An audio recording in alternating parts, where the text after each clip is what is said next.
And at number 10, Gabri Sidibe. Emma and Gabri worked together on the set of the hit show American Horror Story's third season called Coven, which is, side note, my favorite season of that show, specifically because of Jessica Lange's character. She is everything. But while the ladies were shooting the show, apparently Gabri called out Emma on her stuck-up attitude and diva behavior. One source said, quote, "Emma complains about the tiniest things and won't speak to crew members. Gabby finally told Emma to cut her attitude and stop being rude." Apparently the call-out was a shock to Emma, as she'd been trying to be nicer to the crew, but the source did say that Emma still acts like she's above everyone else. Although I did want to mention that years later, when Gabri released a memoir, she claimed that she never feuded with Emma, so seems like there's two sides to this story. At number 9, Cord Overstreet. When Emma Roberts and Cord Overstreet dated back in 2011 and 2012, things were pretty unstable, and this could have been a sign of things to come or an indicator of Emma's true behavior. They were first spotted together at the Coachella Music Festival in 2011. They dated for a few months before calling it quits in January 2012, but later that year they decided to try things again. At the time, sources said that they were pretty happy together, with one news source saying, quote, "Ultimately they enjoy spending time together and they wanted to give it another shot. They make each other laugh and they are both very supportive of one another's successes," end quote. However, just over a month after getting back together, Cord and Emma ended things for good. One source confirmed their breakup, making it look like it was pretty messy, saying, quote, "They're done. The last few weeks have been really rough. It's a really immature relationship. All they did was fight," end quote. If all they did was fight, then that begs the question, what were they fighting about and why? We know that later on Emma and Evan Peters would get into a heated situation, so was this the first warning sign? And at number 8, James Franco. James Franco has been Emma's love interest on a few occasions over the years, and they have shared multiple on-screen kisses. James decided to shade Emma big time when he exposed that she is a bad kisser. In an interview with Heroin magazine in 2015, he said while speaking with Emma, quote, "So now I'm gonna have to embarrass you. I felt like our kiss was better in the second movie than in Palo Alto, so either you got better at kissing, or I was thinking maybe you were just being an amazing actress." Apparently after that shady comment, James and Emma were no longer on speaking terms. Emma kept it professional and did not dish any tea about James. At number 7, Ariana Grande. Turns out that fighting with people isn't just exclusive to Emma's romantic relationships, because she's also been known to have feuds with her co-stars as well,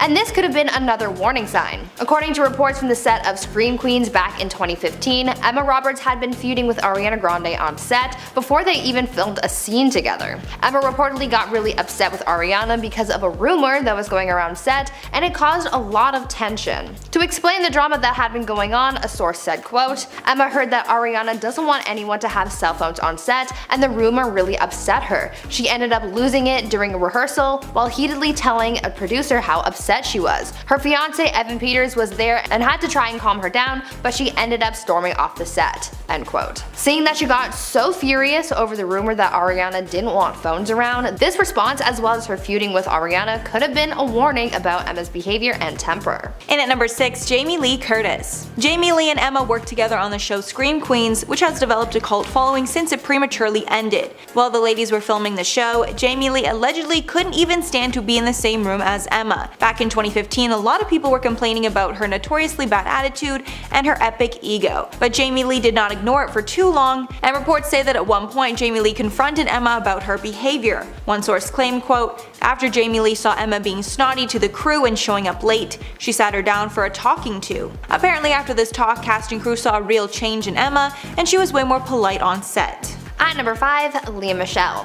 Now I told you guys about Emma's feud with Ariana Grande, but the singer isn't the only co-star that Emma has butt heads with on set, and of course it all had to happen on the set of Scream Queens. According to sources, Emma Roberts and Leah Michele had one strong attribute in common, and that was that they were both divas, and so while they were working together they butt heads a lot. Apparently their fighting got so bad while working that during filming, actress Jamie Lee Curtis had to come and step in to mediate the situation between Emma and Leah because she was so fed up with their constant bickering. It was also reported that the actresses would constantly have mean girl moments and would be making catty comments towards each other very often. Rumors of this feuding between them were pretty common while Scream Queens was still in production, showing that things never really died down between the two actresses. This could have served as a warning to us that Emma was really a diva and that she had mean girl tendencies. At number 4, Rachel Bilson. Celebrity relationship drama is never pretty, and this was certainly the case with Emma Roberts, as she was apparently involved in a messy messy love triangle with Hayden Christensen and Rachel Bilson. Back in 2017, it was reported that Emma was at the center of Hayden and Rachel's breakup after Rachel reportedly found text messages between Emma and Hayden, which led her to believe that there was some kind of inappropriate relationship going on between the two actors. This apparently is what ended Rachel and Hayden's 10-year relationship. At the time, Emma was still in her on and off again relationship with Evan Peters, which had some believing that Emma was cheating on Evan at the time. Nothing was ever confirmed, however, if the texts were bad enough for Rachel to end things with Hayden, then there must have been something pretty serious going on. This could have been a warning about Emma's character since she was involved in another couple's affairs and could have been in an entanglement of her own. And at number 3, Target. This is one example that proves all the theories that Emma is a stuck-up rich kid. Everyone loves Target. I don't care who you are or what you make, it's a universally loved store. Kylie Jenner and Michelle Obama have both publicly sang their praises for the store, but not Emma Roberts. Emma has mentioned that she wants to work in fashion and maybe even start a fashion line at some point, although that hasn't happened yet. Emma said back in 2010, quote, "I want to do something in fashion that wouldn't be too cheesy. I wouldn't do like Emma Roberts for Target. I'd want to do something more like the Olsen twins did, Elizabeth and James in the Row. Something that's really cool, wearable, and still unique." And of course she can make whatever decision she wants to about a potential clothing line, but there's no need to make it seem like Target is beneath her. At number 2, Evan Peters. I think that the one person that you would immediately think of when talking about celebrities who warned us about Emma Roberts would be her ex, Evan Peters. These two had a long and tumultuous relationship, but their defining moment came back in 2013 when Emma was arrested after the couple got into a physical altercation. At the time of the incident, police were called after the couple was seen hitting each other, but ultimately Emma was arrested because Evan had, quote, obvious physical injuries. On top of this incident, as I said, Emma was also involved in a love triangle while she was still with Evan, and they were known to fight a lot while they were working together on American Horror Story. Things were just really toxic between them, and so this could have been the biggest warning sign about Emma, judging by her actions in this relationship and the way that they treated each other. And finally at number 1, Emma Roberts herself. Emma Roberts is an acclaimed actor, but a lot of people seem to have a lot of bad things to say about her. Insiders have often called her spoiled, antisocial, and mean. Some people even claim that she won't give anyone the time of day unless they can help her career in some way. Emma's accomplishments are also called into question because of her familial connections. If you didn't know, Emma's father is actor Eric Roberts, and her aunt is the one and only Julia Roberts. Emma hates when it's implied that she's gotten where she is now because of nepotism and connections. But it's hard to deny that being part of a famous family is going to give her connections and opportunities that normal people don't get. She once said, quote, "I have an autographed photo from Johnny Depp that says, 'To Emma, one of the most beautiful people I've ever met, love Johnny.' At 9, you don't know who Johnny Depp is, but at 16 I was like, oh my god." So clearly she did not have the childhood that most of us had. Number 10, Mark Wahlberg. In 2013, a series of leaked court documents suggested that Tom Cruise had compared working on a film to being as intense as fighting in Afghanistan. It's safe to say that this statement did not go down well with Mark Wahlberg. Later down the line, while he was promoting his film Lone Survivor, which was based on actual events of the failed 2005 mission Operation Red Wings, where Mark played the role of a Navy SEAL. When asked about the difficulty of shooting the film, he went on an angry rant. Quote, "For actors to sit there and talk about, oh, I went to SEAL training and I slept on the floor. I don't give an F what you did. You don't do what these guys did. For somebody to sit there and say, my job was as difficult as somebody in the military's, how effing dare you, while you sit in a makeup chair for 2 hours. He added that at the end of the day, actors get to go home, go to their hotel room and order effing chicken. Tom's lawyers then jumped in very quickly and claimed that the actor was only joking, and in fact is a staunch supporter of the troops, but the tension was very clearly real. Number 9, Thandie Newton. When speaking with Vulture, Newton revealed exactly why working with Tom Cruise on the 2000 film Mission Impossible was a total nightmare.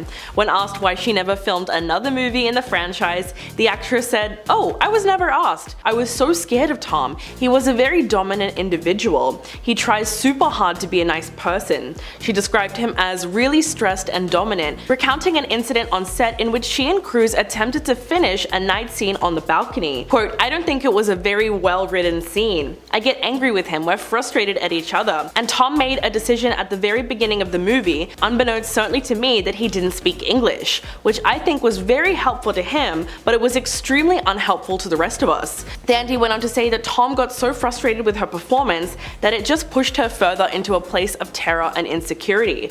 But despite everything, Thandi insisted that she doesn't think poorly of Tom as a person.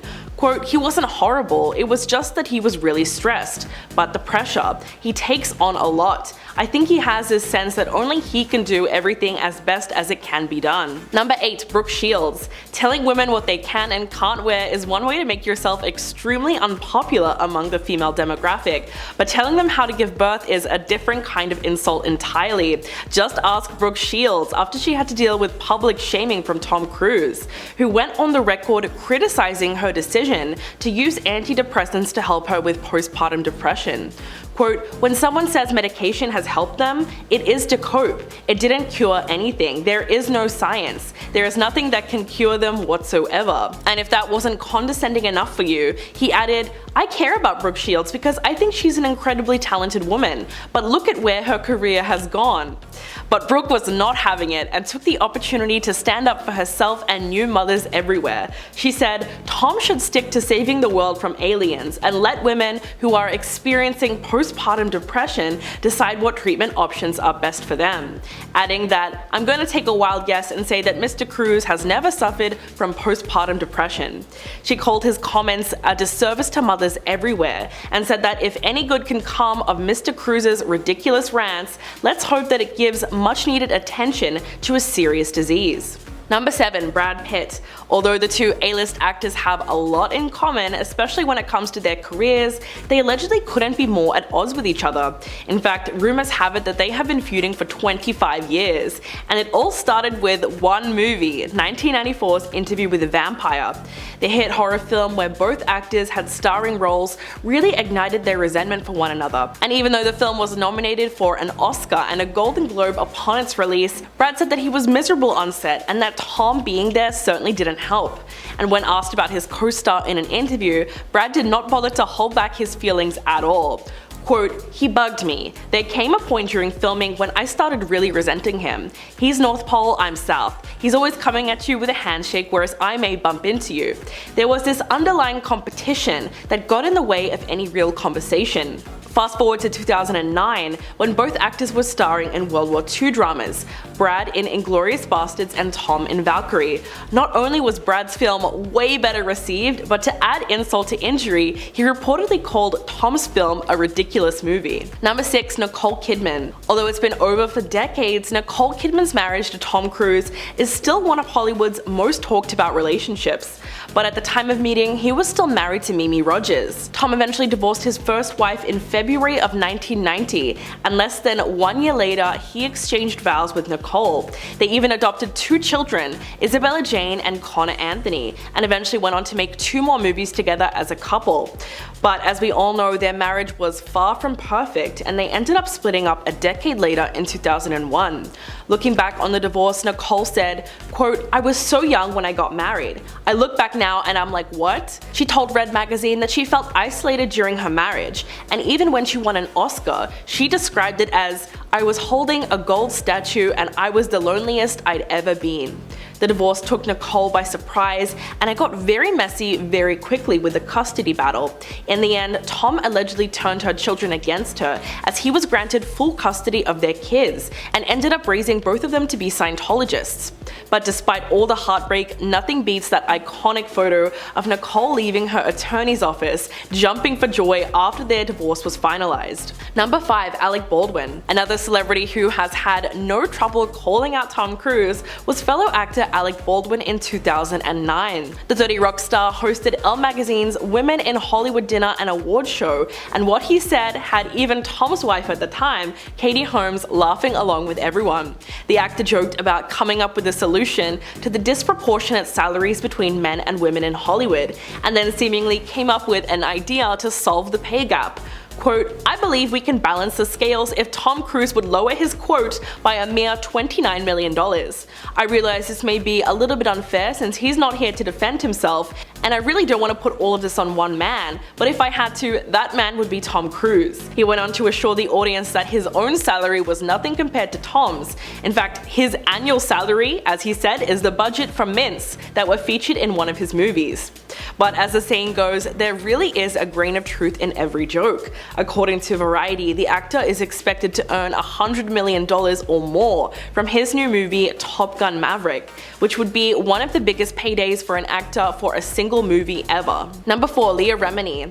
A former longtime Scientologist, King of Queens star Leah Remini opened up about her experiences in the church in her 2015 memoir Troublemaker, much to the disdain of Tom Cruise. In her book, Leah also made some shocking allegations about several well-known Hollywood celebrities. In fact, she recalled a time that she and her husband, Angelo, spent time at Tom Cruise's Beverly Hills mansion when he invited a group of well-known Scientologists and other celebrities including Will and Jada Pinkett Smith. He announced to all the guests that he wanted to play hide and seek and pressured everyone to join in. Remini also explained another bizarre incident when Tom had a meltdown over cookies. Quote, once he wanted to make cookies and there was a package of pre-packaged cookie dough on the counter. He asked, guys, where's the cookie stuff? Tom seemed like a child who had never been told no, and he screamed at his assistant. And when Top Gun Maverick came out, Remini cautioned fans about supporting him, saying, don't let the movie star charm fool you. And no, I will not watch the movie, nor will I ever support or approve of this scam of a man. So she's clearly not one to forgive or forget. Number 3. Katie Holmes. Back in 2012, the former Hollywood power couple Tom Cruise and Katie Holmes announced to the world that they were getting a divorce after 6 years of marriage. News of the A-list split sent shockwaves through the world of show business and sparked waves of rumors and speculation as to why the pair decided to call it quits. After a whirlwind romance, the couple got married in a luxurious Italian wedding ceremony and welcomed their first child together, Suri Cruz. So their divorce came as a shock to everyone. The major reason was allegedly Katie's aversion to raising their daughter in Scientology. Tom basically confirmed this during a 2013 deposition, admitting that this was one of the reasons that his ex-wife filed for divorce. He also revealed that his daughter, Suri, who was just 7 years old at the time, was no longer a practicing member of the Church of Scientology. This was a pretty surprising admission, considering that those who leave the religion are often cut off from other practicing members, which is probably why Katie won sole custody of Suri, which reportedly included ironclad rulings that she would not be exposed to anything Scientology related. And to this day, it appears as though the former couple aren't exactly on good terms, as Tom reportedly hasn't even seen his daughter in years. Number 2. Mickey Rourke. In a new interview with Piers Morgan Uncensored, the boxer turned actor was asked about Tom Cruise, and he made it quite clear that he wasn't a fan at all. It was mentioned that his new movie, Top Gun Maverick, made over $1 billion at the box office, and Rourke said, that doesn't mean jack to me. This guy's been doing the same effing part for 35 years. I got no respect for that. Rourke went on to list some of the actors whose careers he does enjoy and admire, unlike Tom's. And when Morgan asked whether or not he thinks of Cruise as a good actor, Rourke just said, I think he's irrelevant in my world. And back in 2005, when Tom criticized Brooke Shields for taking antidepressants, Mickey spoke out against him then. Quote, my therapist saved my effing life and my career. I don't care what Tom Cruise says about therapy. F him. Picking on poor Brooke Shields. People need medicine and they need therapists. Let the Scientologists go effing live on a planet of their own. He was referring to the fact that Scientologists strictly oppose psychiatry and therapy as it goes against their core beliefs. So he's made it pretty clear that he doesn't think very highly of the Hollywood star. And coming in at number 1, John Travolta. Both are active, high-ranking members of the Church of Scientology, but it has been since revealed that the two are not exactly friends. The truth came out when a former bodyguard from the church, Brendan Teague, revealed in 2018 that John Travolta was furious when Tom achieved the highest honor in the organization in 2008. He was awarded the Freedom Medal of Valor from the leader of the organization, David Miscavige. This award is only given to its most dedicated member. John was also said to be frustrated over the fact that Tom has become a major player in the church, and to this day is one of the best known members in the world. Brendan Teague claimed that this event left Travolta feeling extremely jealous. Eventually, he grew so angry that he decided to express himself and wrote a scathing letter to Miscavige, which reportedly included the question, what the hell was this medal all about? The reason being is that the actor believed himself to be the most dedicated member of the church, and had allegedly introduced more members than any other celebrity. So when he was passed over for the award, John began to despise Tom. It didn't help that only 2 years earlier, John wasn't invited to Tom's wedding with Katie Holmes, so their relationship was already rocky to begin with. First up, of course, we have Chris Rock. The person who has shown the world the true dynamic of the Smith family is definitely Chris Rock. After Will smacked Chris on stage at the Oscars, the world got to see a different side of Will, and it was shocking. While comedian Chris Rock was speaking to the crowd and taking some dig at the celebrities in the audience, Rock decided to take a jab at Jada Pinkett Smith, and I'm sure you know what happens next. Chris said, quote, "Jada, love you, G.I. Jane 2, can't wait to see it," referencing her almost bald head, because in the movie G.I. Jane, the lead actress Demi Moore had a shaved head. Jada has been open about her struggle with alopecia, and that's why she shaved her head that night. Immediately after the joke, Will Smith decided to get up, interrupt the broadcast, and slap Chris Rock in the face for millions to see. Chris looked stunned and was not sure exactly how to respond. Will then walked back to his seat and yelled, quote, "Shut your mouth, keep my wife's name out of your effing mouth," twice. After the slap, Rock looked completely stunned, having no idea what to do or say. It looked like he was about to clap back and say another harsh joke about Will or his family, but Rock took the high road and decided to stay calm. The internet was set ablaze by the slap, with many not even sure if it was real or just staged for publicity. But considering the aftermath, it was clearly real. Although many pointed out that Will actually laughed at the joke moments before deciding to get up and slap Chris Rock. After this event, many are accusing Jada of wearing the pants in their relationship and manipulating Will to do her dirty work for her. There's a chance that he was simply defending his wife, but many believe that Will knew that if he didn't do something to avenge her honor in that moment, Will would have been in trouble. Even though the event was said to be the biggest night of Will Smith's life, which definitely it was, just not in the way that he wanted. Next up, August Alsina. After the infamous Oscars slap, old reports that Jada had cheated on Will in the past resurfaced. The pair have spoken about how they are in an open marriage, so we are not sure if it was really cheating or not, but Jada admitted she was in a quote entanglement with rapper August Alsina during a break with her husband. During the Red Table Talk segment where they spoke of the affair, Will looked visibly angry about the situation and pushed Jada to confirm that she did have a relationship with August. After admitting to cheating, she did not apologize or even seem remorseful. She instead deflected, saying, quote, "I was in a lot of pain, I was very broken," saying she only wanted to help August, but it turned into a relationship. Alsina had been introduced to Jada by her son Jaden at a London music festival in 2015. Insiders stated that August became like a member of their family, even going on vacations with them and staying in their mansion. August is 21 years younger than Jada, and he claimed that Smith had actually given his blessing to have an affair with his wife, an allegation that Jada has denied. Will also reported that he had affairs with other women during this time. He was rumored to have slept with co-star Margot Robbie. Many believe that Will's insane reaction to the joke is proof that he is in a toxic relationship with his wife, because he completely embarrassed himself on the biggest night of his life, all because of a bad joke. Even though it doesn't seem like Jada is ashamed of anything she did, it is strange that she tried to deny it, then downplayed it when she could not brush it off anymore. And without August coming forward, we would have never known about their strange relationship. Margot Robbie. Jada most likely hates actress Margot Robbie because it was rumored that Margot and Will had an affair while they were filming the movie Focus. But that's not all. Jada has also admitted that she has a bias against white women with blonde hair, which we assume attributed to this dislike.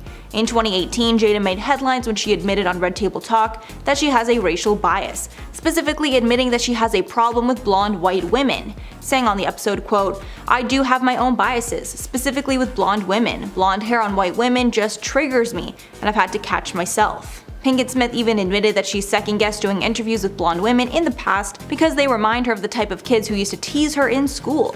But Jada has worked hard to fix this bias and even admitted that white women still do face oppression based on their gender, making it easier to relate to them. Next up, Cherie Zampino. Cherie Zampino was married to Will Smith before he and Jada got married. The shady part is that Will and Jada started dating before he and Cherie were officially divorced. Jada's mother, Adrienne Banfield-Jones, dished on Access, quote, "I think initially when Will first called you, I think he was still married or he was just separated, and I was like, he's not available to you." Jada added that Will was div, but the orst didn't happen yet. But Jada later admitted that when she learned things were not finalized, she should have backed off. To make matters worse, Jada has claimed on multiple occasions that she never even wanted to marry Will. She only decided to go forward with it because she was pregnant. Her mother and Will thought that starting a family was the best idea, and Jada reluctantly agreed. Later, the couple agreed to an open marriage. Scientology connections. After the Chris Rock incident, some started connecting the dots between the bizarre slap and Scientology. This is because the Smiths have been tied to Scientology in the past, and physical punishment is a popular teaching in the church. Apparently, it's a common teaching in Scientology to use slaps and other forms of physical force to show other Scientologists that they've done something wrong. After the slap, one user tweeted, quote, "There's a Scientology course, I guess you'd call it, that involves slapping or physically humiliating fellow Scientologists in a group setting as a means of exerting superiority. It's remarkably common within the cult." The user even shared that Tom Cruise is known to use similar styles of punishment, but instead of hitting, he uses shouting to intimidate movie crews. Although the Smiths have denied being involved with Scientology, the connection is pretty hard to deny. The couple were apparently introduced to the church by none other than Tom Cruise back in 2004. They got so involved with it that the Smith family spent almost $1 million in 2008 to set up a school for the church. The Smiths said they designed the curriculum in the school, but insiders claimed it was based on Scientology. Both Jaden and Willow attended, but the school closed 6 years later when most of the parents removed their children. Tony Ortega, an expert in Scientology, said that the Smiths left Scientology in 2015 and that Will at least only ever dabbled in it. However, he says that Jada was a full-fledged member and apparently everyone knows it. Next up, William Hendricks. The Oscars was the first time that many Will Smith fans saw him get violent. But to people like William Hendricks, his hot temper is well known. In 1989, Smith spent a night in jail after he hurt a man named William Hendricks so badly that Hendricks almost lost his sight. Even more coincidental, this incident happened days after Will won his first Grammy. I guess he likes to get into altercations around award season. The charges were later dropped against Will. Will Smith was 20 years old at the time, and after getting in a verbal argument with the producer, decided to make things physical. As per a police report, Smith asked his bodyguard, Charles Alston, to quote attack record promoter William Hendricks, who needed 6 stitches after he fractured his left eye orbit during the altercation. Next up, Sony executives. One of the strangest things about the Smith family is the couple's relationship to their children. The Smiths have been open that they don't use punishment when dealing with their kids, and they pretty much let them do whatever they want. But this parenting style may have backfired, because it's common talk in the industry that Willow and Jaden are entitled brats that nobody wants to work with. Because of their parents, the kids have auditioned for many big roles in the past, but only Jaden has landed roles alongside his father.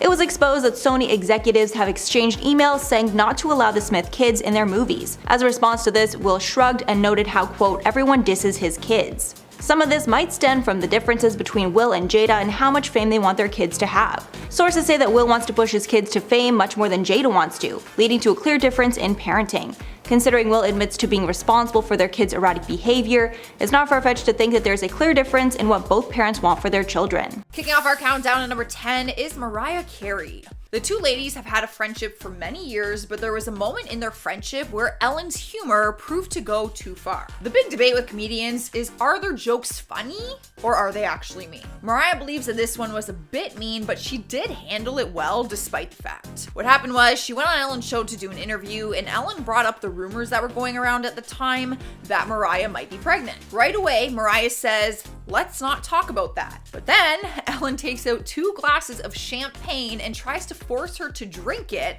to prove that she's not pregnant. Mariah is hesitant, and it might be because she was in her early stages of pregnancy at the time, and oftentimes females don't want to reveal it because in the first trimester, miscarriages are common. Sadly, Mariah did have a miscarriage and revealed the news later down the road. I personally watched this video and I did not find it funny. I feel like forcing someone to drink alcohol to prove if they're pregnant or not, like, I get the joke, but probably not a good one, Ellen. Up next, number 9 is Dakota Johnson.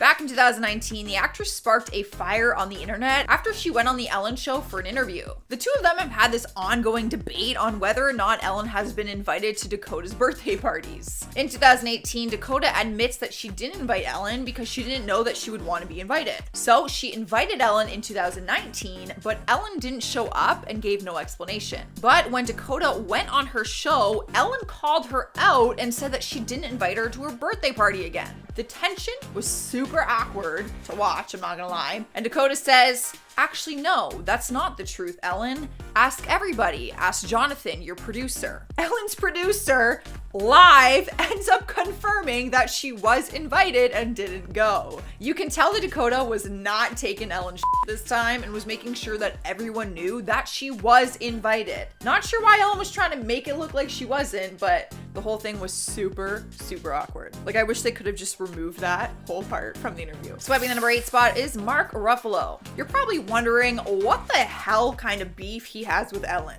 It all just seems very random, not gonna lie, and it kind of is. Remember when the world went to a frenzy because Ellen was sitting with George Bush at a Dallas Cowboys game? She received a ton of hate for it, but did a monologue on her show where she said that they are friends despite their different beliefs. Like she always does, she spoke about kindness and said that she chooses to be kind to everyone. But Mark didn't agree with that and let his feelings out in a tweet. He wrote, "Sorry, until George W. Bush is brought to justice for the crimes of the Iraq War, including American-led torture, Iraqi deaths and displacement, and the deep scars, emotional and otherwise, inflicted on our military that served his folly, we can't even begin to talk about kindness." Clearly, he does not agree with Ellen's decision on who she chooses to have in her friend circle. Rolling into number 7 is Kelly Ripa. She was one half of the morning show's favorite couples. Her and Michael Strahm were co-hosting Live with Kelly and Michael from 2012 to 2016. But then Michael suddenly announced that he was leaving the show to join ABC's Good Morning America, and his relationship with Kelly began to crumble.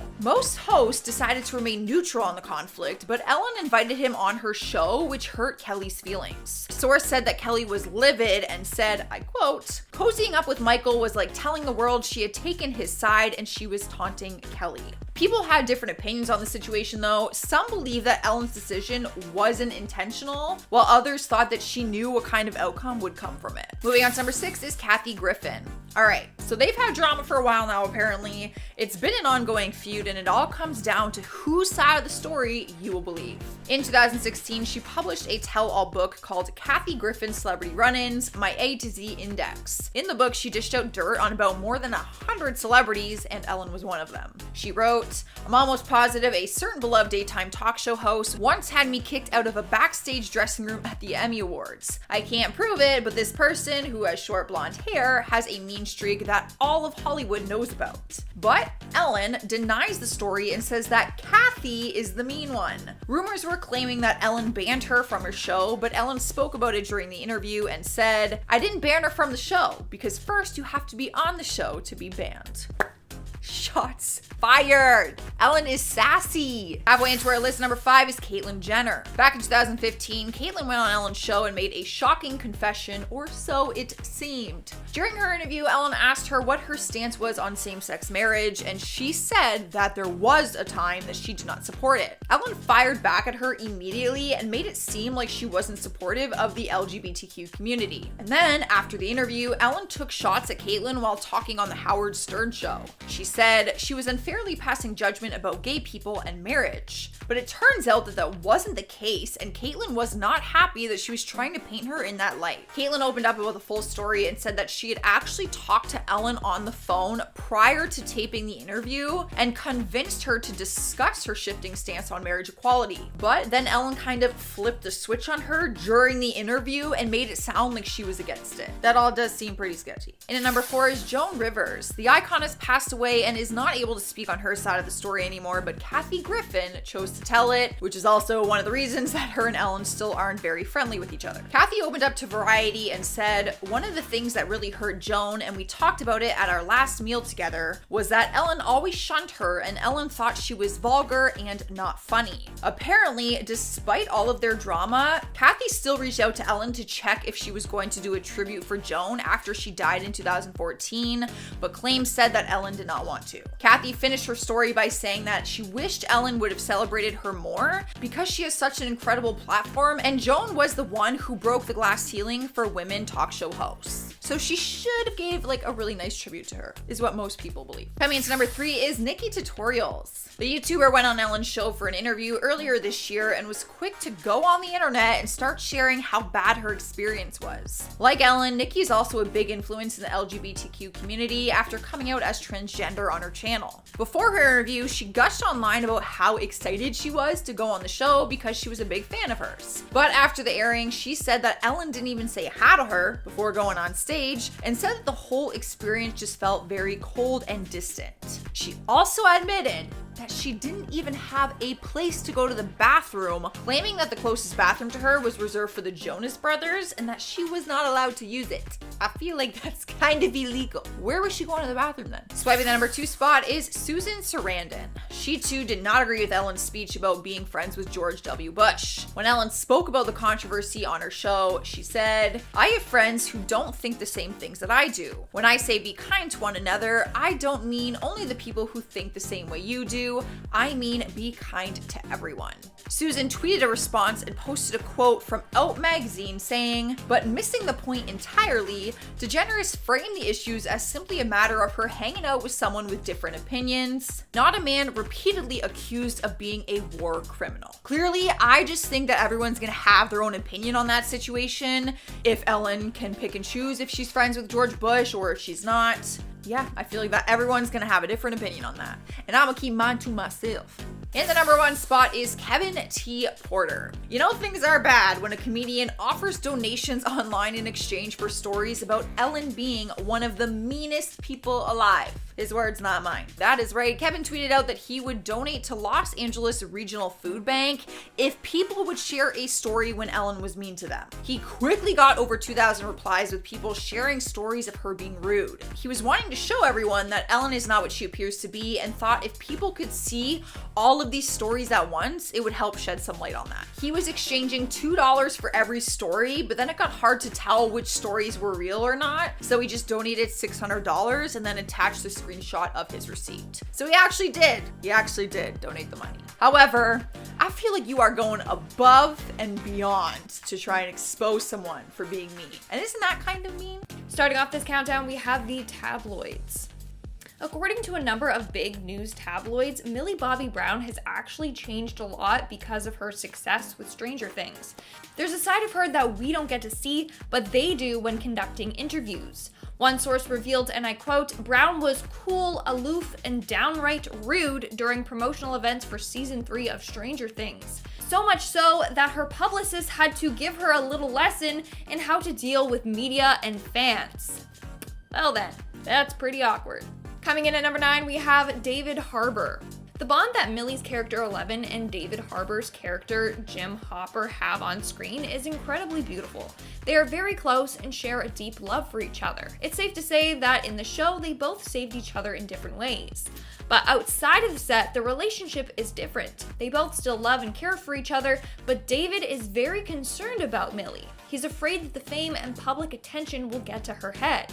In a podcast, David said, and I quote, "I have a real worry. I worry about her and the fame and all that she has to struggle with." David revealed this around the same time that Millie was facing a number of scandals, which we will be talking about next. In our 8th spot, we have Hunter Echo. Now, this is one of the scandals that I was talking about, and it's probably her biggest one. In July of 2021, during a live stream, Hunter Echo drunkenly admitted that he groomed Millie and that he did acts with her. Millie was 16 at the time, Hunter was 20. The age of consent is 18, but Hunter argued that everything was consensual and Millie's mom and dad knew everything. He even said that he lived in her house for 8 months. Still, the relationship was very inappropriate. And later, Millie's team said that they are taking action against Hunter and his claims as they were dishonest. Either way, Hunter had some nasty things to say about Millie. In the end, he got himself in big trouble instead of exposing Millie. In our 7th spot today, we have Drake. Now, this is another pretty weird controversy that Millie was involved in. It all started when it was revealed that Drake and her were pretty close and that they were frequently texting each other, which is weird because of their age difference. Like, Drake's in his 30s texting a teenager. And fans pointed out that Drake met one of his exes when she was a teenager and then later dated when she was of age. Anyways, according to Drake, Millie has a lot of boy trouble that he helps her with. Even Millie admitted in an interview that Drake helps her with her boy drama. When asked about what kind of boy drama, she said that it stays in the text messages. In our 6th spot, we have the stardom. Another tabloid revealed that Millie is having a hard time handling her stardom.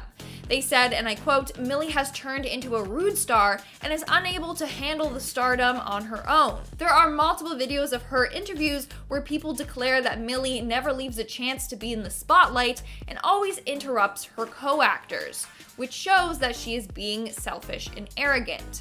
End quote. Now, we will be talking about these interviews later on, but it is true. Whenever the Stranger Things cast does have an interview, Millie always takes the lead, preventing her co-stars to get a word in. And when they do talk, she often cuts them off and takes over the conversation, leaving them pretty annoyed. We are now at our 5th and halfway mark with her behavior. According to some sources, Millie has already become a diva. Apparently, Millie's attitude was fine during Stranger Things season 1, but as soon as she got all the attention, her attitude changed. She started trying to behave more adult-like for the press, and a lot of people aren't here for it. In fact, she has been called cringy for it. It also makes it hard on set if she thinks she's top tier and the best. In fact, some people have labeled her as one of the most annoying actresses. Coming in at number 4, we have Jacob Tutorials. The two dated in 2017 for a few months. Millie said that when they broke up that it was mutual, but it seems like Jacob was pretty hurt over their breakup. In fact, he apparently wrote a number of songs about Millie, including the song "We're Not Friends," and the lyrics definitely call her out. Some lyrics go as so: "You're bad at seeing signals, girl. I've never introduced you to a single girl. And everything I do around you is on purpose, putting in the work for ya, hoping that it's working. I spent about a year just playing my part. I'm picking up the pieces to your broken heart." He also goes on to sing, "Girl, I wanna give you more than good advice." Yikes. Jacob? Yikes. Who knew Jacob had it in him? Coming in at number 3, we have Sadie Sink. Now, according to Millie Bobby Brown, Sadie Sink is one of her closest friends. However, there have been a number of incidences between the two that make us think that Sadie isn't the fondest of Millie. First off, let's take a look at this clip from an interview with the Stranger Things cast. Because I mean, it was fun, but like, because Sadie got to see how like crazy I am when I'm 11. Like, I'm just like, you know, always really like deep in thought, and so like working together for the first time was like really fun. I feel so sorry for her. Like, look at how walled up and awkward she gets when Millie cuts her off. And if you watch other interviews, she continually does this with Sadie, and Sadie's face says it all. In our 2nd spot today, we have Caleb. Now, during the same interview, Caleb, who plays Lucas Sinclair on Stranger Things, I guess noticed that Sadie wasn't talking and kind of shied off. So he kind of called out Millie and asked Sadie if she wanted to say anything. Sadie, do you want to talk? Yeah. Yeah, sure. You guys set it off. Had he not said anything, Millie would have just continued to talk the whole interview without letting Sadie get a word in. And in our number 1 spot today, we have Caleb Part 2. During the Nickelodeon Kids' Choice Awards, Sadie, Caleb, and Millie went on stage to accept the award for Stranger Things. And well, take a look at how that went. And obviously, you guys. I mean, Millie literally couldn't wait her turn and prevented Caleb from saying anything. After which he kind of just gives a look like, really? Really, Millie? And it was captured all on live TV.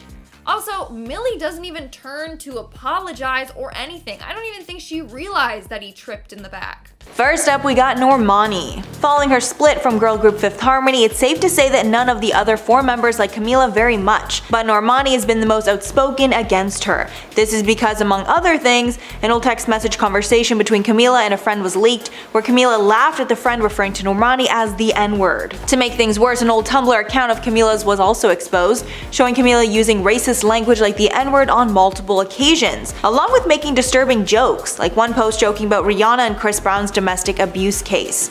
After all of this came out, Normani was understandably heartbroken that her former friend and bandmate had such a horrible past. Normani decided to share her thoughts on everything in her cover story with Rolling Stone. In one interview, Normani said in part, quote, "It was devastating that this came from a place that was supposed to be a safe haven and a sisterhood, because I knew that if the tables were turned, I would defend each one of them in a single heartbeat." Normani also said that Camila never supported her when she was being attacked by racist online trolls, and Normani never felt fully supported by Camila. Normani added in the interview, quote, "It took days for her to acknowledge what I was dealing with online, and then years for her to take responsibility for the offensive tweets that recently resurfaced." So clearly Normani did not fully accept the apology that Camila posted, but she said she will not comment any further on the matter. Next up, Fifth Harmony. So much shade has been thrown between Camila and Fifth Harmony, I could probably make a whole video on it. But after Camila split from the group, the girls did not hold back their feelings. Most famously was the incredibly shady moment from the 2017 MTV VMAs, where Fifth Harmony basically kicked a symbolic cabello off stage before starting their performance. At the start of their performance, 5 people were standing on an elevated platform, but right before they started singing, one of the 5 was yanked off stage and only 4 were left, clearly referencing Camila. As the crowd lost it, the girls continued on. This just proves that there was not an amicable split between the group. Camila responded to the stunt saying, quote, "It definitely hurt my feelings. I wasn't expecting it. I wasn't prepared for it, especially because at that point I'd moved on from it. I was like, what? Why? I don't like holding on to the past. Especially when it's stuff like that, in my opinion, it's just petty." It's rumored that a lot of this tension between the girls is because of how Camila allegedly left the group. The announcement that Camila was leaving came from a post on the group's Instagram, and a particularly shady part of the statement claimed that Camila told the group that she was leaving through her representatives, which made it seem like Camila did not even have the decency to tell the girls she was leaving herself. Camila clapped back in her own statement where she said that she had been having conversations with the group for many months now, and they were not blindsided about the choice. However, Camila claimed that she was completely blindsided by Fifth Harmony's announcement. After this, it was a he said, she said, but many believe the group is telling the truth. Next up, we have Austin Mahone. Before Sean and Camila were the hottest couple in Hollywood, Camila dated Austin Mahone back in 2014. At that time, the split seemed amicable and all was good, until Hollywood Life reported that they knew the real reason for the split. Apparently, while the couple was together, Austin wanted to keep things private and not put it on social media, but Camila was the opposite and wanted everyone to know that they were dating. The source went on to claim that, quote, "When she revealed that they were dating, he accused her of using it to sell albums, and she was hurt by that and they both decided to break up." But apparently that was not true, and Austin was so annoyed over the claim that he actually called out the news outlet, saying that was not the real reason they broke up. He tweeted, quote, "That's the most ridiculous reason I've ever heard. Nothing like that even happened at all. I don't know what source you guys are talking to." But since Camila moved on to a much bigger singer with tons of PDA, maybe the source was onto something. Next up, Leanne Pinnock. Lil Mix fans are convinced that Leanne called out Camila Cabello on an Instagram Live. The shade was in reference to Cabello's controversial post from her now deactivated Tumblr that resurfaced in December of 2019. While speaking on an Instagram Live, Leanne said, quote, "Even recently something came up about someone and stuff that she said, and she didn't get any backlash from it. She still got to perform at the Grammys. I don't even want to say who it is. Everyone thinks this was in reference to Camila because at that time she had recently apologized for the post that had resurfaced." Camila said she was, quote, "deeply ashamed of her comments," and added that she was uneducated and ignorant about how her hurtful language might have affected others. On this Tumblr page, racial slurs like the N-word were said often. This was not the first time Leanne has spoken out about racial injustices. Before this, she shared her experiences with racism and said she felt like the least favorited member of Lil Mix because of her race. Next up, James Arthur. UK X Factor winner James Arthur seemed to throw some shade Sean and Camila's way when he tweeted about them possibly having a fake relationship. The tweet read, quote, "All these PR moves in pop music today are getting too cringy, man. I'm done, I've seen it all." And this tweet came right at the same time everyone's been accusing the pair of being in a fake relationship for press. Camila and Sean's fans immediately took to the comments, thinking that the shade was directed at them. But he put that to rest when James responded back to one tweet and confirmed that he was not shading Sean and Camila, and the people he was shading were UK based. Although many believe he was just trying to cover his tracks at that point. Next up, Jenna Dewan. Eagle-eyed viewers of the AMAs think that Jenna Dewan shaded Camila Cabello while her and Sean were performing. During the performance, the camera panned to the crowd as it always does, and it caught this potentially shady moment between Jenna Dewan and her stylist friend, Brad Gorski. In this brief moment, Dewan says something to Gorski that we can't completely make out, but it looks like she said, quote, "She's always extra," then rolled her eyes. After the clip went viral, Jenna took to Instagram stories and claimed that she never said that, but rather said something along the lines of, "She's so good." Gorski, who was also in the car with her, added, quote, "Guys, we were bumping and grinding so hard to Senorita, we're obsessed." So I guess y'all can decide for yourselves what she said. And finally, Camila herself. Nobody has exposed Camila Cabello better than herself. She's been exposed for countless racist actions. One I brought up earlier was when Camila said the N-word in a conversation with her friend, and then laughed when this friend referenced Normani as the N-word. Then there are a slew of racist posts that were discovered on Camila's old Tumblr page. The posts were mostly shared in 2012 when Cabello was 14 and 15 years old, which was the year the Fifth Harmony formed. One gift she shared mocked and stereotyped a black child and a black female athlete. These posts also made references to offensive stereotypes about black people, such as KFC and watermelons. Many posts even featured the N-word, and some posts made fun of black, Asian, and Mexican people. Another post accused Taylor Swift of slut-shaming and Rihanna of wearing a little to no clothing. It also made fun of Bruno Mars, Nicki Minaj, and other rappers, so clearly a lot of stuff. Most of the content on the page was not created by Camila, but she reblogged it onto her public page for her fans to see. She also used the N-word when she publicly answered a question on her Tumblr page. After this was all exposed, she apologized on Twitter. She said in part, quote, "When I was younger, I used language that I'm deeply ashamed of and will regret forever. I was uneducated and ignorant, and once I became aware of the history and the weight and the true meaning behind this horrible and hurtful language, I was deeply embarrassed I ever used it." However, many did not accept the apology and didn't believe that she didn't know what the words meant. First up, we got Elliot Page. Elliot Page might be the only person that has directly called out Chris Pratt for his affiliation with the controversial Hillsong Church. Pratt spoke about the church with Stephen Colbert on his show, opening up further about his spirituality, but his comments did not sit well with Page, who took to Twitter to call out Pratt. Elliot tweeted, quote, "Okay, but his church is infamously anti-LGBTQ, so maybe address that too?" Adding in a follow-up tweet, quote, "If you are a famous actor and you belong to an organization that hates a certain group of people, don't be surprised if someone simply wonders why it's not addressed. Being anti-LGBTQ is wrong, there aren't two sides. The damage it causes is severe, full stop, sending love to all." After the situation got tons of media attention, Pratt took to Instagram to share his side of the story. Pratt wrote in part, quote, "It's been recently suggested that I belong to a church which hates people and is infamously anti-LGBTQ. Nothing could be further from the truth. I go to a church that opens their doors to absolutely everyone," adding that he's not the spokesperson for the Hillsong Church or any other group of people. And even though this is the most public feud that Pratt has been in regarding his support of LGBTQ people, many users online also allege that Pratt does not support gay marriage either. Next up, Dylan O'Brien.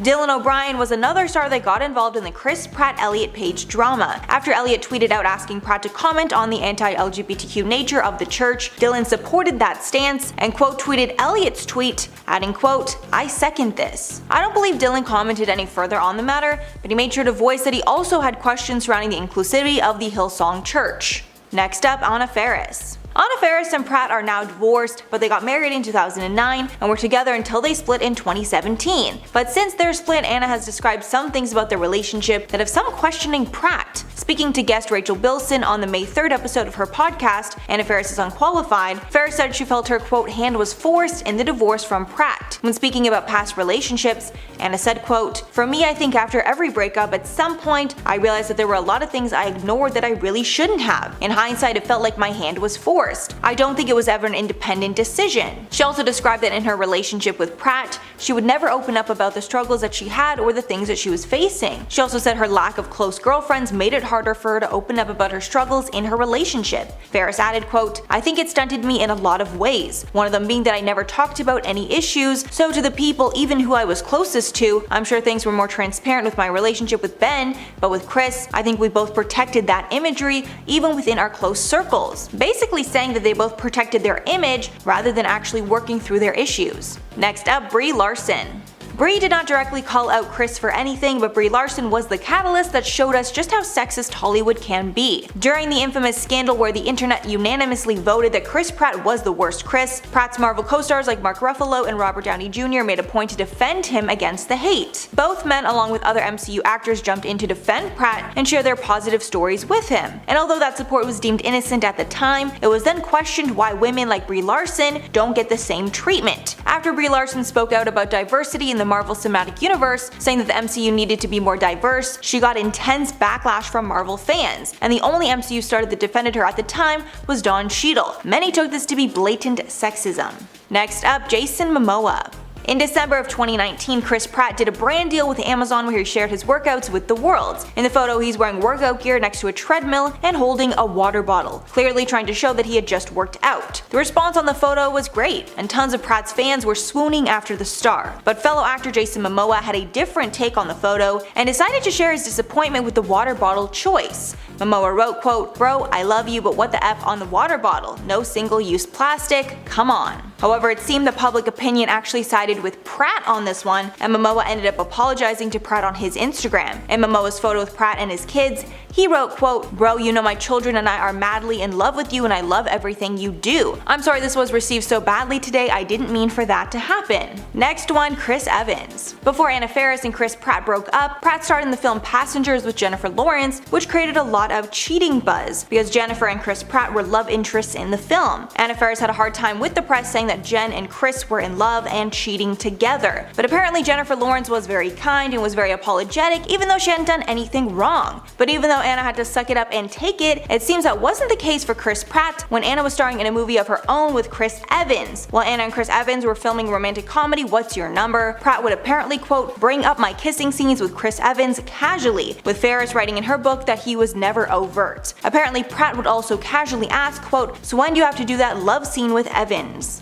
And finally, Chris Pratt himself. The person that keeps getting Pratt in the most trouble is himself. I think over the years he has toned down on anything controversial, but there is a reason people assume he is a Republican and a Trump supporter. One thing that raised a lot of eyebrows was when he wore a top with a mashup of a Gadsden flag, which was designed during the American Revolution, and a modern US flag. The Gadsden flag involves a coiled rattlesnake over a message that reads, "Don't tread on me." The message has been used in a variety of ways over the years, but it's also been adopted by far-right political groups and Second Amendment supporters. So when Pratt decided to wear it out in 2019, many felt this was more proof he is a Republican. One person even tweeted about the shirt, quote, "nice shirt. Only people I see with that flag are alt-right racists." Pratt also got a lot of heat for not attending a Joe Biden fundraiser ahead of his election, even though the entire Avengers cast was in attendance. Many felt this was more proof he was supporting Trump in that election. Alright guys, so that's all for the list today. Please leave your thoughts on anything I mentioned below. But before I go, I'm going to shout out some comments from part 3 of top 10 actors who ruined their careers in a matter of seconds. Prep for It said, "All celebs need to remember that the spotlight can shine a lifetime or just for a moment, so enjoy it while you can." Totally, they shouldn't be so entitled because honestly, as fast as you can become famous these days,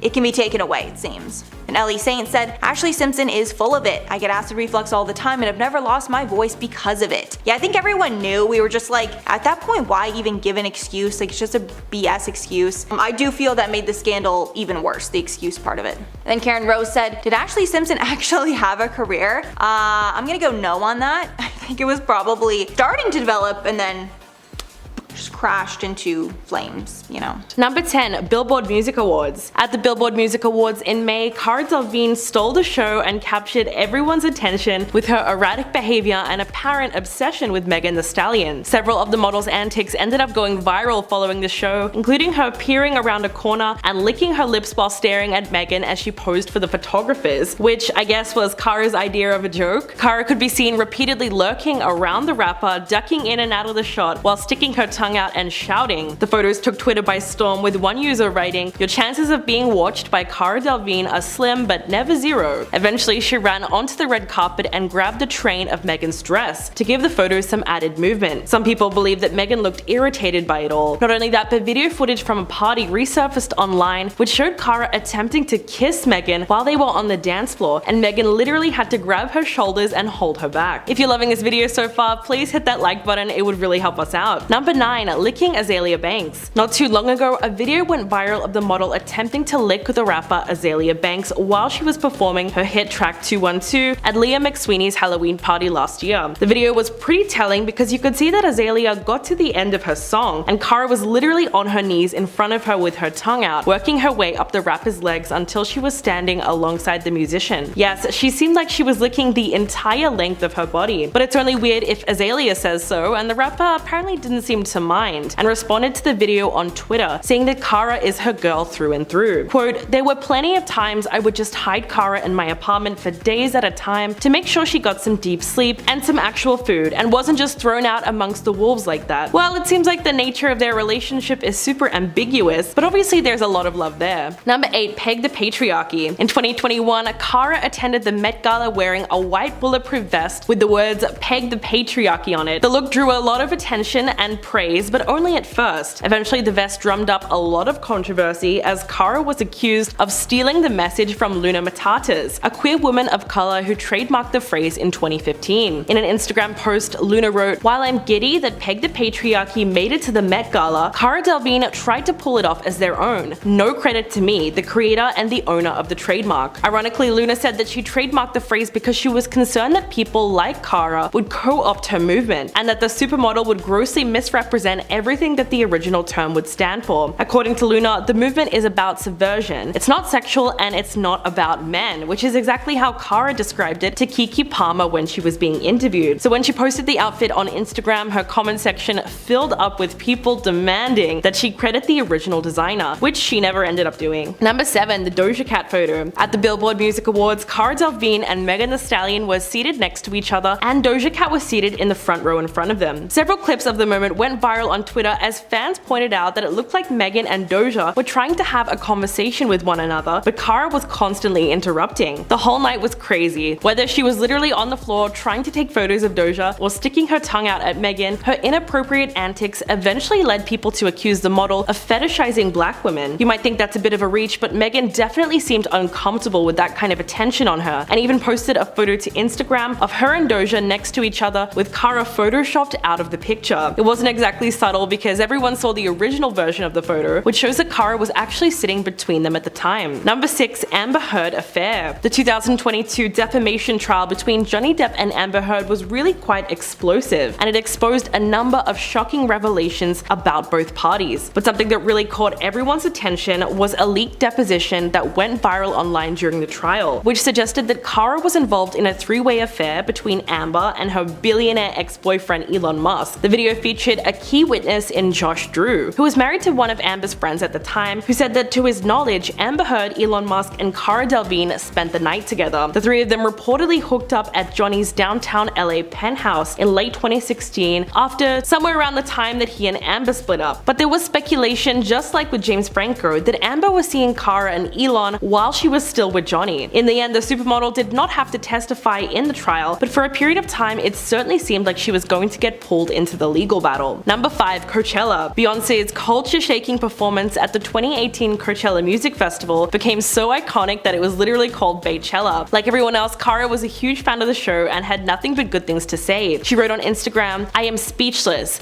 That performance made me burst into tears and sent shivers down my spine." But her followers were not too happy with that and accused her of hypocrisy, because before the event, Cara was one of the loudest voices supporting the No-Chella movement, which was a boycott of the festival after the owner was caught making donations to anti-LGBTQ+ causes. As the backlash against her started escalating, she hit back at critics on Instagram saying, "I am allowed to shame that man and show my appreciation of an artist at the same time. I still refuse to go to a festival that is owned by someone who is anti-LGBTQ+ and pro-gun." But her followers certainly didn't see it that way, and a messy debate took place in her comment section. Number 4. The Jimmy Choo ad. In 2017, the Me Too movement was gaining some real momentum, largely due to Harvey Weinstein being exposed as a serial predator. Cara Delevingne was one of the women who came forward with her own disturbing allegations about him that same year, and revealed on Instagram that Harvey had convinced her to follow him to his hotel room and tried to kiss her before she managed to escape. But even though Cara was brave enough to speak up against sexual harassment, it somehow backfired on her when she decided to star in an ad for Jimmy Choo called Shimmer in the Dark. The short film shows her walking around New York City at night, drawing attention from several men on the street, who then start catcalling trolling her and complimenting her. But the attention that she gets is framed as a good thing, and that's what really seemed to anger people, as they pointed to the hypocrisy of it all. Even though most of the backlash was directed at Cara, Jimmy Choo eventually decided to pull the ad as it was deemed too controversial. Number 3. Stealing shirt designs. In 2015, the owner of Other Wild design studio, Rachel Burks, started selling feminist t-shirts with the slogan that was created in the 70s. She was doing it ethically and as a collaboration with the original designer. The t-shirts said, "The future is female," and they were an instant hit. But when Cara got her hands on them and posted the shirts on Instagram, they really blew up because of her huge following. The British model saw a pretty good business opportunity and announced that she was going to be making and selling her own version of the shirt and giving some of the proceeds to charity. But fans were quick to point out that she hadn't designed this shirt, and therefore it wasn't right to just sell it without crediting the original makers. And once Other Wild design studio caught on, they accused Cara of stealing the idea from a small business. They argued about who had the right to print the slogan, but because Cara was on the receiving end of most of the backlash, she eventually caved and agreed to link the company's website in her posts about the t-shirt. Number 2. Julia Fox comments. During an episode of their Forbidden Fruits podcast last year, Julia Fox and her co-host Nikki Tutorials recounted a bizarre story of Cara being inappropriate towards Aelia Banks. The story goes that the two of them were at a party where the rapper was performing, and when they noticed something weird, Nikki said, "We looked to the side of the stage and we see this person trying to keep pushing past security, and we realized it was Cara Delevingne." Julia then said that they realized very quickly that Cara was wasted, and that after several attempts, she finally made her way up on stage while Aelia was performing and even stole the mic from her. Julia said that Cara's behavior was thirsty, and she could tell by Azalea's face that she was over it and just wanted to have her moment. It was a funny story that lines up very well with the video of Cara trying to lick Azalea's leg on stage, but it's probably just the way they partied together considering that the two of them are close friends. And coming in at number 1, the awkward interview. In the middle of a promotional tour for her film Paper Towns, Cara appeared on Good Day Sacramento, and it was a complete disaster from start to finish. First of all, the anchors called her Carla instead of Cara, then they asked her whether or not she had read the book on which the film is based, and why she didn't seem more excited to be on the show despite making millions from the movie. In all fairness, Cara really didn't seem too enthusiastic when it came to promoting the film, and she eventually refused to respond to their questions. She really wasn't giving them anything to work with at all, except for quite a bad attitude. But it didn't really help that one of the anchors straight up told her, "We'll let you take a little nap and maybe get a Red Bull," essentially kicking her off the program. Although there is still a debate to this day about what made the interview so uncomfortable to watch, it is certainly one for the books. Coming in at number 10 today, we have the mattress photo controversy. So Gucci is currently receiving backlash on social media from social media users for an ad campaign that was posted on December 19th starring Harry Styles. Since last week, the brand has continued to post photos of Styles on Instagram while they were promoting Gucci's Ha Ha Ha campaign. In the ads, Harry could be seen posing with what appears to be a smaller size mattress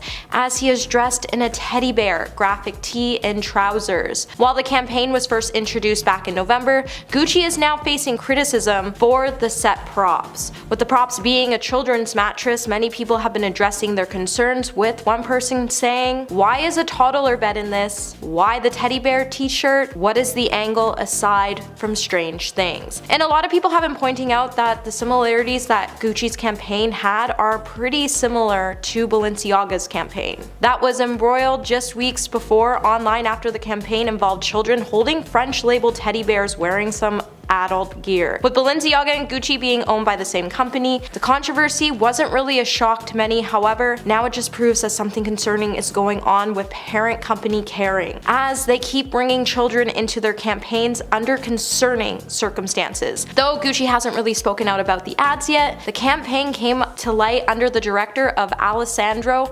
Michele, who since left the company after becoming the creative director back in 2015. Coming at number 9, the Vogue cover. So back in November 2020, Harry Styles would make history as he became the first non-female to have a solo cover in Vogue magazine in the 128 years it's been in print. For his cover shoot, Harry would end up being photographed by Tyler Mitchell. In the photos taken, it could be seen that Harry was wearing a variety of different dresses and brightly colored blouses. While many people praised Harry for breaking down gender norms, there was also a lot of people who criticized him for wearing such feminine pieces, including many conservative conservatives like Candace Owens, who called his Vogue cover an outright attack on the manly men. While his fans and other celebrities came to his defense, like Jamila Jamil, she would even come out in a tweet to say Harry Styles is plenty manly because manly is whatever you want it to be, not what some insecure toxic woman hating D-heads decided it was 100 years ago. He's 104% perfect. Harry also spoke out about the backlash, telling Variety to not wear something because it's feminine clothing. You should shut out a whole world of great clothes, and I think what's exciting about right now is I can wear whatever I want to.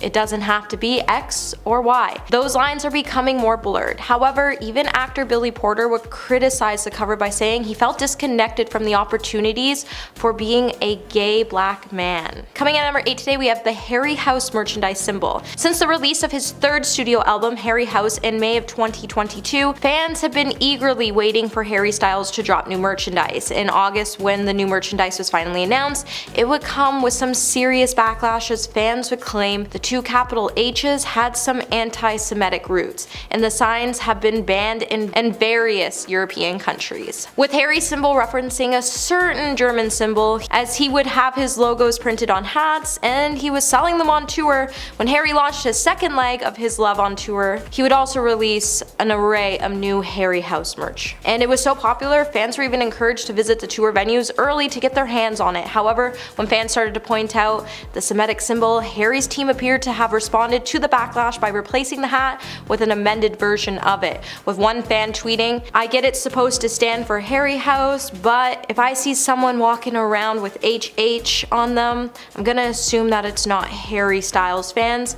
I'm gonna assume that the HH means the same thing as 88. And another person even added, "Please take it out of the merch line because it's very triggering and hurtful, not towards Germans, but also especially towards Jewish people." Along with the hats, Harry also had a logo printed on his shirt and hoodies that were uploaded to his website, where you could purchase them before his team decided to change the logo. And number 7, song plagiarism accusations. Throughout the history of music, from time to time, thousands of cases of plagiarism allegations have been reported. With new controversies arising around copyrights in different parts of the world, I don't think any of us were really shocked when fans in Argentina started targeting Harry Styles for plagiarizing his new single, As It Was. When the British artist shared on his social media a small preview of the song for a few seconds on December 13th, detailing the song that will be available on April 1st, instantly, Twitter started to claim that the preview of the song was identical to a song by an Argentina group,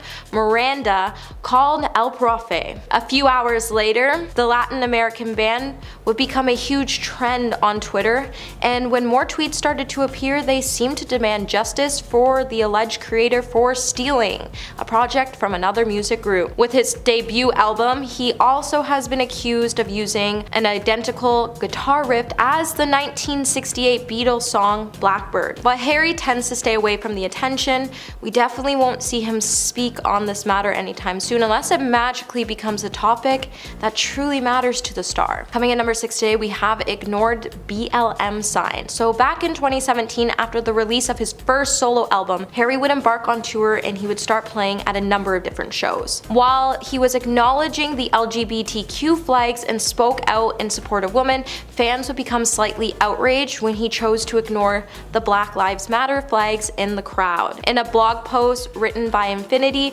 writer Victoria Monar would question why Styles had chosen to remain silent when it came to the Black Lives Matter issue and why he still hasn't used his massive platform to raise awareness for the issue. During a concert in London, audience members had been given signs that read Black Lives Matter, and one fan even ended up throwing their sign on the stage. Although Harry didn't pick up the sign or look at it, chose to completely ignore the flags and the signs, and he even proceeded to step on them on the stage. During an interview with New York Times, Style had even been asked if any outside chaos had influenced his solo album, referring to the issues of the Brexit, Black Lives Matter, and the American election at the time. Style would then go go on to say, with a really vague answer, Sign of the Times had been looking at several different things. When he was asked what those kind of things were, he then told the interviewer everything you were talking about. At number 5, we have the Roy Moore joke. While guest hosting on the Late Late Show for James Corden back in 2017, Styles made a joke that didn't really go down quite as well with his fans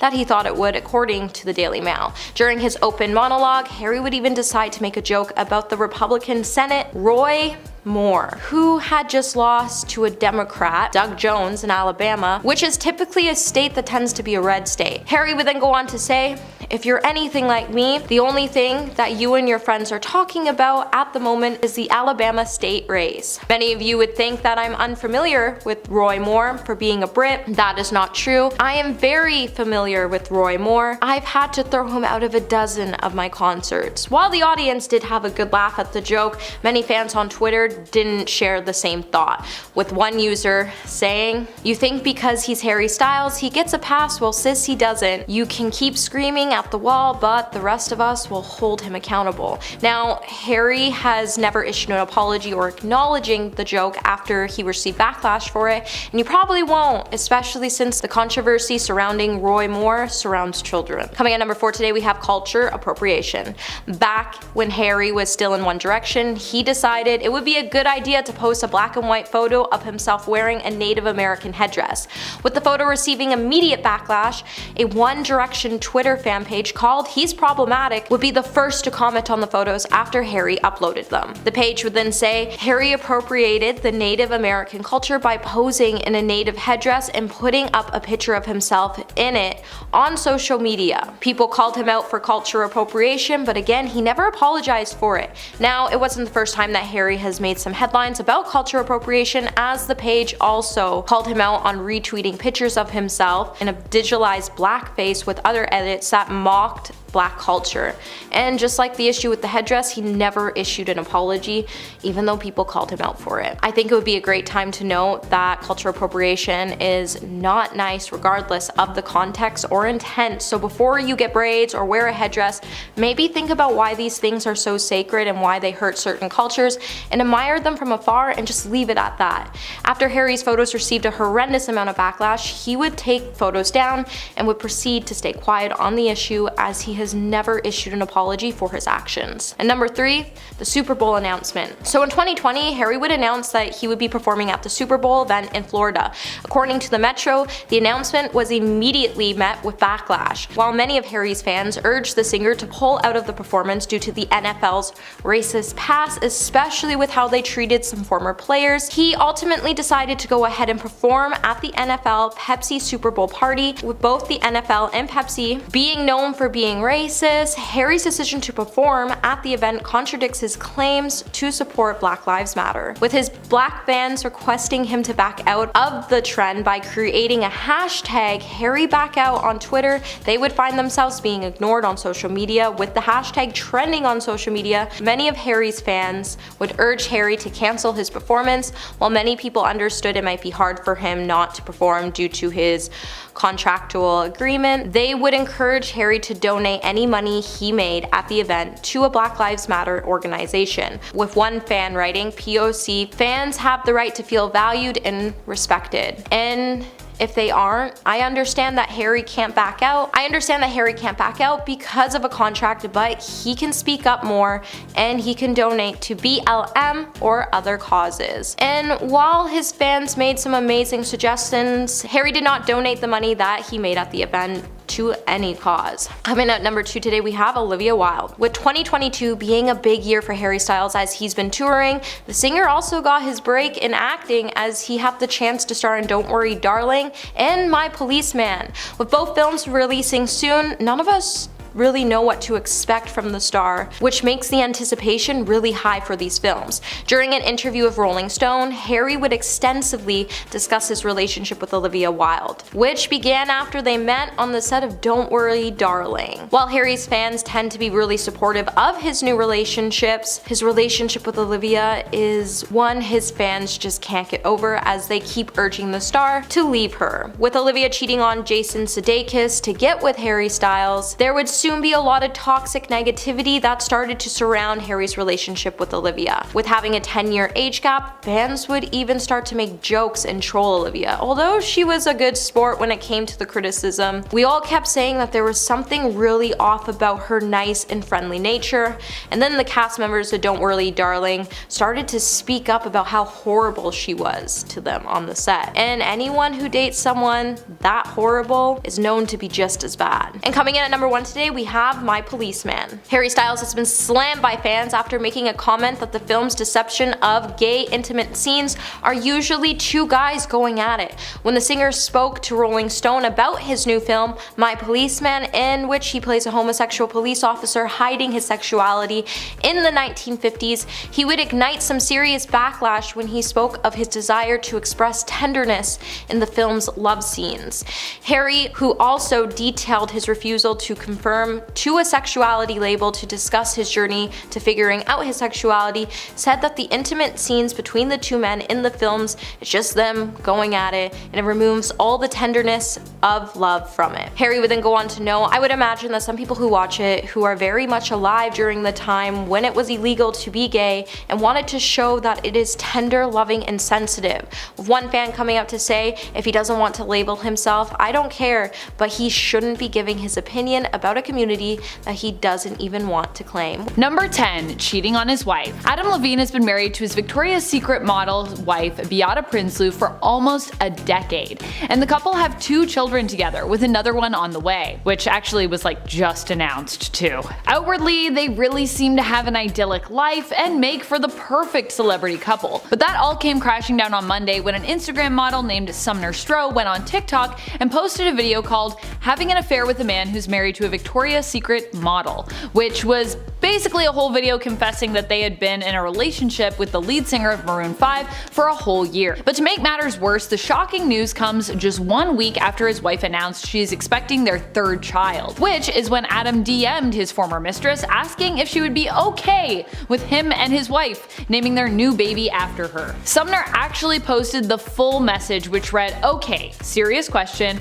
I'm having another baby, and if it's a boy, I really want to name it Sumner. You okay with that? Dead serious. Sumner said that by this point they hadn't been talking for several months, so she was extra surprised when she heard from him again. If you feel like this story is wild, let us know by giving this video a thumbs up. I personally think the whole naming your baby after your former mistress is pretty out there. Number 9. Strange comments. If you're wondering where Adam got the audacity to cheat on his wife, it was really no surprise when you look at his tone-deaf comments about infidelity in 2009, when he said, I have cheated, and you know what? There is nothing worse than the feeling of doing it. So apparently, Adam might think the hardest part of the cheating is actually the act of doing it for the cheater. What about the people who are being cheated on though? Did he ever think that it might be indescribably painful for them? He also said that his best feature was that he was able to detach himself. Quote, it's also my worst feature.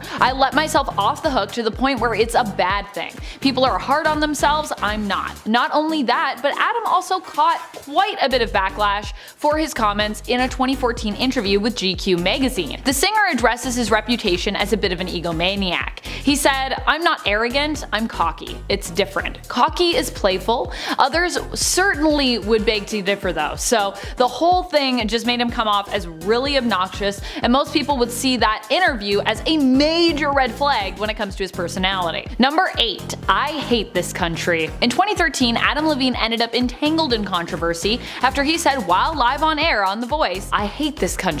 The next day, all of social media across the US was seemingly up in arms, which he was surprised about. In all fairness, his words were kind of twisted by being taken out of context here. He made the remark as a jest in response to contestants being eliminated from the show, which he was obviously sad about. He didn't want to see them go, and so playing up the drama of the moment, he made the remark, but as a joke, not seriously. However, when people decided to attack him from all sides about his statement, his response was pretty snide, I gotta say. He responded to the backlash by consulting the dictionary, explaining that it had only been a joke, and then going on to explain what a joke meant by providing the definitions from the dictionary for the words joke, humorless, lighthearted, and misunderstand. Yeesh. Wow. Could have just been like, it's a joke. You don't need to give everyone all the definitions to words. We know what words mean, Adam Levine, okay? Number 7, bad attitude. There is no denying Adam Levine's sex symbol status, but for that exact same reason, he has also been labeled a bit too cocky for his own good.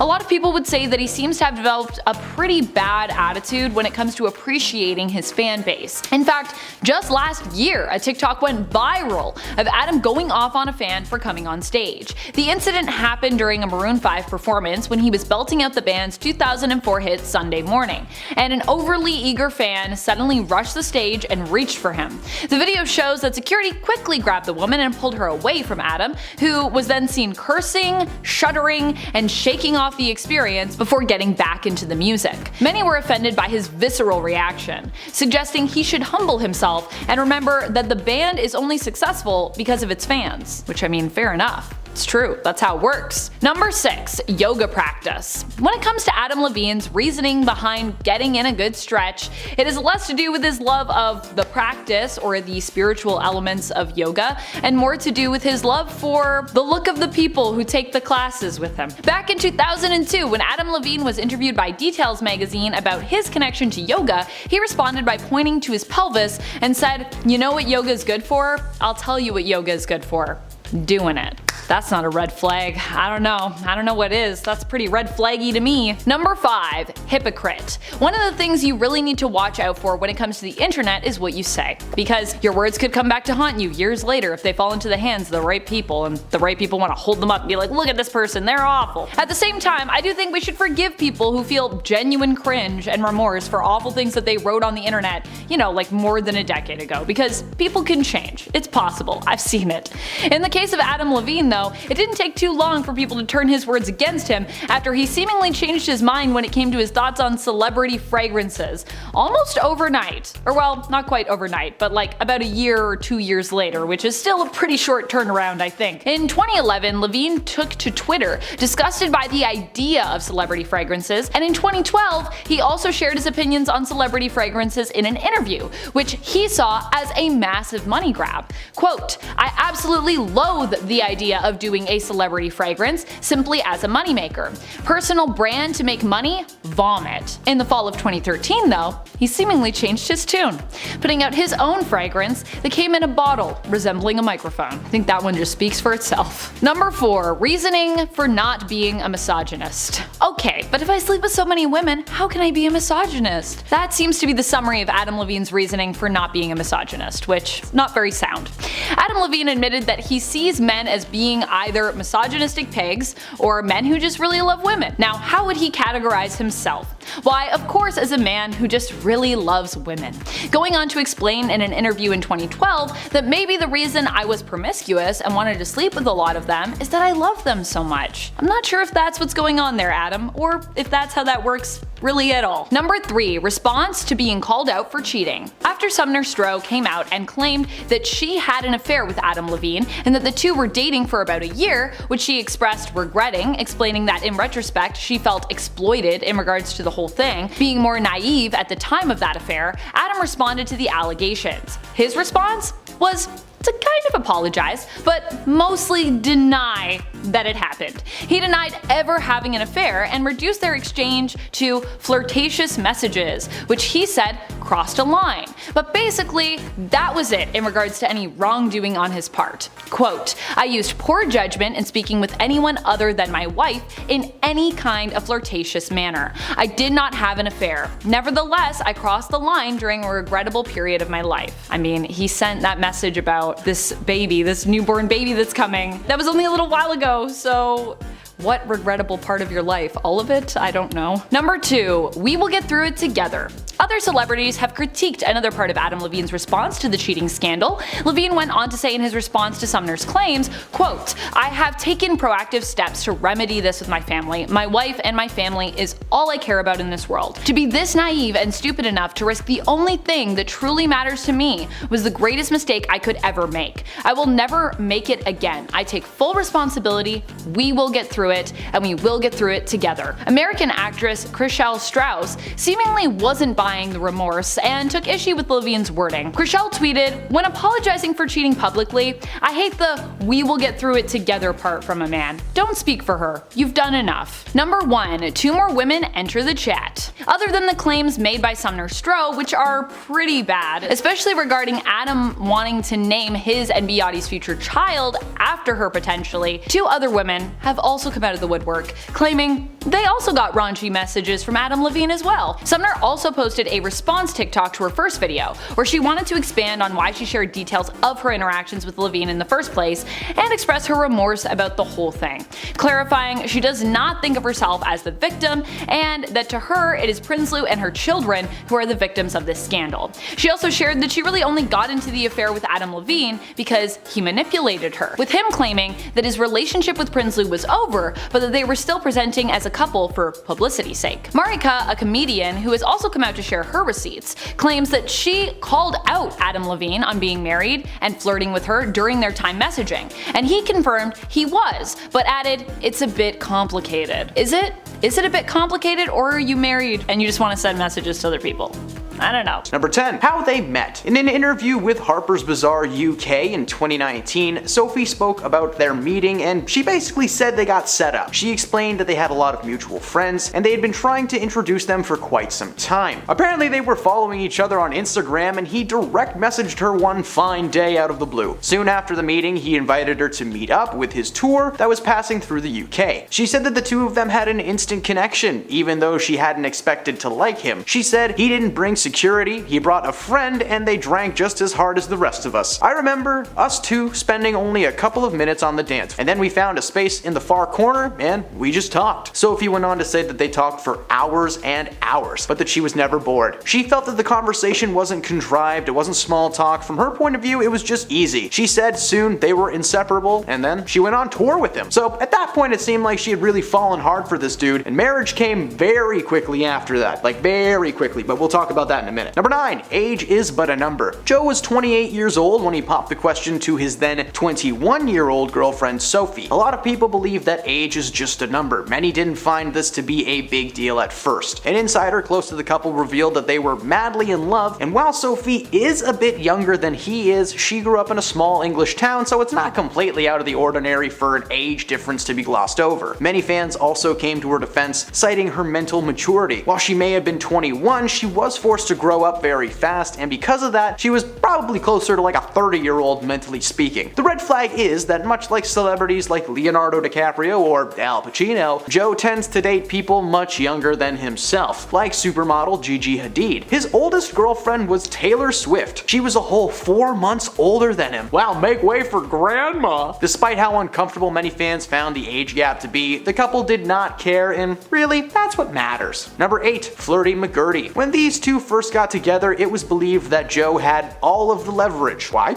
Well, Sophie was into him for quite some time, but she was aware that at the time, Joe was not known for his commitment skills. When they first met, he was a player, and according to several women, he was seeing them simultaneously and without each other's knowledge. Joe's tone shifted though when he met Sophie. By December of 2016, he was becoming a one-woman kind of guy. According to Sophie, they were intoxicated with each other and they started dating exclusively. However, it appears that he was playing the field for so long that he's forgotten to turn off his game. Joe was still flirting with women at his shows, and while it may have been accidental, the fact that he's not aware of what he's doing was cause for concern. Not only has Joe flirted with other people in the past, but apparently his ex Sophie did as well, with one of Joe's close friends whose jaw literally dropped when he saw her in real life. Number 7. The private PDA? Despite crying out to the public to just leave them alone, Sophie and Joe were known for their aggressive PDA. Whether it's getting cozy at an awards show, or at a Kings of Leon's concert, or during a shopping trip. Page 6 reported that in May of 2017, the couple went into a dressing room together in a Soho boutique. According to the report, the couple entered the change room and a customer noticed both of them in bare feet below the door. Now, while it's super creepy that someone was just peeking under doors in Soho, it was clear that Sophie was trying on clothes for Joe in the privacy of their own little room. When they they exited, they noticed the couple to be giggly and very touchy-feely. Now, while being close isn't a bad thing per se, these two have constantly asked the world to ignore them and stop focusing on their love lives. Well, hey man, then stop licking your wife in public. Number 6, in and out. Las Vegas weddings. Quick, easy, and everlasting. Joe and Sophie tied the knot in Las Vegas after publicly claiming several times that they were in no rush to get married. After telling the world they'd be taking time off for themselves following their engagement,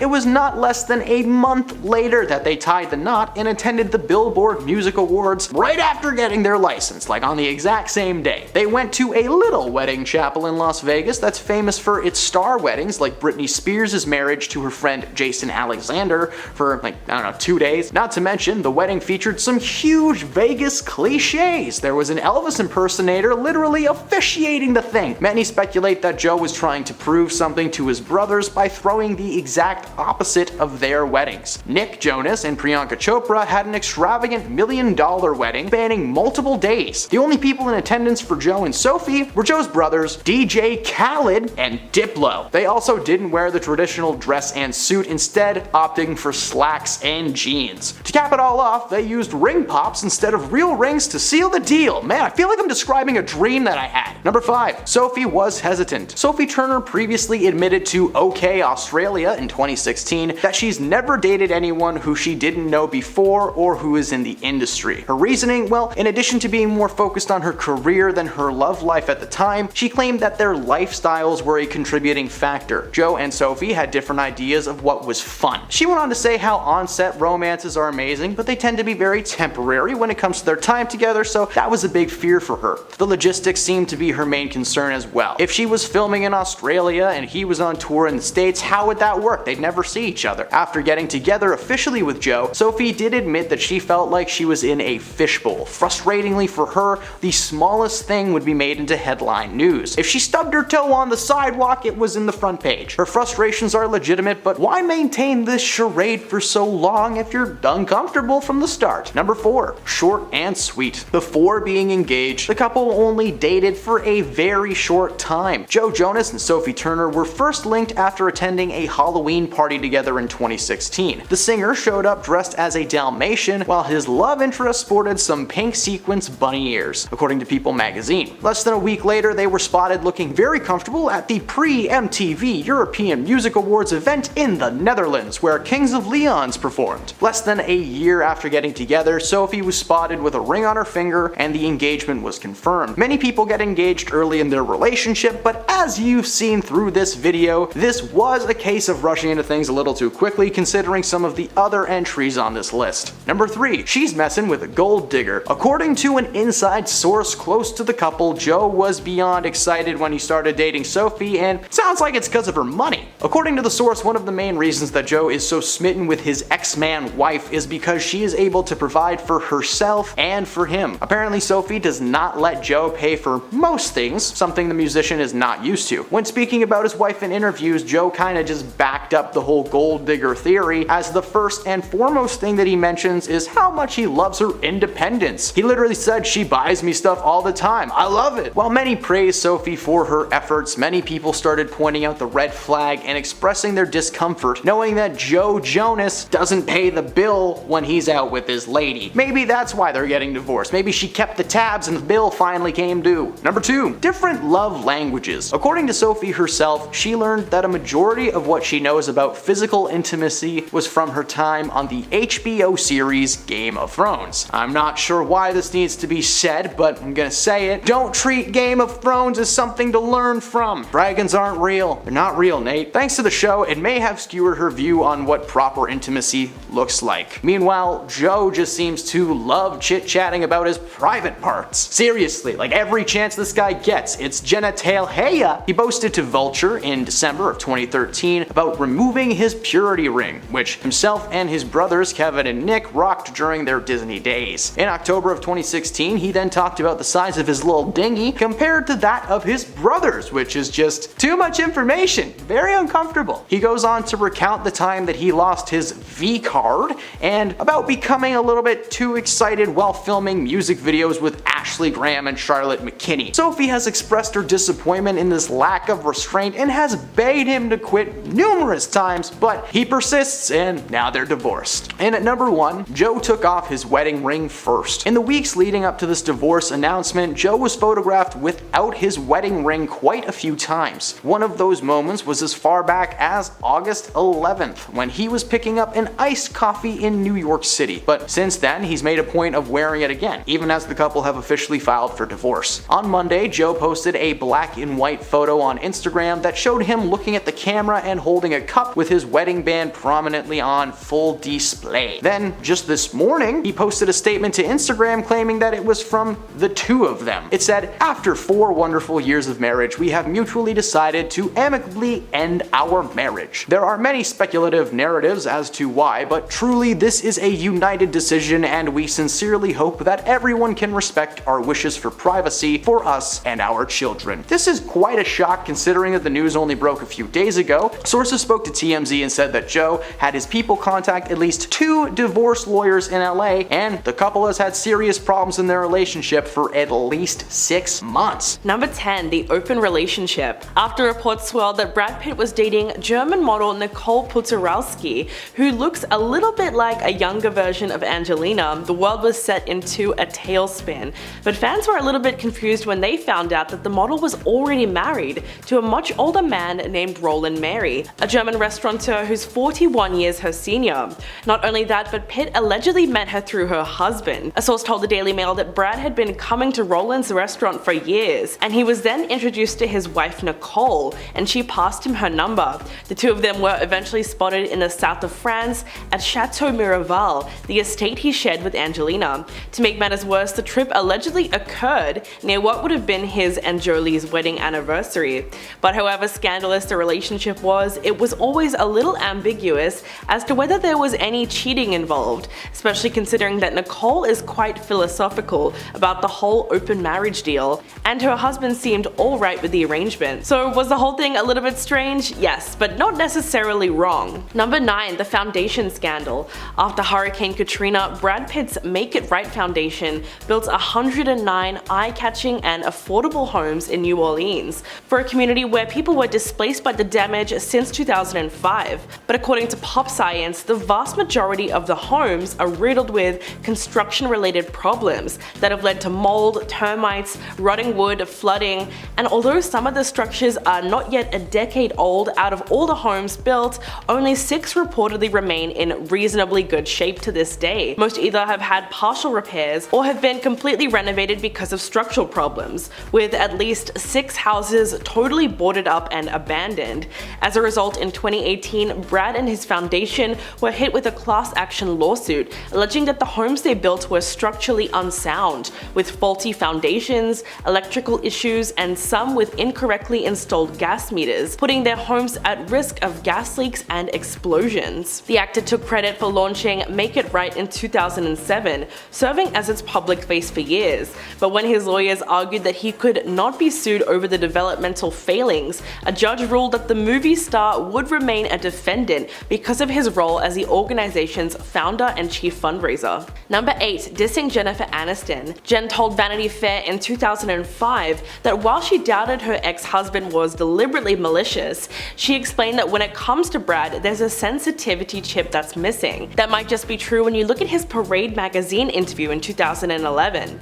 The actor gave a rather unflattering description of his life and marriage with Jen. Brad felt that he wasn't living an interesting life, and in the 5 years that he was with the Friends star, he was trying to pretend the marriage was something it wasn't. Quote, "I started getting sick of myself sitting on the couch holding a joint hiding out. It started feeling pathetic. It became very clear to me that I was intent on trying to find a movie about an interesting life, but I wasn't living an interesting life myself. I think that my marriage had something to do with it." To make matters worse, when asked about life with Angelina in comparison, he admitted that he was finally a satisfied man. After receiving backlash for the interview that was basically insinuating that Jen was boring, Brad had to do some major damage control and went on to clarify his comments. Quote, "It grieves me that this was interpreted this way. The point I was trying to make is not that Jen was dull, but that I was becoming dull to myself and that I am responsible for."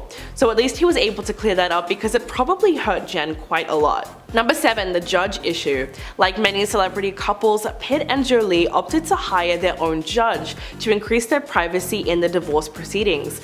But that became yet another point of contention for the former couple when Angelina fought for their judge to be disqualified from the case. She scored a major victory point in the divorce when the California Appeals Court agreed with her that Judge John W. Alderkirk didn't sufficiently disclose prior business relationships with Brad's attorneys and considered that a conflict of interest. Angelina was actually able to prove that the private judge that Brad had advocated for failed to disclose the cases that revealed a close relationship between the judge and her ex-husband's legal team. On their part, they were quick to deny any impropriety and pointed out that Judge Alderkirk actually officiated the couple's wedding, but the District Court of Appeal felt that it was an ethical breach and doubted the judge's ability to be impartial. So it was a bit of a shady move on the part of Brad's lawyers, but it might have just been all for nothing, as in 2020, Brad was granted joint custody of his children with a tentative ruling, much to Angelina's frustration. Number 6. Avoiding child support. In August of 2018, Angelina accused Brad of not paying any meaningful child support for their 6 children after the divorce. The actor countered that he had actually loaned her $8 million to buy a home, plus $1.3 million for bills. Angelina's attorneys slammed Brad in a statement to Us Weekly, citing the incident of September 2016 as the reason that Angelina and the children needed to move from the family home. Her rep further insinuated that he was charging her interest on a payment plan, and that she will of course honor that loan. Quote, "A loan is not, however, child support, and to represent it as such is misleading and inaccurate." The rep added that Angelina was requesting that Brad pay 50% of the kids' expenses, because she has had to shoulder the majority of those without his contribution for the past 2 years. Quote, "Child support is not optional in California. Typically, a father of means would pay these expenses voluntarily without the need for a request or a court order."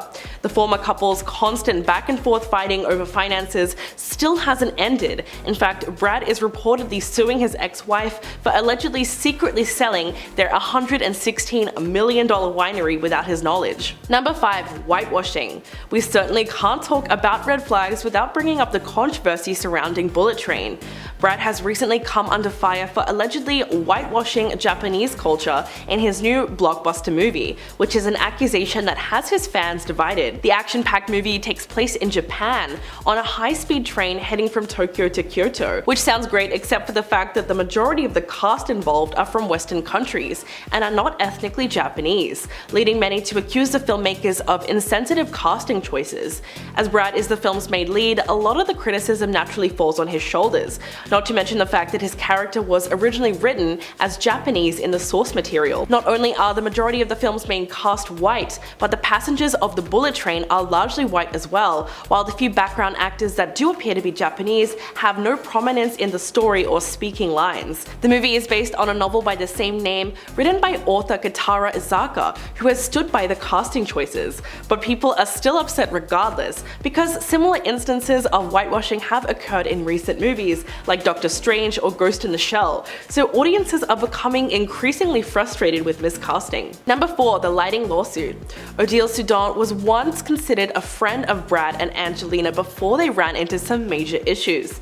In fact, the famous French designer ended up suing the couple in 2017 over massive unpaid bills for the lighting in their Chateau Miraval home. Soudan claimed that the former couple simply stopped paying for her work that she did on 4 buildings of their 40-room mansion in France. While she did not have a written contract with the former couple per se, she claims that Brad gave her the green light to do whatever she wanted to make their home beautiful. Soudan took him at his word and racked up a $29 million bill in the process. She hired architects, designers, lighting and acoustic specialists, and even went to an optical engineer to calculate the angle of the sun's rays on the chateau. But she soon noticed that the former couple stopped paying for her project after her billings reached around around $6 million. Before the lawyers got involved, Brad emailed her insisting that he was a fan of her work and that she should not legally attack them because they could figure it out amongst themselves. But it was no use, as in 2017 they were ordered to pay her roughly $674,000, including extra for damaging her reputation. Number 4. Dating Juliette Lewis. When they met on the set of Too Young to Die, Brad Pitt and Juliette Lewis were infatuated with each other and went on to date for 3 years. The film was quite a big break for both actors who were still climbing the Hollywood ladder at the time, but it was clearly a great romance, as years later Brad would go on to label the relationship as one of the greatest. So why was it a red flag? Well, he was 27 at the time and she was only 17.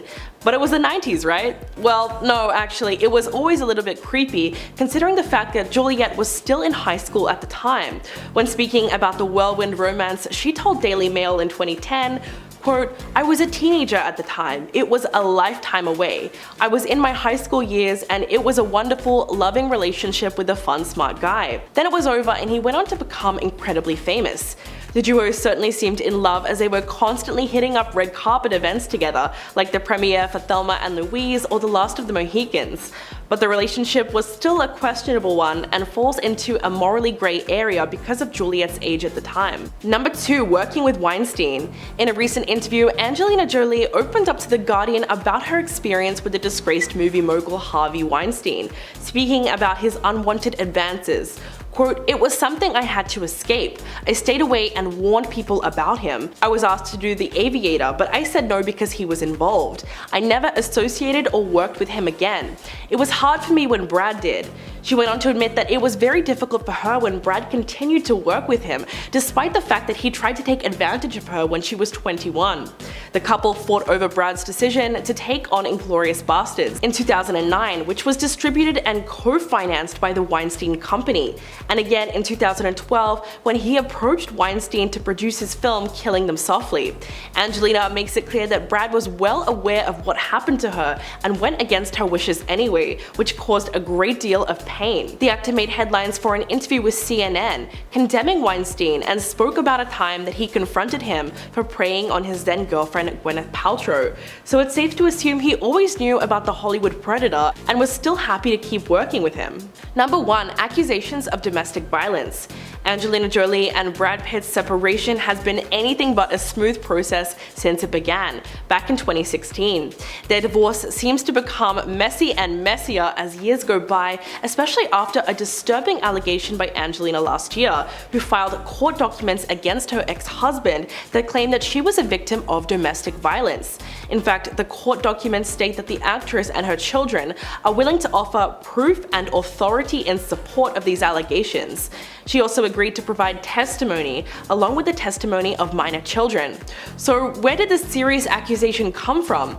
Well, in 2016, news broke that an altercation on a flight from Nice, France to Los Angeles had ultimately sparked the reason for the couple's divorce, as Brad was drinking heavily on the flight and allegedly physically hurt their oldest son, Maddox. He was subsequently investigated by the Los Angeles Department of Children and Family Services and cleared. Brad reportedly told the FBI that he had shouted at his son, but insisted that he did not attempt to physically harm him, his wife, or any of their other children.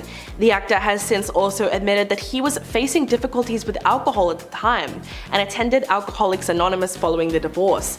So it's possible that the incident was just a family argument that happened to escalate. Number 10. The CinemaCon incident. As Olivia was presenting at CinemaCon and promoting her new movie Don't Worry Darling, a woman from the audience approached her while she was still on stage and handed her a yellow envelope, which read "Personal and Confidential." The whole thing was caught on camera, and as the actress opened the envelope, she found out it was custody papers from her former partner Jason Sudeikis. After a brief moment of shock, she decided to continue on with her presentation, but later decided to accuse her ex of maliciously planning the incident. She told Variety, "In any other workplace, it would be seen as an attack. I hated that this nastiness distracted from the work of so many different people, and that the studio that I was up there representing, and to try and sabotage that was really vicious. But you know, sadly, it was not something that was entirely surprising to me. I mean, there's a reason I left that relationship, but the truth is that Jason was was not able to choose the time or the place that the papers were served. So Olivia claiming that he was trying to sabotage her moment was completely untrue. If you're loving this video so far, please hit that like button, it would really help us out. Number 9, Harry Styles' relationship. If there's one thing that the internet loves to do right now, it's tear down the romance between Olivia Wilde and Harry Styles. The couple met on the set of the movie Don't Worry Darling, which Olivia directed. He joined the cast in the fall of 2020, and by January 2021, the duo was spotted holding hands at a wedding, which naturally caused everyone to lose their mind. There has also been a lot of valid criticism directed at the couple, with some people questioning the timeline of their relationship, and they felt that Olivia moved on just too quickly after breaking up with her ex Jason Sudeikis. Former couple called off their 7-year engagement in November last year, and they shared 2 kids together. But most of the hate is due to the fact that she's 10 years older than Harry, which gets brought up a lot when we see that an older woman is dating a younger man, but often it's not the other way around. They are also mad that she is in a position of power over him,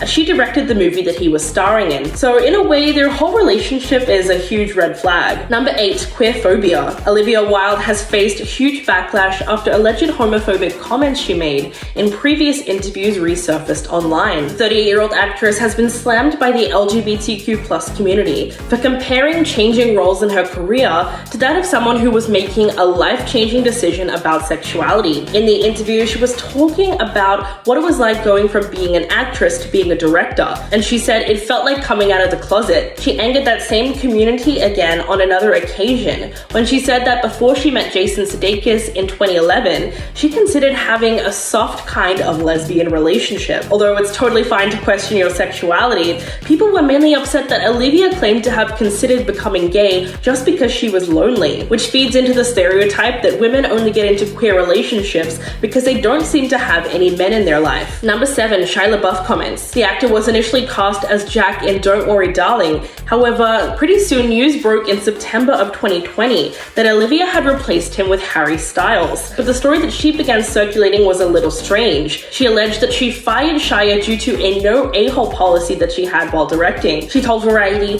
"Shia's process was not conducive to the ethos that I demand in my productions. He has a process that in some ways seems to require a combative energy, and I don't personally believe that it is conducive to the best performances. Ultimately, my responsibility is to the production and to the cast to protect them." Just by her choice of words, Olivia made it sound as though he was a danger to the cast and crew, and that she had to fire him in order to protect everyone on set. This would have been easier for her to say, considering that Shia is being plagued by accusations of domestic violence at the moment, but in this instance, it was a blatant lie. Number 6, Kiki Layne. When it comes to the widely publicized drama surrounding Don't Worry Darling, there is new information being spilled every day. Kiki Layne and Ariel Stachel are now speaking out about how they were cut from most of the movie. They played the characters Margaret and Ted Watkins. Margaret serves as Alice's close friend and helps the protagonist in solving the mystery behind the Victory Project. The actress recently posted a video and 2 sweet images of the on-screen couple from the movie set on Instagram, but it was her caption that got everyone talking. She wrote, "The best thing about Don't Worry Darling is that I am lucky enough to meet Ariel Stachel. They cut us from most of the movie, but we're thriving in real life." When her Instagram post blew up, the outrage also grew, and one user commented, "Olivia Wilde cut a majority of the only POC characters out of her movie, marketed as a movie showcasing female pleasure,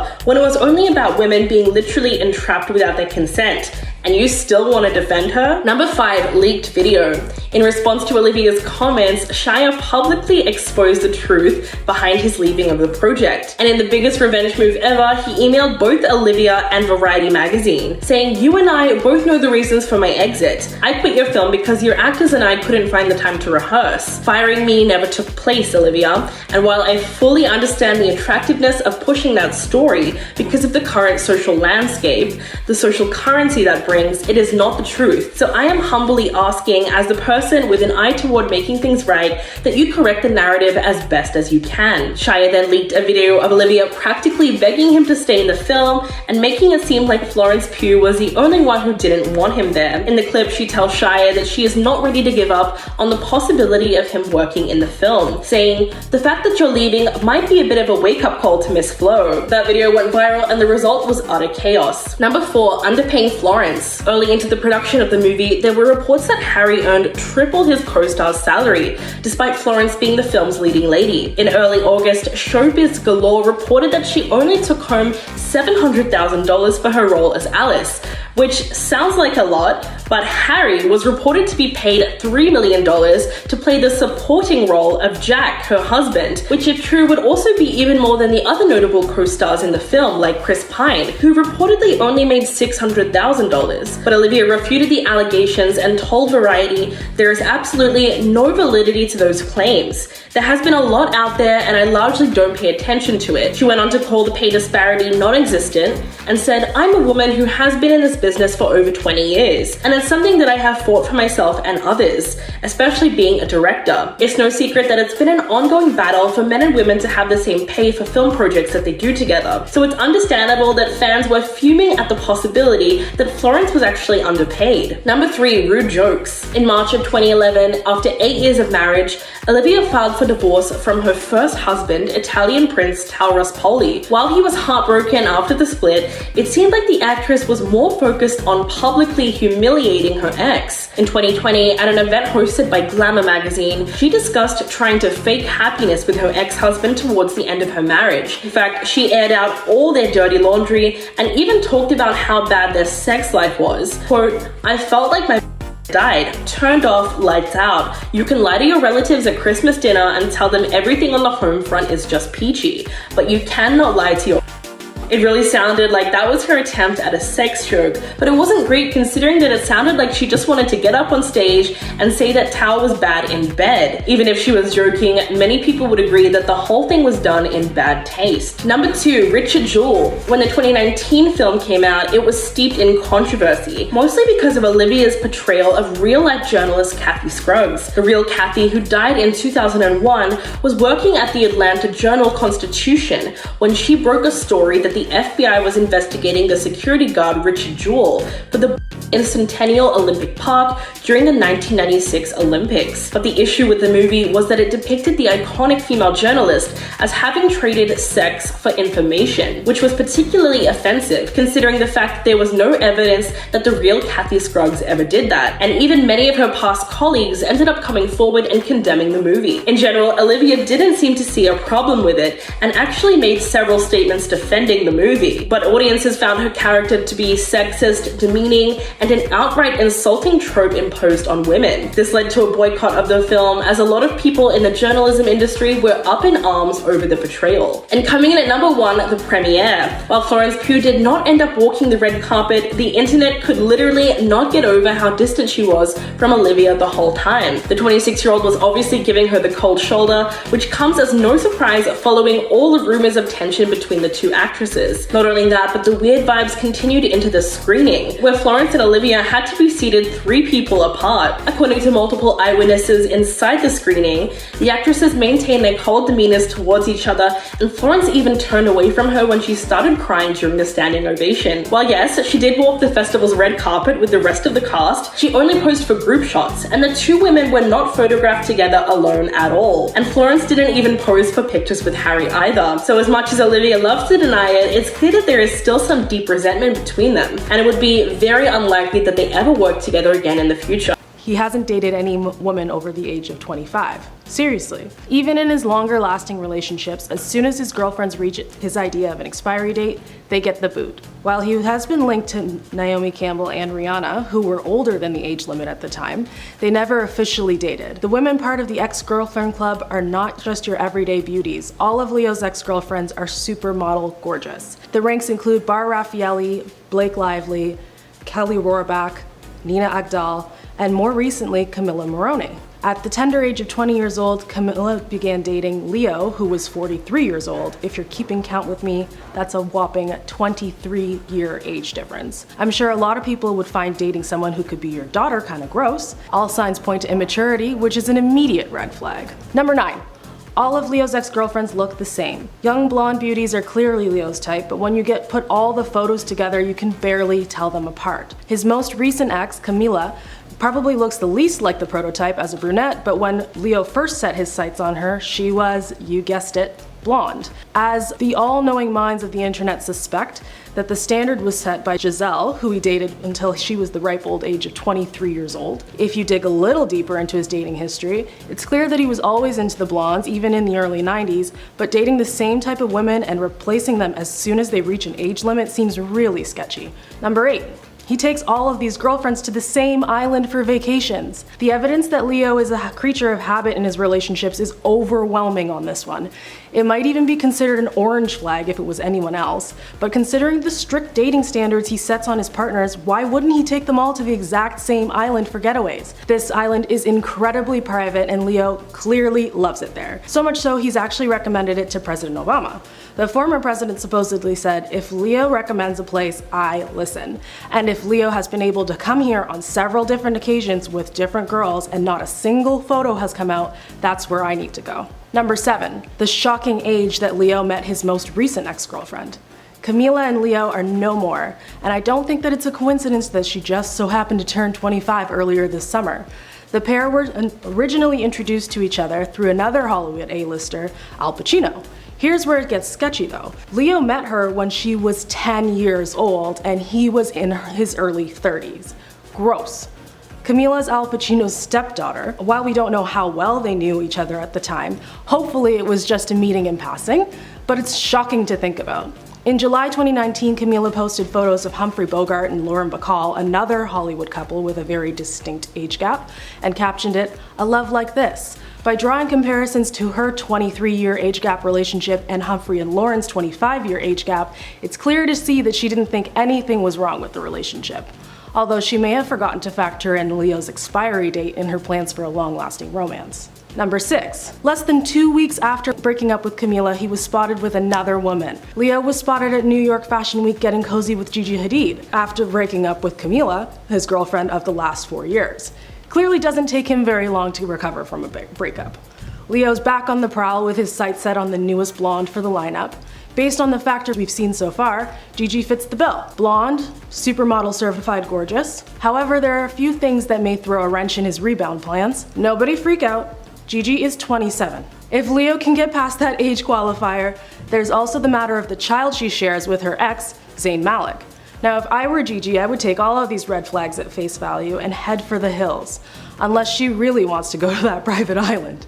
Number 5. Leo reportedly pays big money for the best PR firm available. Sunshine Sachs is one of the most exclusive PR agencies available, so much so that they frequently turn down A-list clients and they don't even have a website. You have to have the right connections to get in with them, and they offer some of the best services the industry has to offer. Considering all of his interesting dating habits, it's no wonder Leo's been with the company for years. Ken Sunshine, the CEO of Sunshine Sachs, has mentioned Leo by name in interviews and articles, proving his close ties with the company. Reportedly, Leo doesn't interact with anyone who hasn't signed an NDA. Maybe this is just an attempt to keep some of his limited privacy, being one of the most recognizable faces on earth, but this move raises a red flag. Number 4. Leo's self-titled foundation. The Leonardo DiCaprio Foundation, or the LDF, is so attached to Leo's personal brand that it doesn't even have its own website. The LDF seems to be directed towards creating a better world for all of its inhabitants by targeting conservation of species, oceans, wildlands, and tackling climate change.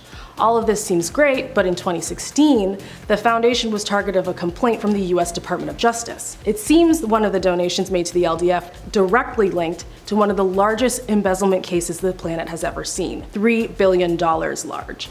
And if that's not enough to set off alarm bells, then there's the matter of the foundation being classified as a donor-advised fund, meaning that it doesn't have to file public disclosures of its revenue, expenditures, or disbursements. So we have no idea if any of the money they receive goes to any of the causes that the LDF claims to support. Their charitable galas are held in Saint-Tropez.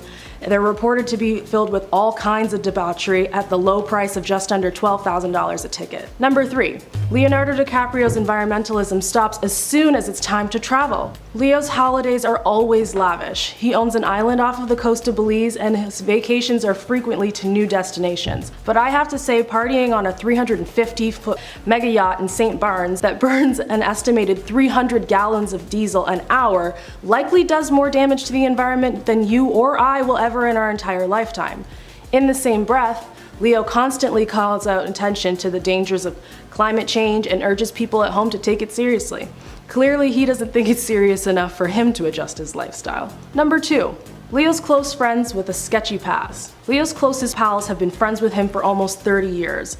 The likes of Tobey Maguire, Lucas Haas, and Kevin Connolly have all been spotted with him consistently. The gang of guys gained a moniker too salacious to be repeated here for being a randy group of guys only after one thing.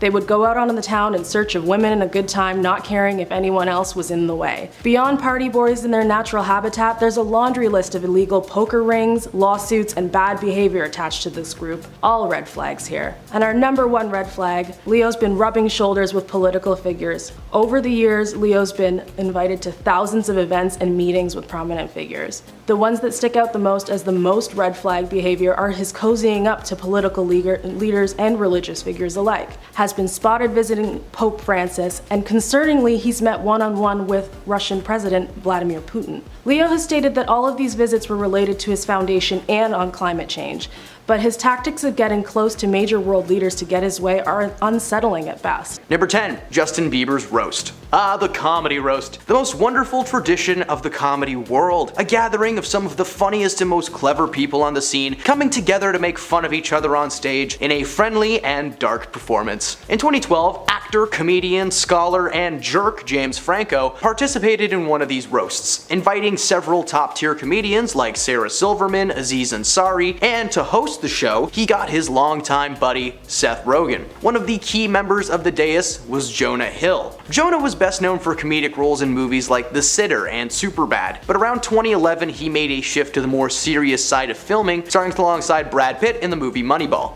While he was sitting in his cozy little chair before his turn on the mic, everyone who came up to the stage had a joke to make about Jonah's behavior. He's been cold and rude, man, with his head jammed so far up his rear that he looks like an alien from Teenage Mutant Ninja Turtles. When Jonah came to the stage to retort, he held his own, but his words were noticeably more scripted compared to his fellow performers who gave like a more off-the-cuff and authentic delivery. The truth has been there all along. Jonah said little to nothing to his fellow roasters following the event, apparently snubbing James himself. Everyone collaborated on a movie called This Is the End, and according to Seth Rogen, it was the last time that he ever saw Jonah Hill smiling and enjoying his time on set. It seems that his turn to the more serious side of things may have taken a toll on his ability to feel joy. Number 9. His choice of roles. Jonah's career is filled with everything from comedy blockbusters to serious dramatic pieces. He got his start working in comedy films, with one of his first performances being a brief cameo in the film 40-Year-Old Virgin before moving to a leading role in the classic cult comedy Superbad. It's one of my favorite movies, and Jonah is by far one of the best parts of it, on top of Bill Hader and Seth Rogen as cops. That's just legendary. While he started making people laughing in 2007, by the mid-2010s, Jonah had shifted his efforts to the more serious and macabre, with his roles in films like True Story and Wolf of Wall Street. He even earned an Oscar nomination for his supporting character in Moneyball with Brad Pitt. The red flag was the dramatic shift in tone from Hill as a performer. If you put his posters from the last 20 years side by side, you'll see that the older he gets, the less color there is on the page. Like, the more serious things are, the more black and white they need to be. He attempted to return to the comedy world in a recent Netflix movie called Don't Look Up, but thanks to the news of his possible tyranny arising, we doubt there will be a 23 Jump Street anytime soon. Number 8. His refusal to be interviewed. Have you ever noticed that when a Jonah Hill movie comes out, he's like never really been around to talk about it? Well, according to several celebrity news and interview sites, Jonah actually refuses to participate in most interviews simply because the ones that he has done in the past have just been extremely uncomfortable. When he was doing press for the movie Superbad, several of the interviewers were asking Jonah questions about his weight, calling him a large comedian over and over again. Now, he may be a large man, but that wasn't necessarily the selling point of Jonah Hill. The following few years, while still being involved in comedy films, Jonah was dodging questions left and right about his size, going up and down. Eventually, Jonah actually lost a ton of weight for his role alongside Channing Tatum in the comedy movie 21 Jump Street. The interviews for that film were the final straw for Jonah though, now being asked by people why he was so thin, literally fighting one of the most unwinnable battles of interviewer time. Since the early 2010s, Jonah has been sticking to the shadows and simply being in whatever movie comes out. While the line of questioning may have caused him to avoid the interview spotlight. This was around the same time he shifted to a serious role in Moneyball, seemingly proving his mind had snapped. Number 7. Jonah's ex. Recently, a news article broke that has brought to light some troubling information about Jonah Hill. According to his ex-girlfriend Sarah Bradley, Jonah was emotionally damaging towards her during their relationship. The couple first got together in 2021, meeting on a beach as she was a surf instructor. According to a series of texts between Sarah and Jonah, it's obvious that he is mentally manipulative. He tells Sarah to remove any photos of her surfing from Instagram that showed her bum bum in a thong, and when she did that, he told her it was a good start but that she didn't seem to get his point. He then told her, "It's not my place to teach you. I've made my boundaries clear. You refuse to let go of some of them, and you've made that clear, and I hope that makes you happy." In another screenshot, Jonah showed his plans and simple conditions for maintaining their relationship, including stating that he didn't want Sarah surfing with men. You know, like doing her job. He wrote a massive list of boundaries and rules that were clearly him trying to control everything that Sarah did. One point literally saying that she can't post pictures of herself in a bathing suit. What's she supposed to wear to the beach? A turtleneck? His manipulation is apparent and will surely shift Hollywood's opinion on the once great comedian. Number 6. The Wolf of Wall Street. Wolf of Wall Street is considered to be one of Martin Scorsese's best modern movies. The film is based on a book written by the titular wolf Jordan Belfort, chronicling his rise and demise to stock market fortune. In the film, Jonah plays Donnie Azoff, a man who actually quit his job to work for Jordan in the glory days. His character is a good time on screen, but Jonah's ability to play Donnie is just a little bit too good. Donnie's character spends the majority of the movie being a degenerate and getting his friends either arrested or injured over and over again. According to Martin Scorsese, Jonah would just walk on set and go in. No prep, no routine, he would just go. This should have been the biggest red flag of them all. If someone playing an evil wizard had just walked on set one day and started shooting lightning balls out of their hands, you'd be like, "Oh my god, that guy's a real wizard." When Jonah was able to easily switch between himself and the womanizing substance user he plays on screen, Martin should have called a psychiatrist to give this guy a good once-over. Number 5. His rapid change in weight.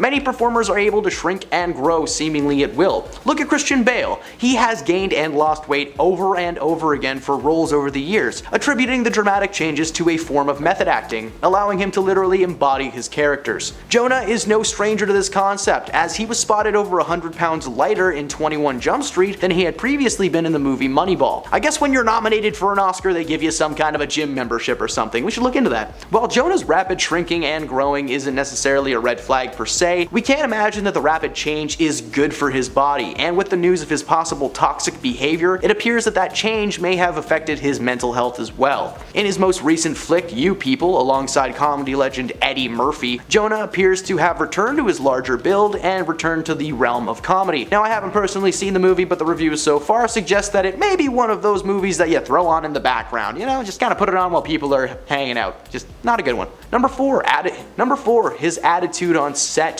Jonah may have started his career as a comedy king, but his attitude on set is anything but fun. According to many directors over the years, Jonah is a very gifted actor, able to come to set prepared for work every day with no hesitation. The only overall problem seems to be his communication skills. Jonah is known to be a very quiet and reclusive man on set, apparently spending a majority of his time in trailers away from the cast and crew. He's also known to be rather quiet while being given directions or while waiting for a scene to be reset. Like, imagine being a PA on set, you're standing next to the guy from Superbad and he's just on his phone playing Candy Crush all day. People always say it's the quiet ones that you have to worry about, and it seems that his quiet time may have been spent contemplating the meaning of life and his role in it. Or he spends it making a mental list of all the things that his partner needs to do to please him in a relationship. That might be it too. Number 3, he turned down The Hangover. Arguably one of the funniest trilogies in recent history has been The Hangover Saga, a series of films following 3 friends trying to piece together the wild night they had before. They lose their friends on roofs, they steal monkeys, and Ken Jeong is in it, so you cannot go wrong.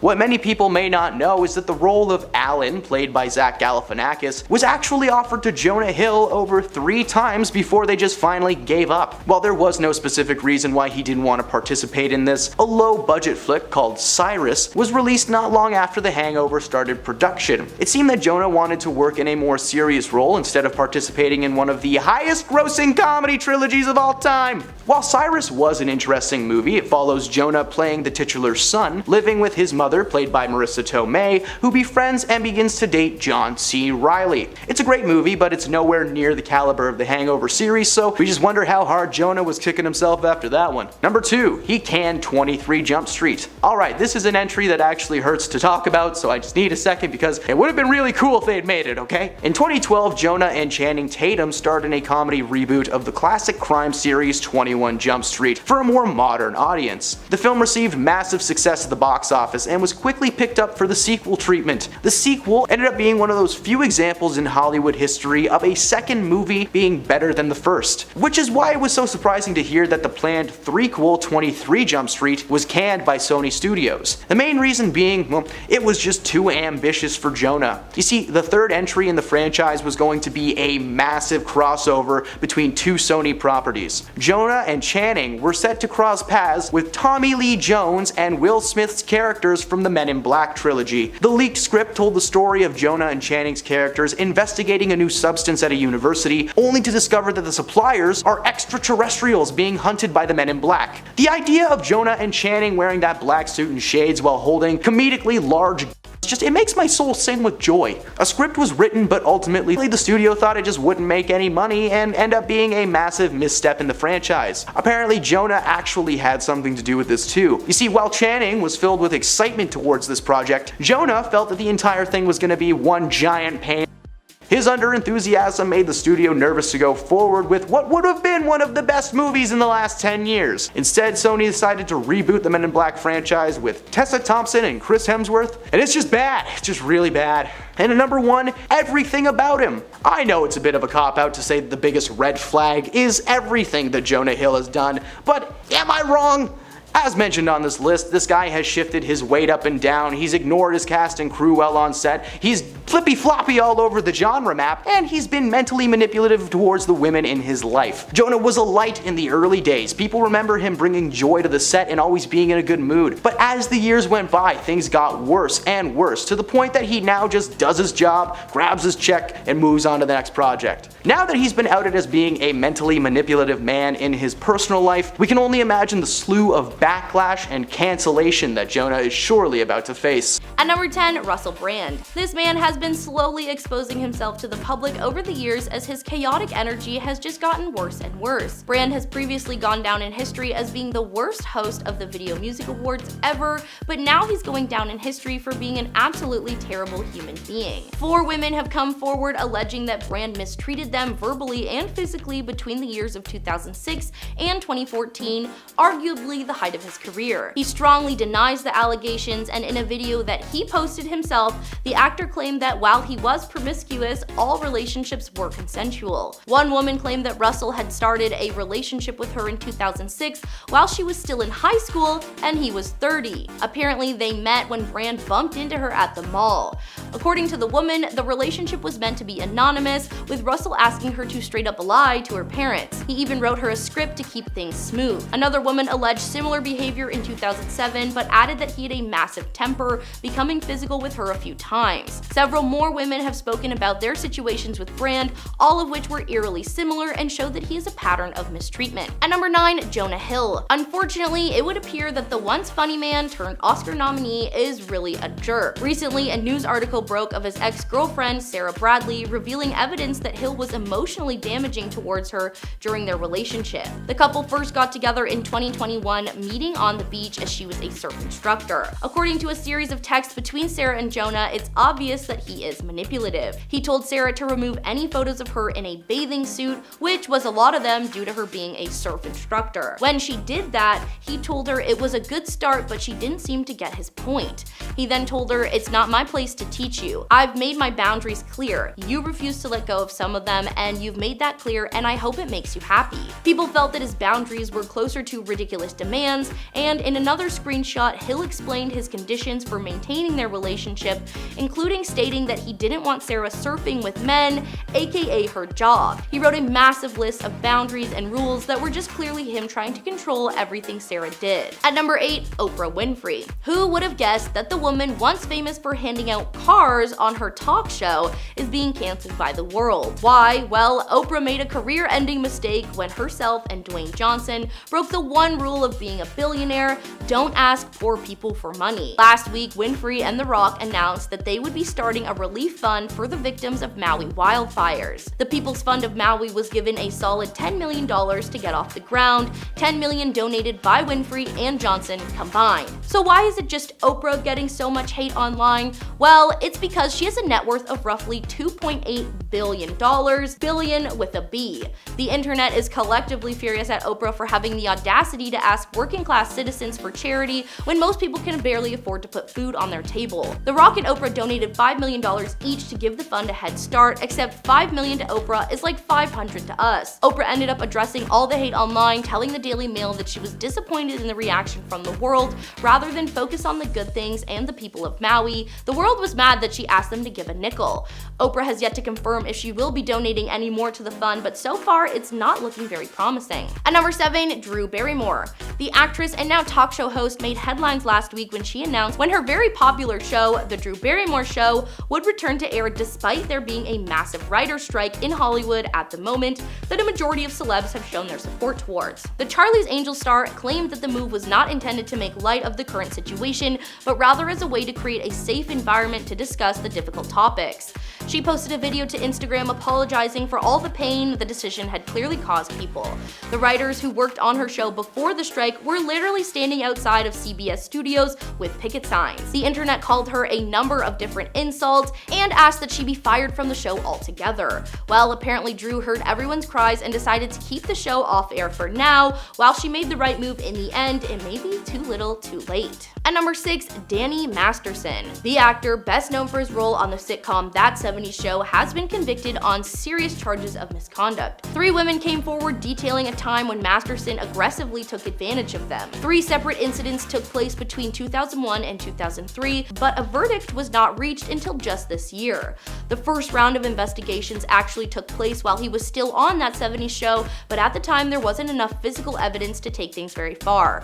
In 2017, the investigation was reopened and it was reported that he once again being investigated. The women spoke about Masterson's misdeeds and they were eventually able to scrape together enough evidence for a conviction. Another woman came forward in 2017, rounding it up to 4 accusers. It was revealed throughout the proceedings that Netflix had actually tried to dispute the claims of these women as a way to maintain their working relationship with Masterson. Eventually, he was fired from the ranch and, well, everything with his name attached to it. The actor defended himself tooth and nail right up until the final verdict. In the last year, former co-stars like Ashton Kutcher and Mila Kunis wrote character statements supporting Danny and literally claiming that he was a role model. At number 5, Jada Pinkett Smith. Jada was well known for a long time, mostly as Will Smith's wife, but also for her occasional acting roles. These days, she's known as a disgruntled talk show host. For a few years, Pinkett Smith hosted a talk show online called Red Table Talk, where she would invite guests to come on so they could discuss various topics, from upcoming projects to the man she was dating while her and Will were on not so good terms. The show was known for getting a little too deep into Jada's personal life,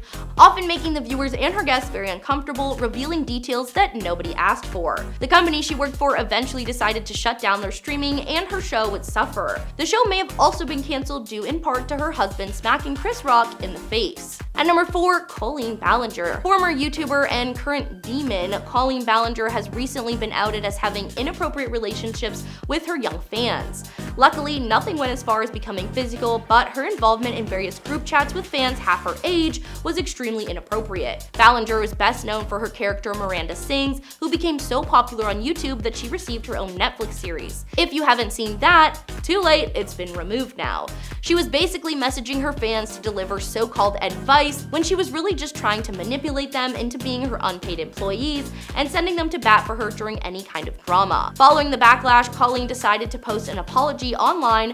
The only thing was, she did it while playing a ukulele. In response to the cringiest apology of all time, her former fans decided to cancel her for good by reminding the world of a number of inappropriate bits, sketches, and jokes she probably shouldn't have done and certainly should not have been available to children to watch. At number 3, Katy Perry. Recently, Katy Perry took to social media to announce that she wants to quit being a judge on American Idol after 6 years over a fear that she's being made to look like a bad guy by the producers. For those who don't know, Perry had an interesting reaction to a contestant revealing she was a mother of 3 and being much older than she looked. In response, Perry stood up out of her chair and almost laid on the judge's table. The contestant Sarah Beth then sarcastically said that if Katie laid on the table, she would die, and Katie responded with, "Honey, you've been laying on the table too much," in reference to her having multiple kids at a young age. At first, everyone laughed and this all seemed in good fun, but following her audition, Sarah announced she would be going back to California to be with her family, claiming she just wasn't cut out for show business. She later took to TikTok to call Perry out for the joke,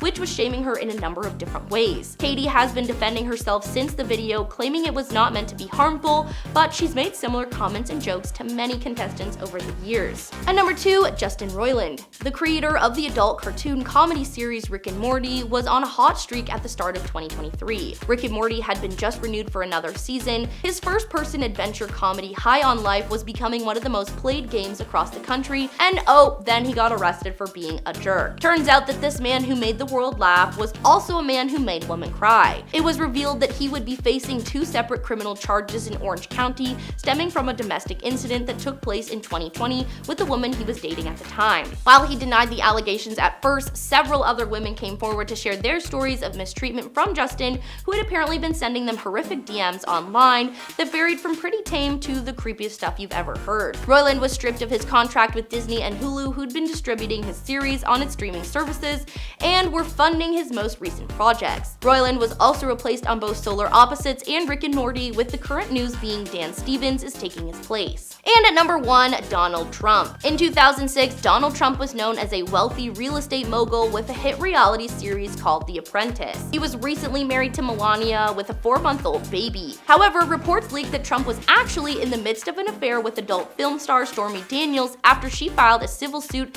claiming the contract he made her sign to keep quiet was invalid. Daniels claimed that herself and Trump shared an intimate relationship for roughly a year during his marriage to Melania. These aren't the first allegations of an affair, as Trump has been back and forth in the media since the 70s, being accused by 26 women of mistreatment or misconduct. While these rumors have never held any merit at first, the truth was finally set free.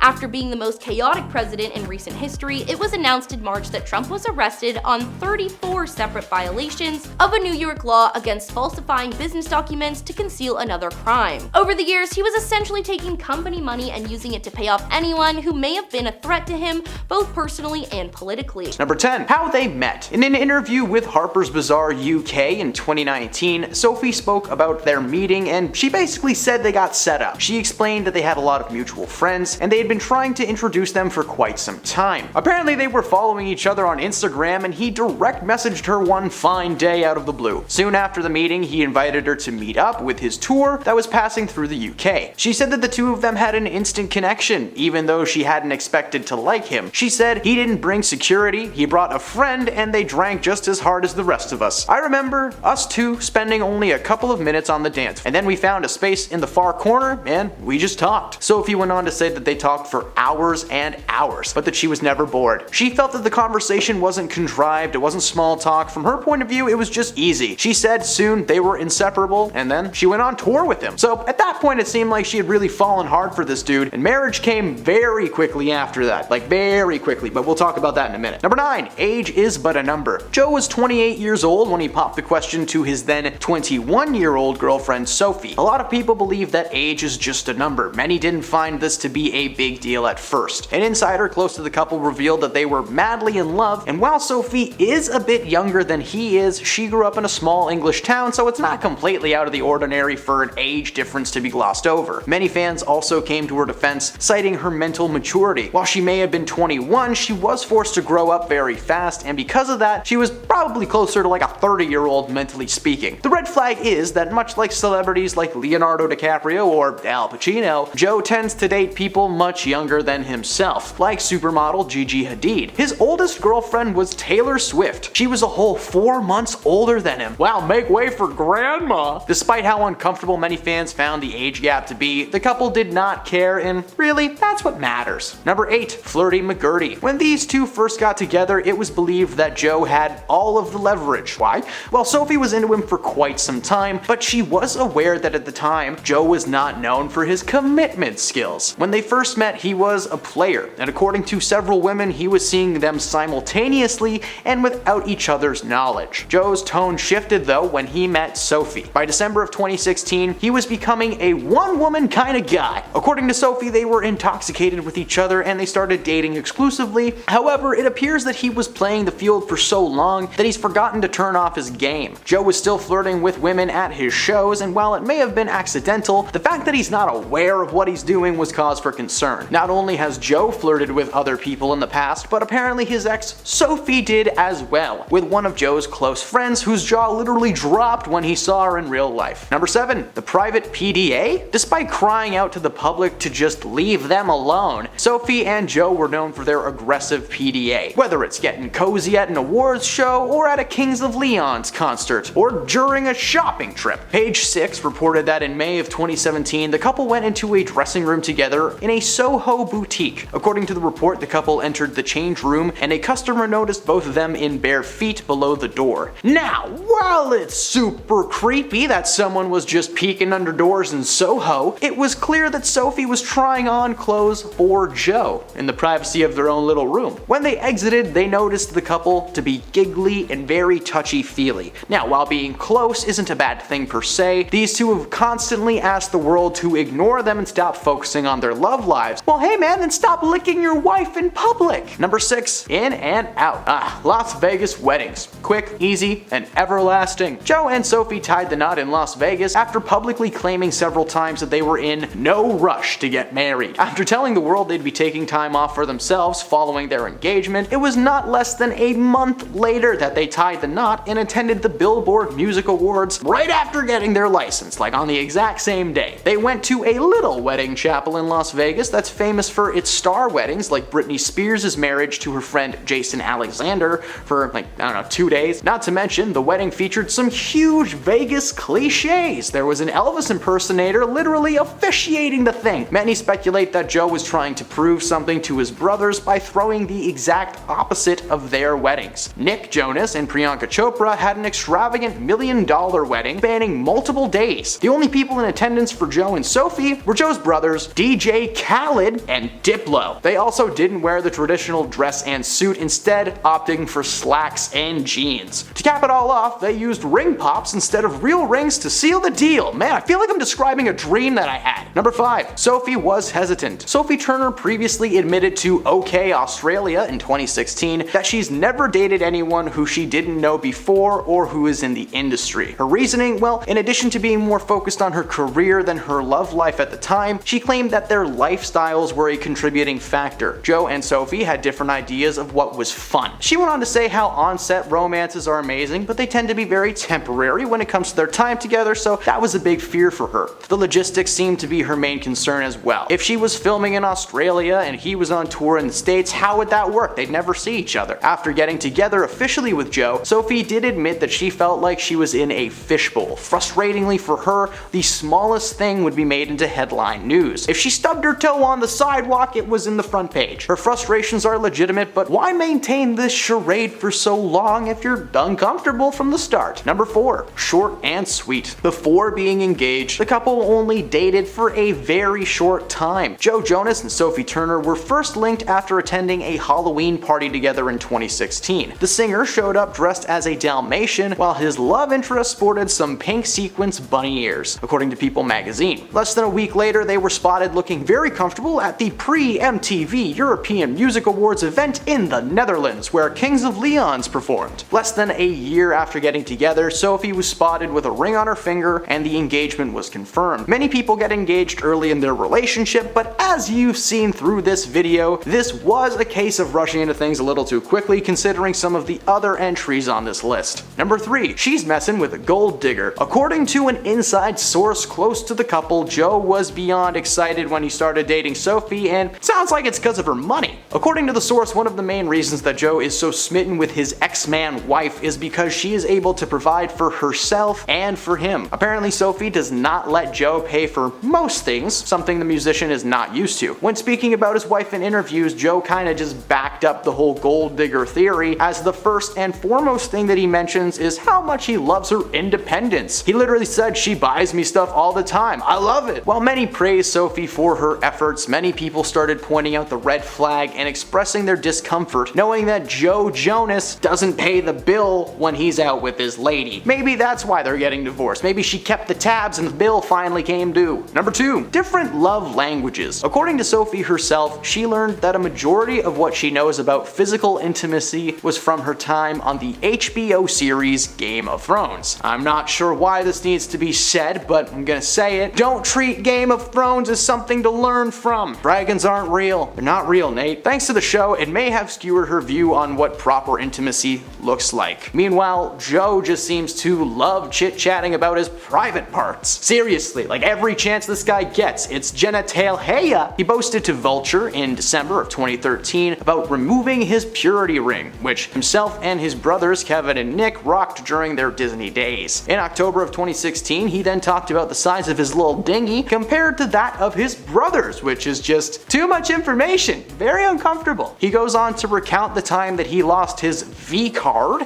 and about becoming a little bit too excited while filming music videos with Ashley Graham and Charlotte McKinney. Sophie has expressed her disappointment in this lack of restraint and has begged him to quit numerous times, but he persists and now they're divorced. And at number 1, Joe took off his wedding ring first. In the weeks leading up to this divorce announcement, Joe was photographed without his wedding ring quite a few times. One of those moments was as far back as August 11th, when he was picking up an iced coffee in New York City. But since then, he's made a point of wearing it again, even as the couple have officially filed for divorce. On Monday, Joe posted a black and white photo on Instagram that showed him looking at the camera and holding a cup with his wedding band prominently on full display. Then, just this morning, he posted a statement to Instagram claiming that it was from the two of them. It said, "After 4 wonderful years of marriage, we have mutually decided to amicably end our marriage. There are many speculative narratives as to why, but truly this is a united decision and we sincerely hope that everyone can respect our wishes for privacy for us and our children." This is quite a shock considering that the news only broke a few days ago. Sources spoke to TMZ and said that Joe had his people contact at least 2 divorce lawyers in LA, and the couple has had serious problems in their relationship for at least 6 months. Number 10. The hypocrisy. Lizzo may have been a public advocate for body positivity, but as part of the lawsuit being brought against her, it seems like all of that positivity may have just been some act that she was putting on to make herself more universally loved. Now, I am not a small man. In fact, I have what many people consider to be a dad bod, and I'm cool with it. So, I'm not dismissing the notion that we should love and respect ourselves, but like, she made it a massive part of her personality on camera when it sounds like the only body she actually cared about was her own. According to her dancers, Lizzo regularly shamed her team and made them feel that they were too large or gaining weight, with several dancers confirming these allegations. Liz made several posts over the years spreading the positive body image, but now she's being called out for being a massive hypocrite, which she 100% is. That's like the government telling you not to do something when they just do it anyway. They would never do that. Right? Number 9. The leaked meeting. One of the dancers, Crystal Davies, who was a part of the lawsuit, was fired for secretly recording a meeting between herself and Lizzo. The meeting was about the dancer's performance on stage recently and Lizzo's apparent dislike of the weight that she had been gaining, claiming that she wasn't committing to her role. Initially, Davies only planned on recording the conversation for personal reasons. She has a condition that leaves her disoriented sometimes, and she wanted a backup on the off chance that she forgot what the meeting was about. After it was discovered that the audio recording existed, the dancer was promptly fired, apparently being pulled into a meeting just to get yelled at before they let her go, not even giving her a chance to speak. Lizzo exacting her star power to simply end the career of one of her main backup dancers is insane and is most certainly worth the lawsuit coming her way. Number 8. Her party lifestyle. One key factor of this lawsuit being brought against Lizzo is the place in which all these accusations went down. Lizzo was at a club in Amsterdam's red light district when she coerced, aka forced, one of her dancers to touch a woman's bare chest, despite saying several times that it was not something that she wanted to do. Facts are, this actually isn't the first time that Lizzo has been seen living it up at the club. Over the past few years, she's been known to be a regular party girl, spending a solid amount of time between touring to have just a good time and celebrate her success. But the amount in which she has been partying, despite being such an advocate for positivity, is wild. For someone who shares this message of loving yourself, she sure likes to drink the no-no juice, not to mention throwing her money around at every chance she gets. Nobody wants to talk about it, but that night in Amsterdam probably cost them a fortune. I don't know, I've never been. Moving on. Number 7. She made the dancers eat fruit. Alright, let's get into this Amsterdam situation. According to the lawsuit, Lizzo coerced her dancers to go out with her to a nightclub in the city's red light district. And once they arrived at the club, it was brought to their attention that the club encouraged dancers to wear their birthday suits. Dancers would also perform special shows in which they would launch things from their catapults. Nope, I don't like that one. Lizzo's team were encouraged to catch the launched items, which included various adult objects, and at one point the dancers were apparently encouraged to eat bananas that had been protruding from their fruit baskets. No, that's worse somehow. But that wasn't even the worst of it. Lizzo then told her crew to come with her to a club in Paris that was specifically filled with servers and staff wearing nothing at all. All the dancers were shocked and they were robbed of their choice to not attend. I think we can all agree being handed your food by someone in nothing but kitchen shoes sounds pretty uncomfortable. This is when Lizzo had heavily encouraged dancer Miss Davies to touch one performer on her chest, which she clearly did not want to do, but her boss yelled at her and told her to do it, so you know how that goes. Just an overall weird night, and I'm not even mildly shocked that someone came forward to call this out. Shady. Number 6. The dance captain. Lizzo is not the only person being named in this lawsuit. Her dance captain, Shirlene Quigley, is also facing a slew of accusations. According to the suit, Quigley shared lewd physical fantasies with dancers and the crew, and publicly discussed the purity of one performer while simultaneously berating all other dancers who had premarital relations. Now, sharing your beliefs is one thing, but trying to jam them down the throat of your employees, that's not a great move. According to several dancers from the past few years, whenever this woman was around, she was a nightmare, not only spouting her religious beliefs at anyone who had ears, but also attempting to convert several of the crew members. Quigley is being named personally in this lawsuit for creating a hostile work environment, having extreme racial biases, discrimination towards disabled employees, and a failure to prevent or remedy the situation. Number 5. Lizzo tried to distract us. Lizzo is just like the rest of the world. When she's had a few too many adult beverages, she's unable to keep her hands off her phone. According to a TikTok post from earlier this year, though, Lizzo admitted to sliding into Captain America star Chris Evans's DMs. She had apparently sent him emojis of dashing away, women playing handball, and a basketball. Now, I'm no detective, but was this supposed to be like, I'm coming to you, Chris, balls in your court? Who knows what she meant. But to follow up that message, she released a TikTok in which she lip-synced to an audio clip. You know, that thing that makes people tons of money for doing absolutely nothing on an app. I was going to quote it, but I can't physically type things from TikTok because my brain starts to twitch, so it's my least favorite app in the world right now, and that includes Flappy Bird. The fact that she openly admitted to not only overindulging in no-no juice, but also directly suggesting that Chris's butt, his ball is in her net. I don't know what the emojis mean. Many fans believe she brought this to their attention to save some face when the official lawsuit was released, possibly knowing that this was coming for quite some time. Number 4. Her TV show. Now, Watch Out for the Big Girls is a TV show that only recently came into my life thanks to doing research for this video. The series premiered last year and follows Lizzo as she hunts for confident women to join her world tour as dancers. In fact, among the many cast members on the show were 2 of the 3 plaintiffs in this case, Ariana Davies and Crystal Williams. The show is just one of the many tactics that she seems to have used to make herself look better when the truth got revealed. Despite the show being a search for new talent, it turned into some kind of like a shield that she could use. How could Lizzo be so mean when she had a whole show dedicated to giving people jobs? Well, following the news of the suit, many people have called to question why Lizzo would work on the project when she's such an advocate for body positivity. Well, with no word from Lizzo yet as to her side of the story, the world is quickly canceling her from society, and we may just end up having to add her to our top 10 destroyed careers of 2023. Number 3. The hostile work environment. Lizzo created an extremely hostile work environment according to the plaintiffs, with several examples that have been backed up by former dancers and even some people involved with the documentary that she was trying to get off the ground. According to the plaintiffs, Lizzo made them work ridiculous hours, including up to 12-hour rehearsal days, and one of of the dancers recounted an experience of having to use the washroom and being forced to do it in her pants while rehearsing so that she didn't lose any time. Like, Lizzo,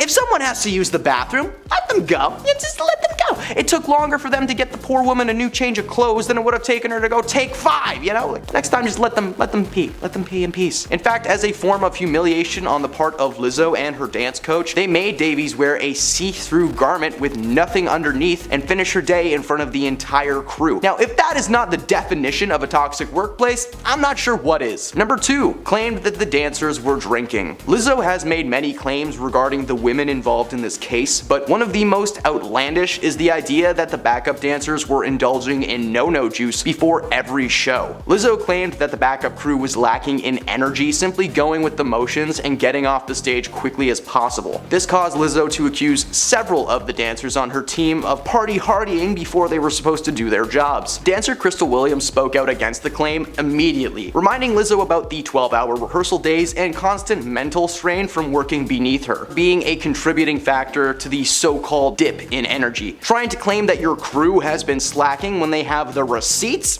It's a bad move on Lizzo's part and will surely be one of the several reasons that she's cancelled this year. Number 1, she has said nothing. By far the shadiest thing of all, and the thing taking the top spot on this list, is the fact that Lizzo has said nothing about this at all, and it's not to say that she isn't aware of the suit. In fact, she posted on Instagram 3 separate times on the day that the news broke, but it had nothing to do with the lawsuit. Not only does that mean that she had her phone and was very capable of reading the news, but that she blatantly ignored the possibly thousands of comments and messages she is surely receiving. When something like this happens, it's important that the person being accused of the misdeeds to come forward and either fess up or deny everything. There's no in between. Being silent is the worst thing that you can do. It gives the internet more time to circulate negative stuff, and eventually it'll take over anything good that you try to do and will land you in a realm where no one can hear your screams or cries. Now, Lizzo could very well be taking her sweet time to draft up a proper statement so she doesn't actually say something wrong that the court can use later. Makes sense, because let's face it, this is about to be a rough few months for this woman. I'd wish her luck, but like a lot of people have backed up everything that's being said. So, Mila Kunis and Ashton Kutcher have become a major part of the media storm this week, after their character letters to Danny Masterson were leaked to the public. Danny is on trial for the physical mistreatment of several women, and he had been in custody since May, but he was recently sentenced to 30 years in prison. Even after the slew of evidence and testimonies, Danny and his team have still publicly maintained his innocence. Well, Ashton and Mila were also under that impression when they wrote character letters to the judge overseeing his case, in which they described Danny as a decent man who was generous and kind. Mila chimed in and praised Danny, calling him an outstanding role model and a friend. The letters that were intended solely for the eyes of the judge were leaked into the press. They wrote these letters well after the controversy came to light, so not only were they aware of Danny's possible sentencing, but they still decided to back him up, hence the apology video. Over the weekend, the couple released a video apologizing for the statements they made in their letters that was just the fakest thing that you have ever seen in your life. Now, I'm gonna break it down. It's tea time. First and foremost, Mila is an actress. Between herself and Ashton, it's pretty clear who's the busiest bee in the house. It's Mila. It's also obvious from the way Mila speaks that during the entire apology, it's just all lies. The whole thing is filled with the same old tropes as every other apology video ever put into the world. They understand the pain they've caused, they're sorry for their actions, blah blah blah. But you gotta hand it to these guys, they actually sound like they have their lines down pat. In case it isn't obvious, which come on, it is. They have clearly rehearsed this speech and they've got it down to under a minute. I'm not sure if they wrote it themselves though, because the vocabulary that they use is very advanced. I'm sorry if I don't believe that Jesse from Dude Where's My Car wrote the sentence, full consideration relative to the sentencing. They actually might not be completely off script, however, because periodically throughout the video, you can see them looking off of camera, almost like they're reading cue cards on SNL. The video just proved that they had little to no remorse for their actions, believing that they were just trying to help a friend in need. At one point, they say they had no intention for the letters that they had written to be seen by anyone other than the judge. So their apology was more of a, oh man, I'm sorry we got caught kind of thing. They're not actually sorry for anything they've said or done, they're just sorry that someone leaked their letters to the press. Like, listen, either apologize for something or don't, because when you try to make the whole justified apology thing, it's just plain rude. Supporting a man who is being accused by several women of something that is truly disturbing is a major red flag in our eyes. Mila looks so done the entire time, and she is overacting with each and every word she says. Meanwhile, Ashton seems just a little bit more calm, cool, and collected, but he really shouldn't be. Supporting Danny, especially when it comes to this situation, makes him look like a massive hypocrite. In case you were unaware, Ashton's been working with a company called Thorn since 2012. The company that he co-founded with Demi Moore that is designed to monitor the activity of underage folks online and prevent any criminal situations from taking place. The company has grown since, and it still works to that goal to this day. Which, like, hey, that is awesome! Keep people safe online, way to go!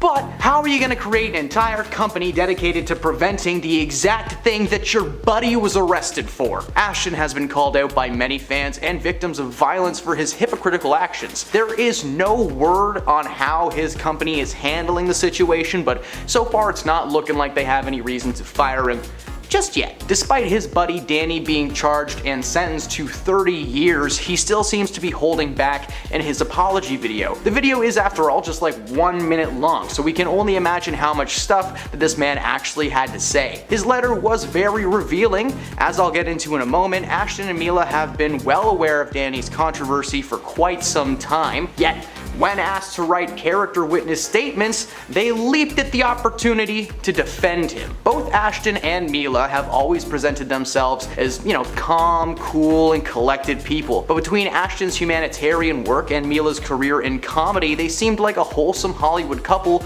born from controversy. Yeah, Ashton was still married when he started seeing Mila, allegedly. But that's not my point. What we've come to learn in the last few weeks is that this couple may actually be super toxic, rude, and dismissive behind the scenes. There have been reports here and there, but they all run along the same pattern of they're terrible guests and they're always annoyed by everything. In fact, in a recent interview, past Hawk host Sharon Osbourne shared her encounter with Ashton a few years ago. While doing an interview for E!, she told the outlet that the rudest celebrity she had ever met was the guy who married the actress from That 70s Show. When the host confirmed that she meant Ashton Kutcher, she called him a, quote, rude little boy. The hosts were shocked as she went on to call him a dastardly little thing. Like, she's very focused on the little thing. She claimed that Ashton had been a guest when she was still working on The Talk. He had a very bad attitude about everything. She said he was mad from the start and asked Sharon to list her credentials, trying to play the whole I'm more established than you are, so why am I here type thing. Sharon, of course, is the Princess of Darkness, being married to rock legend Ozzy Osbourne, so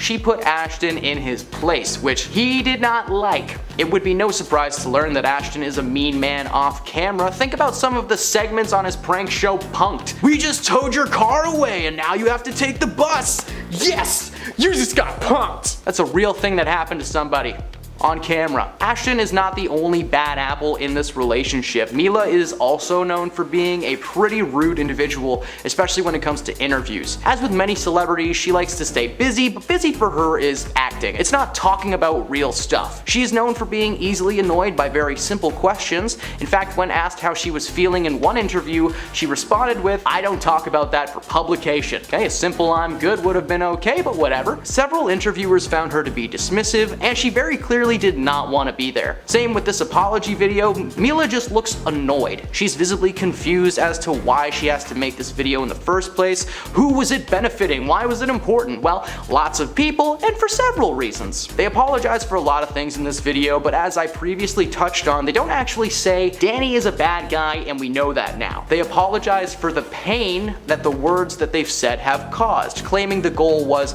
never to denounce the testimonies given in court. For these guys, it was just a letter about their buddy from That 70s Show. But let's talk about That 70s Show for a moment, because it was not all peaches and cream behind the scenes either. That 70s Show was a popular sitcom that helped launch several careers, including Mila, Ashton, and Danny. Danny was of course on this show, but it turns out that the allegations against him dated back to 2004, where they were actually reported, like in 2004. Danny was still on the show when an investigation was taking place. 4 women reported that he had mistreated them physically, prompting local law enforcement to halt production on the show and bring Danny in for questioning. The investigation brought little to no actual evidence to the table, so Danny was let go, and the entire thing was just kind of forgotten about. But that means that Ashton and Mila literally watched this dude go in for questioning and still called him a role model in their character witness letters. It makes no sense. Their jobs were literally stopped while this man was under investigation. And when the charges come up again over 15 years later,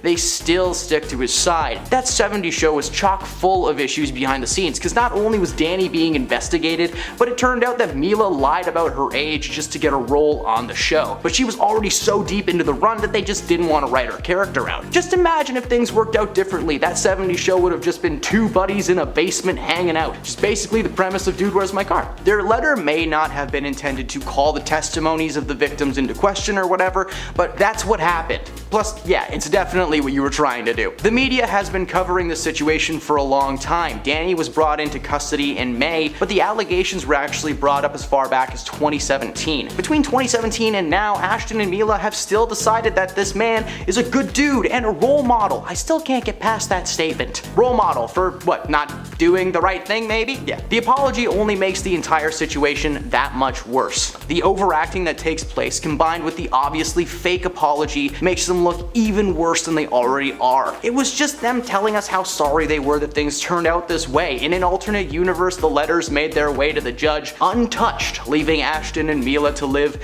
in blissful ignorance. Now, there are so many reasons why this apology is meaningless and why it's so obviously a fake move made for like press coverage or something, from the bad acting to the cue cards to the "I'm sorry we got caught" angle. This is just the worst thing that these two could have done. Earlier this week, the talk show host and actress said that the program would be returning and would be in line with the rules of the strict guidelines, but the show's writers were among those who picketed the studio in New York after the show resumed filming. This past Tuesday, the National Book Foundation said it had rescinded Drew's invitation to host the National Book Awards, which I truly did not know was a thing. I just assumed that they slapped a New York Times bestseller sticker on the front and just kind of let it loose. But there is a very real ceremony that Drew is no longer welcome to attend. The foundation released a statement saying the National Book Awards is an evening dedicated to celebrating the power of literature and the incomparable contributions of writers in our culture. They went on to say, in light of the announcement that the Drew Barrymore show will resume production, the National Book Foundation has rescinded Miss Barrymore's invitation to host the 74th National Book Awards ceremony in New York. The move comes completely out of left field, as before the controversy, the foundation praised her work. Drew is the author of several books, including a biographical piece called Wildflower, recounting her childhood. The book has received massive praise and, surprise surprise, was on the New York Times bestsellers list. The Writers Guild of America has been on strike since the beginning of May over concerns about pay, proper working conditions, and the use of artificial intelligence, with actors joining the strike in July in solidarity. The cast of Oppenheimer, one of the highest grossing films of this year, walked out of the Los Angeles premiere just to join the picket line in an attempt to spread awareness and showcase the impact that the strike had on Hollywood as a whole. Now, at the start of the strike, Drew stepped down as the host of her show, as well as the host for the MTV Film and TV Awards, in solidarity with the striking WGA members. However, she has stated that she made the choice to return for the first time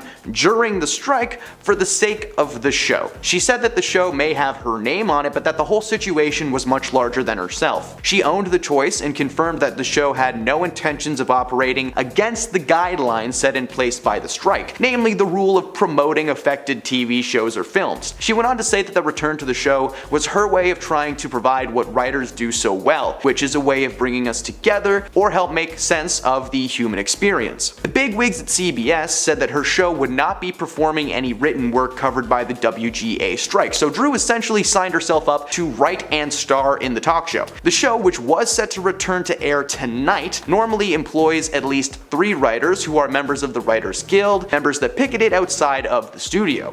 Speaking on the picket line, one former writer, Chelsea White, said, "First and foremost, this is obviously bigger than the Drew Barrymore show and its writers," and she continued to say that they were on the lines to stand with their union and were feeling great and just excited to be surrounded by so many creative minds. Chelsea informed us that Barrymore's show was Writers Guild of America covered. It was a struck show that is planning to return without its writers, which is just a fancy way of saying she really shouldn't be putting it back on. A union representative told the press that the guild has and will continue to picket struck shows that are in production during the writer's strike. Any writing on the Drew Barrymore show is in violation of the WGA rules, something that our team literally said would not happen. What's odd is that Drew's position as a performer on the show was not in violation of anything that the rules had. According to CBS, the show is covered by some different actor's contract than the one that's currently in dispute. So the contract, which covers talk, game, and variety shows and soap operas, was renewed by the union last year. So technically speaking, she's not breaking a guideline, but at the same time she kinda is, because while protected on the hosting side of things, writing her own material is super against the rules. Drew released a 4-minute long apology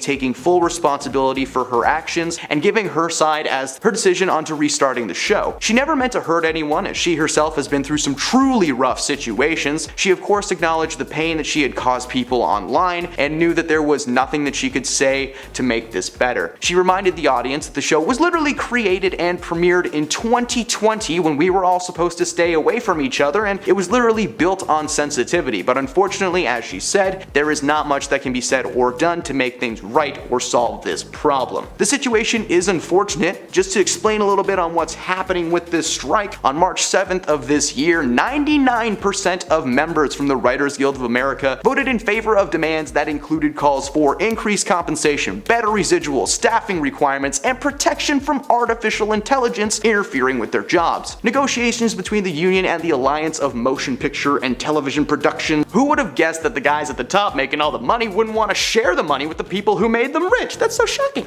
The strike shut down everything in Hollywood. Films like Deadpool 3 were put on ice until the two sides could reach an agreement. The reason Drew Barrymore is receiving so much hate right now is because the strike also put live shows on ice. Saturday Night Live, Jimmy Kimmel, Jimmy Fallon, all of the Jimmys are on the picket lines waiting for their shows to recommence. Around the middle of July, the Screen Actors Guild and American Federation of Television and Radio Artists joined the picket line. All the actors joined in. That's what I mean. That's a long way of saying all of the actors were there now too, and I mean like all of the actors. Chris Hemsworth, the cast of Breaking Bad, Danny Trejo aka Machete, even Cal Penn and John Cho aka Harold and Kumar joined the lines. The failure to reach a settlement has resulted in over $3 billion hitting the California economy, and despite claims from the studios that their intentions are to reach a deal, they've continued to deny their workers the rights and will not even talk about the usage of AI in film, even though it's happening. Not to mention that during the strike, an insider at Hollywood Studios informed the media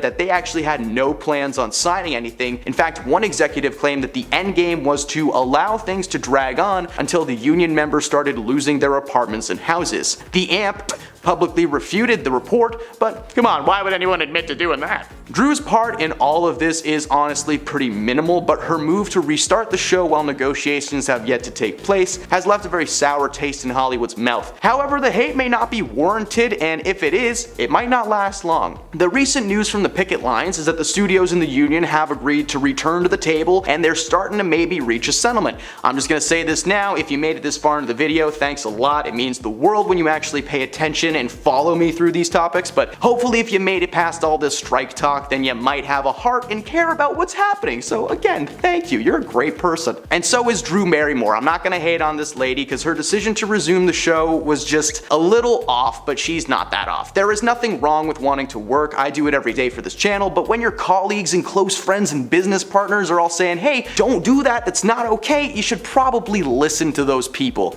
Drew Barrymore's show is wonderful. There have been some awesome and truly candid moments with celebrities that probably would have never shared that side of themselves had it not been for Drew just being such a calming presence. Her interview with musician MGK still plays in my head constantly. This man was painting nails and expressing his emotions, and we love him for it. So there has been a new development though. Over this past weekend, Drew took to Instagram to tell the world that she actually changed her mind and would allow her show to remain cancelled. All of the public backlash and surely the negative comments from her fellow performers were not helping the situation. decision. She posted on Instagram saying that she heard our concerns and would be postponing the premiere until the strike is over. PR team at CBS praised the decision, and so far it's looking like a lesson was learned and a statement was made. Hollywood will not back down. Normally I try to make jokes here and entertain you, but honestly I do not feel okay with trying to make fun of the strike, so let's end the video on a positive note. As I mentioned, the negotiations are set to resume sometime this week. With this being one of the longest strikes in history, many celebrities are very hopeful that the next round of negotiations will yield positive results. Streaming giants like Netflix, Disney Plus, and Paramount have lost millions of dollars in possible ticket sales, and several of their releases have been pushed back during the strike. So with any luck, Drew's show and many others are going to be back in full swing very soon. Number 10. Lindsay Lohan. Lindsay was one of the most unavoidable stars in Hollywood in the early 2000s. Not only was she one of Disney's go-to girls, starring in movies like Herbie and Get a Clue, but she was also becoming a force to be reckoned with in the world of Hollywood. After being casted as Katie in the popular comedy Mean Girls, she was thrust into a small but successful career working with people like Jamie Lee Curtis, Rachel McAdams, and Chris Pine. Unfortunately, she fell off of the map a few years ago after her 6th stint in a rehabilitation center following substance control issues. Career failures, toxic relationships, and a lost love caused her to collapse. She has slowly been able to get back on her feet and recently starred in a Netflix rom-com called Falling for Christmas, which is why it surprised many writers to learn that she was not going to be joining the picket line in solidarity. In fact, she'll be staying home and watching from a window while slowly sipping a coffee mug. Apparently, Lindsay is under the impression that she's already made her money from Netflix and doesn't need a new project anytime soon. Joke's on her, when the strike hopefully ends, people will remember who was and wasn't there to help when they're rebooting The Parent Trap. Number 9. Leah Michele. Leah has been starring on the small screen for quite some time now, and is possibly best known for her role on the popular series Glee, which turned out to not be as fun and vibrant behind the scenes as it was on screen. In 2020, Leah came under fire after her former Glee co-stars accused the actress of mean girl behavior, microaggressions, and straight up just being a jerk on set. According to a Twitter post from former co-star Samantha Ware, who starred as Jane in season 6, Leah actually expressed that if she had the chance to go poo-poo in Samantha's wig, that she would take it. Now, I'm not allowed to swear online, but I can say poo-poo like a toddler. Other co-stars claimed similar acts of aggression, even claiming that she made some comments considering to be heavily racist. Following the accusations, she issued an apology for her actions. This was just to shut people up. Now that she's been asked to participate in the picket lines, her answer will surely be a resounding no thanks. Number 8. Chevy Chase. Chase had an incredibly successful career starring in several projects in the late 70s and continuing through the early 90s. Caddyshack, Fletch, and of course the National Lampoon series helped thrust this man into the status of comedy legend. That status has slowly become tainted over the years thanks to his years of hard partying and public controversy. When he was cast to star in the popular comedy series Community, it was seen as a resurgence for the actor, who ended up starring in 83 episodes of the series as Pierce Hawthorne, who,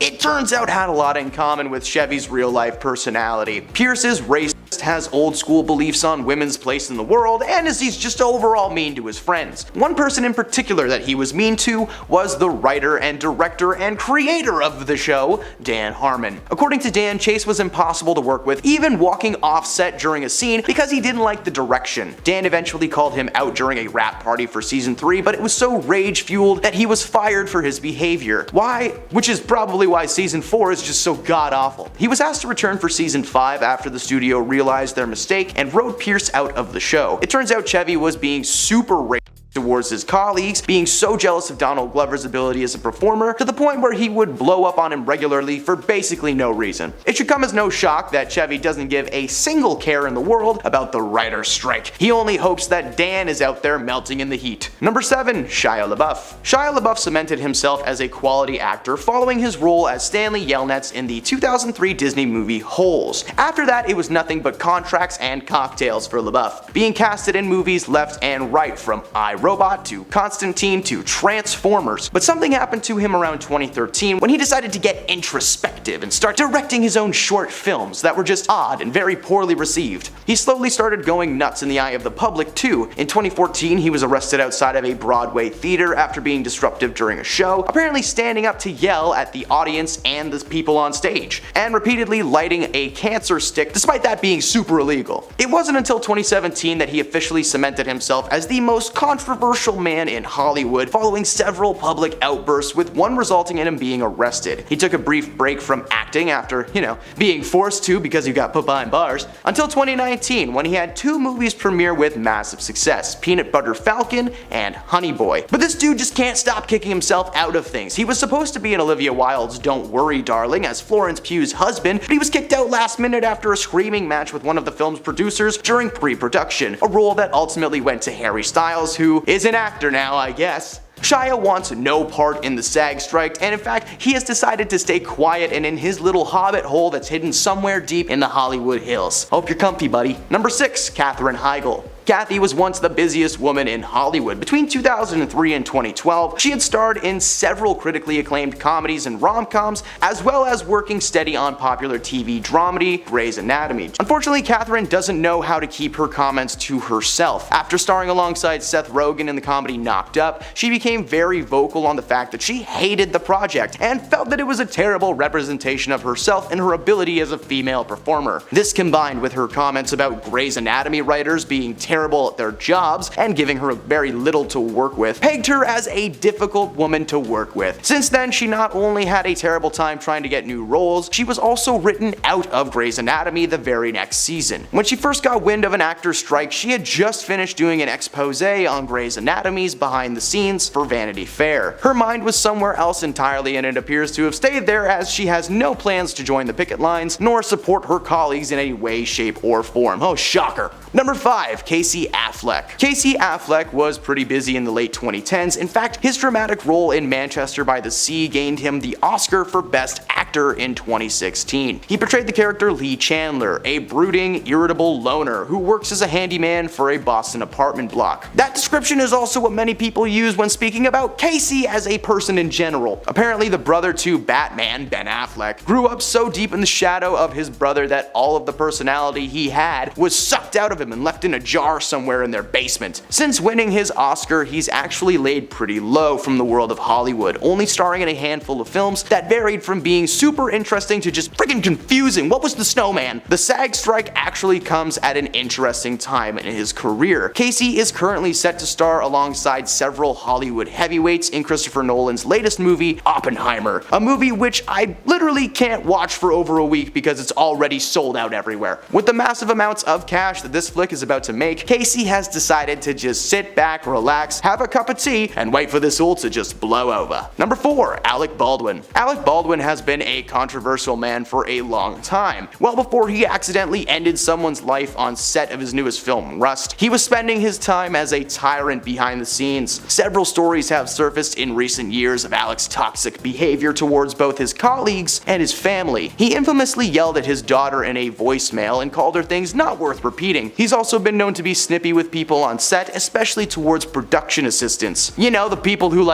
get ya stuff. Since 2021, Alec has been trying to win a court case, claiming that he should not receive any kind of jail time or cancellation as the slaying on set was an accident. In January of this year, he finally faced criminal charges, but will not be made to serve any jail time, despite the sum of 5 years being thrown on that table. Turns out if you're super rich, people just kinda help you get stuff, you know? Isn't that special? So yeah, Alec's not joining the SAG strike anytime soon. Number 3, Mike Myers. Mike Myers is considered to be a Canadian comedy treasure despite having a reputation for being just a very difficult man to work with on set. He may be able to play fun and exciting characters on screen, but it turns out that in the real world he's just an absolute jerk. Not very good at making decisions in his career. Dieter was a German TV host who has an unhealthy obsession with monkeys. The movie was about to be made, but Mike pulled out at the last minute, citing issues with the script that he helped write. He was actually sued by Universal Studios and Imagine Entertainment until they all got together in a room, dropped their lawsuits, and decided to work on a different project. Cat in the Hat. I'm sorry, I should have warned everyone that was going to happen. There's a picture probably. I'm sorry, I should have warned you there was going to be a photo on your screen of that. Good God. Pretty scary stuff. Ever since he starred in the 2008 comedy The Love Guru, which has aged about as well as the bag of lettuce in the back of my fridge for the last 3 months, his career has taken taken a noticeably dull turn, now only being casted in small cameo roles or making his own projects happen. As many may know, Mike enjoys playing multiple people on his projects, just in different makeup. He played 8 different characters for his latest TV show, The Pentaverate, which received mixed reviews, but proved that though the writers may be on strike, it will have little to no effect on this man, as he can just grab a camera, grab some wigs, and make his own darn movie. Number 2, Thomas Gibson. Thomas worked on the popular television series Criminal Minds for 12 seasons before he was suddenly fired by the studio. The Criminal Minds cast revolves fairly often, with most actors choosing to leave the show after only a handful of either episodes or whole seasons. Now, Thomas's character Aaron Hotchner wasn't actually written out of the show officially until episode 6 of season 12. The writers decided that his character would go into witness protection, which is pretty tame considering what they probably wanted to write. Thomas was fired from the show after an on-set physical altercation took place between Gibson and one of the show's writers/producers. The incident apparently took place after a disagreement during an episode of the show that Gibson was directing.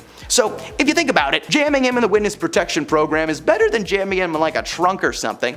According to his fellow actors, that wasn't the first time Gibson had gotten physical on set. He had previously gotten into a dispute with an assistant director from the show and was forced to attend mandatory anger management counseling that clearly didn't work. Needless to say, Gibson's opinion on the strike is simply, suck it up, buttercup, do what I say. And at number 1, Nicolas Cage. Nicolas Cage takes our top spot on this list. Why? Well, this guy's been working so much in the past few years, he's literally sitting on a pile of cash right now. He has had several movies released with enough success to give Cage a chance to take a chill pill from the acting world. While the Writers Guild is striking, Nick is at home sifting through a pile of scripts that have been on his desk since 1991, labeled worst case scenario. Maybe, I don't know his life, probably pretty messed up if you think about it. This strike is definitely the last thing on his mind because it's just so full of other random nonsense, so he's probably not going to be out there anytime soon. Number 10, the TMZ documentary. Earlier this year, TMZ released a documentary surrounding Britney's life and relationship to Sam. Throughout the doc, it's revealed that the relationship may seem fine on the outside, but in reality, they had been having problems for a very, very long time. According to the documentary, Sam and Britney would fight constantly to the point where Sam's bed became the pull-out sofa in the living room. The doc also took aim at Britney's bad habits, claiming that she was hooked on caffeine. But not like, oh my god, I love coffee, you know? It was more like, I want coffee now! Apparently, she had a rather strong craving for Red Bull and would reportedly drink it by the gallon. Her need for caffeine and high-energy substances led them to speculate that Britney was trying to cope with the difficult emotions regarding the relationship. Britney came out and claimed that she never drank energy drinks, sticking mainly to green teas and watermelon juice. Meanwhile, Sam denied several things from that documentary, but he didn't deny the caffeine control problem. Number 9, the cheating allegations. One major reveal from these two getting a divorce is that some proof has been revealed that shows the couple did in fact fight a lot. A few months ago, TMZ actually reported that Sam had accused Britney of infidelity, causing them to have a nasty verbal spat, leaving Sam out of the house and in need of a place to stay. According to the article, Sam had seen messages between Britney and a contactless phone number that were flirtatious in nature. When he confronted her about them, she was more mad than anything else. Sam went through her phone, which was, hey, not cool. The fact that they were both so quick to anger rather than solving the issue like adults was a major red flag for fans and was the first real heads up that these two were probably heading for disaster. Number 8, the overcompensation. Now, there have been a few times where this couple has flaunted their success in the face of the world, whether it be their extravagant trips to Maui or their wedding ceremony. Money seems to make the world go round for these two, but their overcompensation may be a cry for help. The pair have always been seen with something expensive either behind them or beneath them. For instance, when they were married a little over 14 months ago, the ceremony was drenched in money. The wedding dress that Britney was wearing was a white Versace gown with a long flowing veil. Sam was also in a Versace suit, and in attendance were roughly 100 guests, including Drew Barrymore and Selena Gomez, and even Madonna showed up to this thing. Everyone looked so friendly and cozy, and then they drove away in a beautiful Rolls Royce. Now, I understand wanting to spend a lot of money on your big day, but these guys partied so hard. There were hundreds of thousands of dollars in goodies at this thing. Apparently, the ceremony was not all smooth sailing though, as a few hours prior to the start, Britney's ex-husband Jason Alexander Alexander made his way onto the property where he was not invited. A security team took him down and held him until the cops arrived. Now, whether it was the universe or Jason's jealousy, the rocky start to their ceremony was certainly a warning that this was not going to work out. Number 7. Sam's typecasting. Britney is of course a pop singing sensation, which means that she's filmed a few music videos in her time. One of the first red flags came very early on in their relationship. They met on set of her music video for the song Slumber Party as her love interest on the song Slumber Party, where he played her love interest and arm candy. Sam had previously been featured in a music video for Fifth Harmony where he was also a hunky silent man, but this time he was a construction worker. Spending so much time with Sam as her man in the video must have convinced her that he was her one and only. Following the rap, these two continued to see each other constantly, with many paparazzo spotting them out at dinner or shopping. But it was revealed in the TMZ documentary previously mentioned that Britney continued to treat him as some pretty face that she was meant to direct. He recalls several fights over the way that he was being spoken to or the way that things were being done. Over the following months, anytime they were photographed together, they just looked awkward.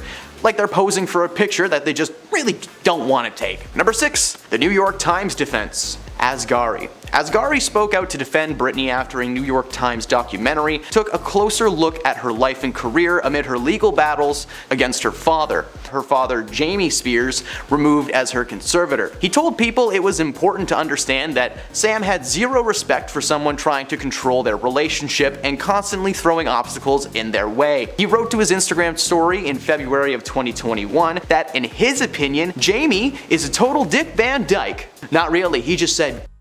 He also said, "I won't get too deep into details because he respected his own privacy and he did not come to this country to be held back from expressing his opinions." The comments came a day after he gave a statement to People magazine amid social media speculation about Britney. He held a very solid defense and maintained that any and all rumors about himself or Britney were just not true. The rumors, of course, were that the couple had been suffering some kind of an issue, but it was behind the scenes. Of course, it turned out every single one of the rumors were true, with the possible infidelity scandal being the only one that's yet to be proven. So, the big question is, why did Sam deny the allegations so hard if he knew that there was something to them? Why spend more time with Britney when he seemed to have some idea that it wasn't working out? This was all before they were even engaged. So why would Sam double down? These are all questions that I wish I could answer, but until Sam or Britney respond to my emails, I got nothing. Number 5. Sam's painful smile. Since the split was announced, more and more articles have come out of the woodwork containing various pictures from over the years. Now, this entry is for entertainment purposes. I didn't find anything to back up this theory, but can we just agree that this man looks uncomfortable like half of the time he's with Britney? In a ton of pictures, you can see he has this nice smile, but there are some where he just looks disheveled, like Britney just stepped on his toes moments before capturing the moment. My theory is that Sam has been trying to send us subtle messages, literally photographing himself crying for help. Now, I know what you're thinking, but hear me out. This guy is a professional model. It is his job to smile and look good on camera, but for some reason when Britney is around, his instincts go away and instead he goes to, please go away.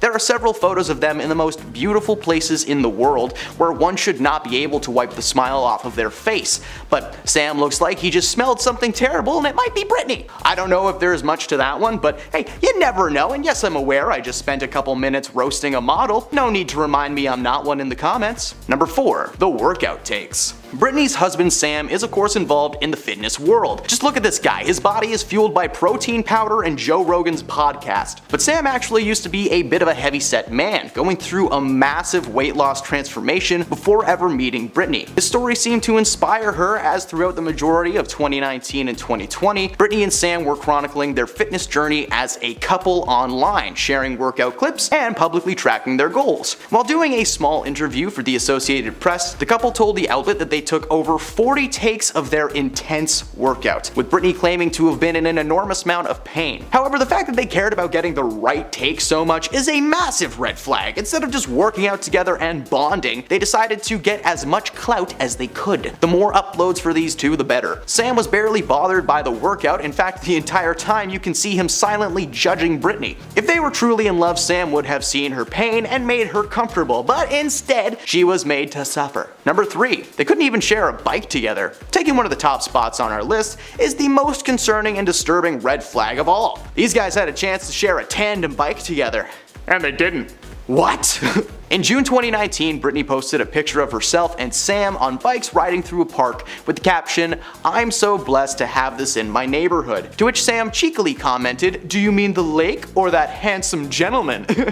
There are two red flags here. The first, of course, being that the pair are simply riding bikes together and not on a two-person bike like they do in the movies. The second is Britney's wording. In the post, she never actually says anything nice about her hubby. She responds to his comment, but it wasn't filled with love, it was filled with sarcasm. As I will mention later in this list, when it comes time to post things about lovey-dovey stuff, Britney has a tendency to forget about Sam. I have no idea if some of these things are true on this list. This is for entertainment purposes, but man, I wish I had a direct line to Britney Spears. That would be a very interesting phone call. Number 2. Sam sleeps on the couch. When it comes to a lover's quarrel, Sam and Britney are expert fire starters, able to rile each other up in an instant. One of the major reveals since the announcement of their split was the confirmation that there was a significant fight at some point in recent history. A story revealed in the TMZ documentary that Sam was spending most nights on the couch, wishing he could figure out what he did wrong. They had been having issues over the public image being presented by news outlets because they were somehow getting crucial information that caused severe stress for the couple. Whenever they would try to deal with their problems though, it ended in a massive blowout. Not long after the TMZ documentary was released, Sam was seen spiraling in public. Photos have since been wiped from the internet, but the idea of Sam sitting somewhere sad is not a fun sight.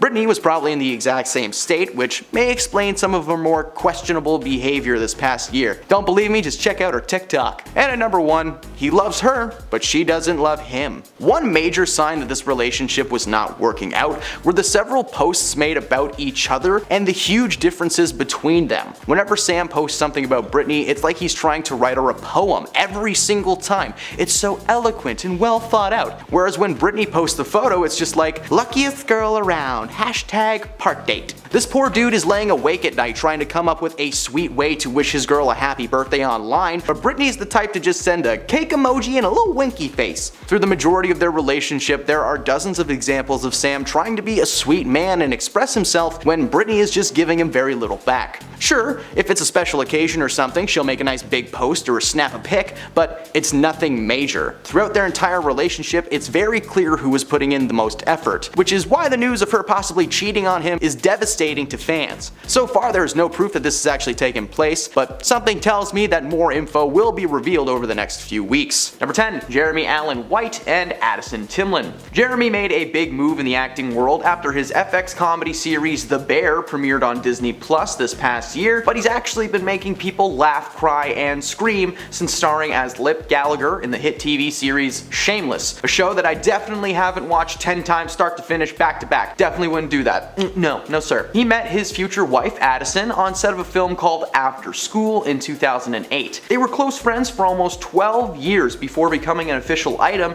in 2019. The relationship has mainly taken place behind the scenes apart from a few Instagram posts, but Jeremy's love for his wife has been well known since his acceptance speech at the 2023 Golden Globes, where he won the award for the best actor in a musical or comedy TV series. Unfortunately, roughly 2 months ago, Addison filed for a divorce from Jeremy with little to no explanation so far. 3 days following the divorce announcement, she posted a picture of herself with her daughter on Instagram and captioned it "single mom," which was apparently news to Jeremy, who was under the impression that they would be co-parenting. While their relationship may have ended in a mess, there might be a new one on the horizon, as Jeremy was spotted with Wizards of Waverly Place star Selena Gomez. Hey, Lip Gallagher and Alex Russo would be so cute together. Number 9. Natalie Portman. After 11 years of marriage, it was recently announced that Thor Love and Thunder star Natalie Portman and her husband Benjamin Millipede will be separating following a very public and messy affair on Ben's part. Ben, who I assume is named after a kid's cartoon, was spotted with a 25-year-old climate activist. While Portman was mad, she initially did try to work things out with Ben in an attempt to save their marriage, but the affair put a massive strain on their relationship. The couple had met on set of the 2009 drama Black Swan, with Ben acting as a scriptwriter for the project. While the affair had shaken up their relationship, when asked about the issues by Us Weekly, he said that he shared her pain and that he was sending her a new script.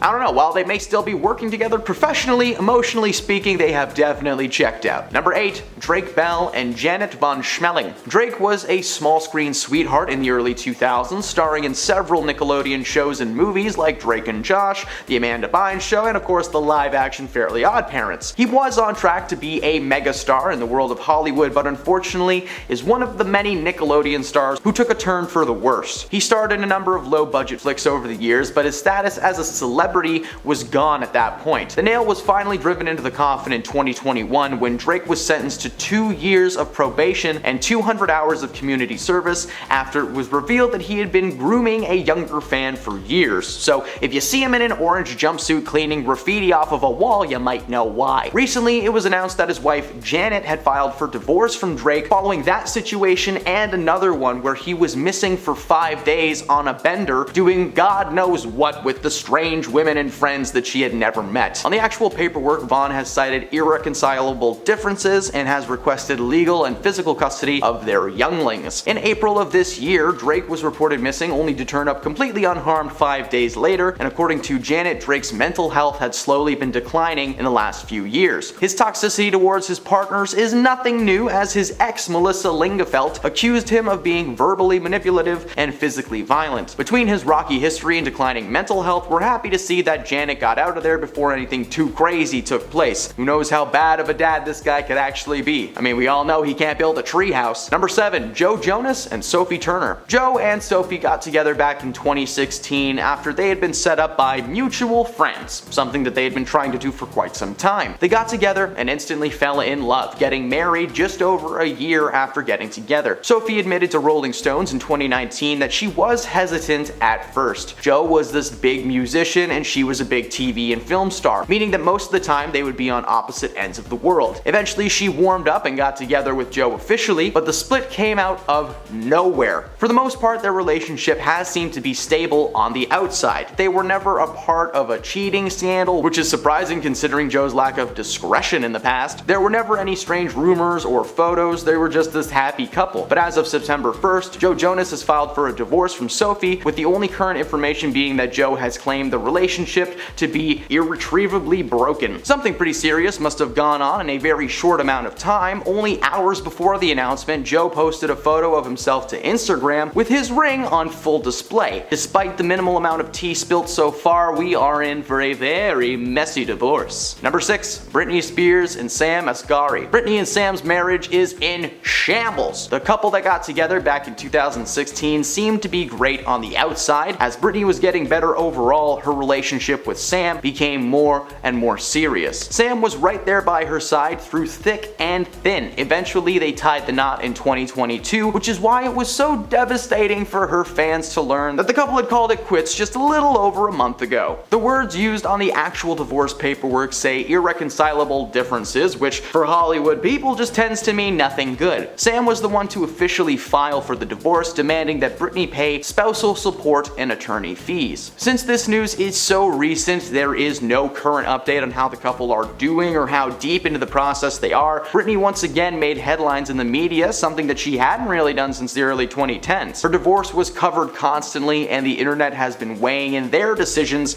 ever since. Number 5, Ariana Grande and Ethan Slater. So bear with me here for a moment, because Ariana is actually the cause of this divorce, so strap in. The pop star and Broadway giant are set to star in a film adaptation of the Broadway hit Wicked, following the story of the Wicked Witch before the events of The Wizard of Oz. Ariana plays Glinda the Good, and Slater is Bach, the main love interest of the Wicked Witch. It's ironic that Ariana is the good witch though, as she appears to have stolen another woman's man. Ethan was married to a woman named Lily J since 2018, and the pair even welcomed their first child into the world in 2022. Apparently, Ariana and Ethan fell in love on set and started dating behind the scenes. However, on-set insiders shared the information to Slater's wife, who was furious, and while the couple have agreed to raise their child as co-parents, Ethan officially filed for a divorce in July of this year. Number 4, Billy Porter and Adam Smith. Billy and Adam have been together for 6 years before recently announcing their amicable divorce. The American Horror Story star and his husband Adam met after being introduced by a mutual friend in 2009. They briefly dated but ultimately split before getting back together in 2015 and tying the knot a year later. Over the past few years, they have been one of Hollywood's favorite couples, regularly being spotted at award ceremonies and fancy events, just happily holding each other. It's so cute, it makes me want to vomit. Unfortunately, their relationship seems to have slowly fizzled out as they announced they would be filing for a divorce. The decision came from a conversation that they had and a decision that they made mutually, claiming they will remain friends for the rest of their lives. However, the online rumors and backlash suggest that something a little bit darker has taken place behind the scenes. They've asked everyone to give them some privacy, so why don't we skip some bad jokes and not get into the rumors and just move on to the next entry. Number 3, Shannen Doherty and Kurt Israenko. This past April, the alumni of Charmed filed for a divorce from her husband Kurt after 11 years of marriage. She was photographed in March without her wedding ring on display, causing many to assume that the divorce had been something planned for quite some time. As with most celebrities who file for divorce, the couple cited irreconcilable differences. Shannen claimed that the divorce was the last thing she wanted. Unfortunately, her hubby left her no options. While there was no real confirmation on what was happening behind the scenes, according to Shannen herself, Kurt's agent was intimately involved with their divorce. Neither Kurt nor his agent have spoken out about the rumors, probably because they're too busy getting down. Ooh. Number 2, Noel Gallagher and Sarah McDonald. The former Oasis frontman, now in his mid-50s, revealed that himself and his wife Sarah would be filing for a divorce after 12 years of marriage. According to Noel, the couple simply got bored with each other, something not uncommon for people in their 50s. Speaking with Ireland's Hot Press magazine, Sarah told the outlet that the split was because she was sick and tired of Noel's partying habits. Even at the age of 55, this guy is acting like he's 20 years old, coming home late and reeking of no-no juice. Noel denied the claims and said that it was because of 2020 and being stuck with her for months on end. Noel claimed that while he hated his time in isolation, it was a very revealing time in his life. He was able to work on songs that were unfinished, as well as create some new ones. Much like a ton of couples at that time, they were realizing that they just weren't good at sharing a space. Before, they were able to go out and about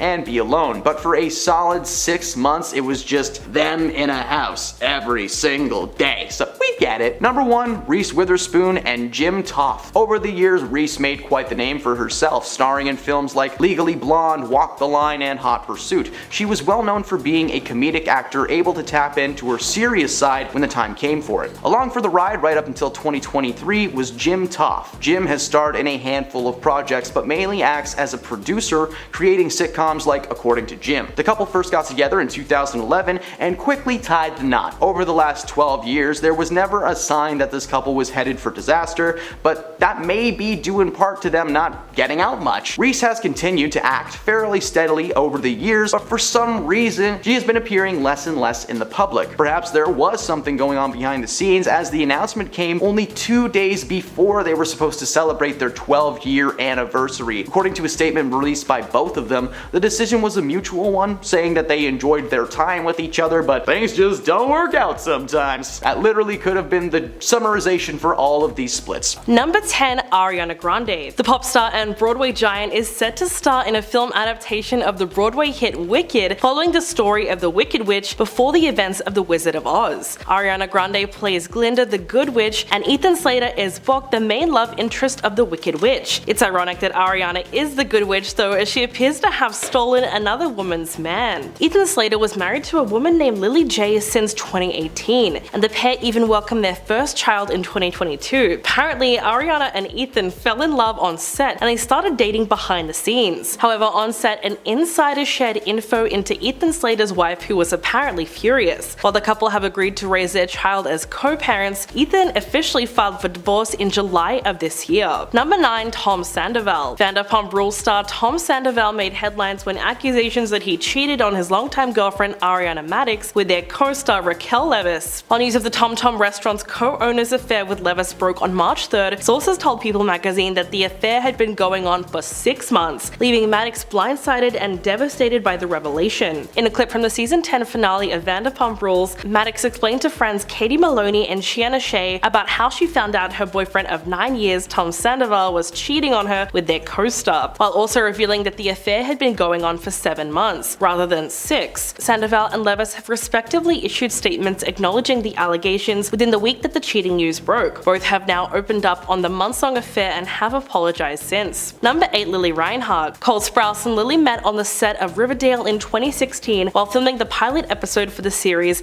that finally ended after being the most confusing series series of all time. I mean, I had to stop after season 3 because they started getting into D&D, and that's a Stranger Things game. Anyway, they fell in love playing Jughead and Betty, having a relationship that lasted almost 7 years. Somewhere around 2020, things started to go downhill and they were plagued by cheating rumors, and things had apparently become heavy behind the scenes according to Cole. Towards the end of that year, they confirmed the split online, but this year, Cole spoke out about the breakup while having a cancer stick in the middle of an interview, claiming he didn't want to get too deep into the topic, that it was a mutual decision. Unfortunately, Lily began receiving violent and threatening messages following the interview, as well as at the end of the show. This past week, the rumors arose once more, and fans are becoming online detectives once again to uncover the truth. Number 7. Natalie Portman. After 11 years of marriage, it was recently announced that Thor: Love and Thunder star Natalie Portman and her husband Benjamin Millipede will be separating following a very public and messy affair on Benny's part. Ben, who I assume is named after a kid's cartoon, was spotted with a 25-year-old climate activist, and while Natalie Portman was mad, she initially tried to work things out with Ben in an attempt to save their marriage, but the affair put a massive strain on their relationship. The couple had met on the set of the 2009 drama Black Swan, with Ben acting as a scriptwriter for the project. While the affair has shaken up their relationship, when asked about the issues by Us Weekly, he said that he shared her pain and that he was sending her a new script. While they might be working together again professionally, emotionally, they have completely checked out. Number 6. MGK. On February 11th, the couple announced their engagement last January, and then there were rumors of a breakup after they had 3 years together. Megan posted a series of pictures on Instagram with a pointed caption from Beyonce's Lemonade album, which, if you didn't know, is all about infidelity. On top of this, she deleted every trace of MGK from her Instagram page and unfollowed him. In fact, she raised eyebrows by unfollowing literally everyone except Harry Styles, Timothée Chalamet, and notably MGK's long-standing nemesis Eminem. It wasn't surprising that Megan's unusual behavior prompted people to speculate that she and MGK had called it quits after she'd found him cheating. Megan topped off the weekend's events by proceeding to deactivate her entire Instagram account. By February 13th, a source informed People magazine that the two of them hadn't quite called off their relationship, but they claimed that Megan had apparently gone as far as to remove her engagement ring, which, FYI, was specifically designed to cause pain whenever she takes it off. Apparently, the band is embedded with little diamond spikes that jam into her finger when she tries to pull it off. The final report claims that they had gotten into a spat, but that it had been blown way out of proportion. Then Megan publicly defended MGK's guitarist Sophie Lloyd online, who was the alleged mistress in this situation. But there seems to be no proof that anything physical ever took place, and the couple are currently working through their issues, but you never know what could happen in this wild world of Hollywood. Number 5. Sebastian Ledgett. This year, Becky G hit the 2023 iHeartRadio music carpet without her engagement ring. She attended the ceremony at which she took home the award for Best Latin Pop Song of the Year for her and Karol G's music collab Mommy. On Tuesday, March 27th, the same day her fiancé Sebastian seemingly confessed that he cheated on his girlfriend of 6 years via Instagram. He posted that over the previous weeks, during a moment that he deeply regrets, a 10-minute lapse in judgment resulted in an extortion plot. The 30-year-old soccer player shared the info on his Instagram after a fan claimed to have proof that he was unfaithful to Becky G. The fan claimed that he had a tryst with a woman while he was out in a club in Madrid last year, and they allegedly had receipts of this affair, including video, audio, texts, and more. The relationship seems to have crumbled, with the latest information being that Becky G is single, whereas Sebastian is trying to figure out incognito mode on his phone. Number 4. Steve Harvey. Now, Steve is trending on Twitter at the moment for two situations, one that actually happened and one that's been rumored. He seemingly fired his social media manager over a negative tweet regarding comedians, and is now having to hear rumors about his wife Marjorie Bridges cheating on him. That's right, Harvey shared a video on Friday night suggesting that he fired his social media manager after they posted a tweet urging followers to name a comedian that does not make them laugh. Steve posted a video explaining the situation and claimed that that was not his style and it was not going to happen again. The morning following the post, rumors started circulating that his wife Marjorie would be seeking a divorce. According to the internet, she was caught having an affair with their chef and their bodyguard. So far, there is very little proof that any of these claims are actually legit. In fact, Steve himself has denied anything of the sort taking place. Friends and family of the couple have also claimed that they have been in contact, and they have been told that there is nothing but happiness in their household. So this one is still a rumor at the moment, but this is a so far list, and who knows what will be in the news in the near future. Number 3. P. Diddy. The rap star Young Miami confirmed that she and Mr. Sean Combs, aka P. Diddy, are no longer together. The couple went public with their relationship in June last year, but they let everyone know that it wasn't exclusive. They said at one point that they were together every day of the week, basically living together and letting the internet internet call it whatever they wanted. To double down on the claim, anytime they've been asked if they are official, they must list the people that they've been with outside of each other. Like these are all alibis in a court case or something. This past year, the world was shocked when Sean welcomed his 7th child into the world with a woman named Dana Tran. While the pair had decided to keep things private, apparently this was not part of the deal. And Miami has since made it clear that Sean is no longer her man in any way, shape, or form. So while Sean is stuck raising another baby, Miami will be sipping poolside surrounded by her lovers. And I feel bad for whoever cleans that pool. Number 2, Avril Lavigne. This year, shocking reports had hit the internet claiming that Avril Lavigne had called off her engagement to Mod. TMZ insiders claim that things had been on and off for a while as the couple tried to mend their romance. But then they got in touch with the Karma Singers team, and a rep declared that the last thing he heard from the couple was that they were engaged, and that was only 3 days prior,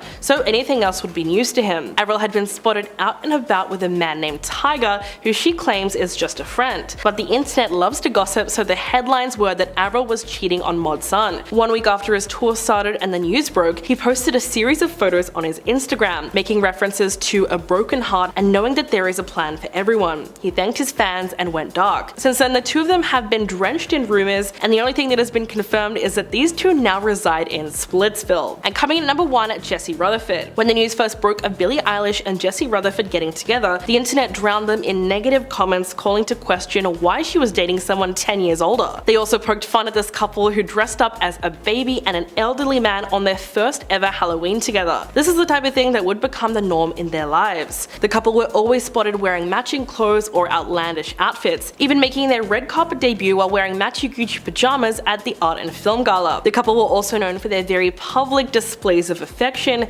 over-the-top PDA, and inside jokes were the foundation of their relationship, and they seemed very happy together until this past May, when news broke that the pair would be splitting up, claiming that it was a mutual decision. But it was later speculated that the split was due to Jesse getting busy behind Billie's back. Whether the spark just fizzled out or something darker took place, Jesse and Billie will be fine and find new people soon. I mean, just look at these two side by side, they are goth king and queen. His eye tattoo is really staring at me. Number 10, Gal Gadot. Gal has already made a place for herself amongst the world of powerful celebs thanks to her role as the iconic superhero Wonder Woman in the DC Extended Universe. A few years back, she was offered the opportunity to portray another iconic character loved by many, this time as the lovable plastic princess, Barbie. Around the same time as this film was getting off the ground, she was set to film her role in Wonder Woman 1984 and had also already signed contracts to appear in multiple DC and Netflix projects over the last couple of years. Despite initially being offered the lead, she was another celeb that wasn't even asked to make a small appearance in the already massive ensemble cast. She will more than likely not be checking this movie out, as not only is she too busy, but honestly, why would she want to see so many people having fun that she didn't get invited to? That's just like inviting the guy that you don't like to a party and letting them sit in a corner all night observing. Hey, it's uncomfortable. Don't invite that guy. Number 9, Cillian Murphy. Cillian is the man set to star as the titular scientist in Christopher Nolan's upcoming masterpiece, Oppenheimer. The film features an all-star cast with the likes of Matt Damon, Florence Pugh, and Robert Downey Jr. As the internet has certainly hammered into your brain by now, Oppenheimer is set to release on the same day as Barbie. These two movies are somehow the most anticipated releases of the summer. I physically cannot purchase a ticket to either of these movies for at least a week because good god they are sold out. A good thing for the films, but not for the cast. Cillian has claimed that his film may be making money, but that it's not for the intended reason. The goal of the film is to deliver a cinematic experience that you won't forget, and instead people are buying tickets as a meme, and I can only imagine how disruptive those crowds are going to be. He has claimed that he will never watch the Barbie movie as it ruined the premiere of his film, and it won't have the intended impact that it was supposed to. Get it? Impact? Like a bomb? Number 8, Zac Efron. Zachary David Alexander Efron is no stranger to the world of rumor casting. For the last 4 years, he's been on the top of Marvel's list of actors who may play Johnny Storm in the Fantastic Four. But apparently he was also at the top of someone else's higher list, and that was the list of toy giant Mattel. That list was of the men that they wanted to play the leading Ken in their new Barbie live-action movie. Zac was their number 1 pick to portray the iconic male counterpart to Barbie, but they asked him to participate in the film and he denied their request. Apparently at the time of production, he was already working on his thriller action movie called Gold, which ended up being a dud at the box office. Due to his busy schedule, as well as a commitment to appear as the wrestler Kevin Von Erich in a new biopic called The Iron Claw, Zach was unable to commit to the flick and was eventually replaced with Ryan Gosling, who, let's face it, he's gonna be the best Ken ever portrayed on screen. Now, I don't know for sure if anybody on this list will or will not see the movie, but something tells me that Zach isn't waiting in line to watch someone in what was supposed to be his role. Number 7, Vin Diesel. Vin Diesel, whose real name I just found out is Mark Sinclair, so it makes sense why he changed that, has been starring as the leading man of the Fast and Furious franchise since the first film was released in 2001.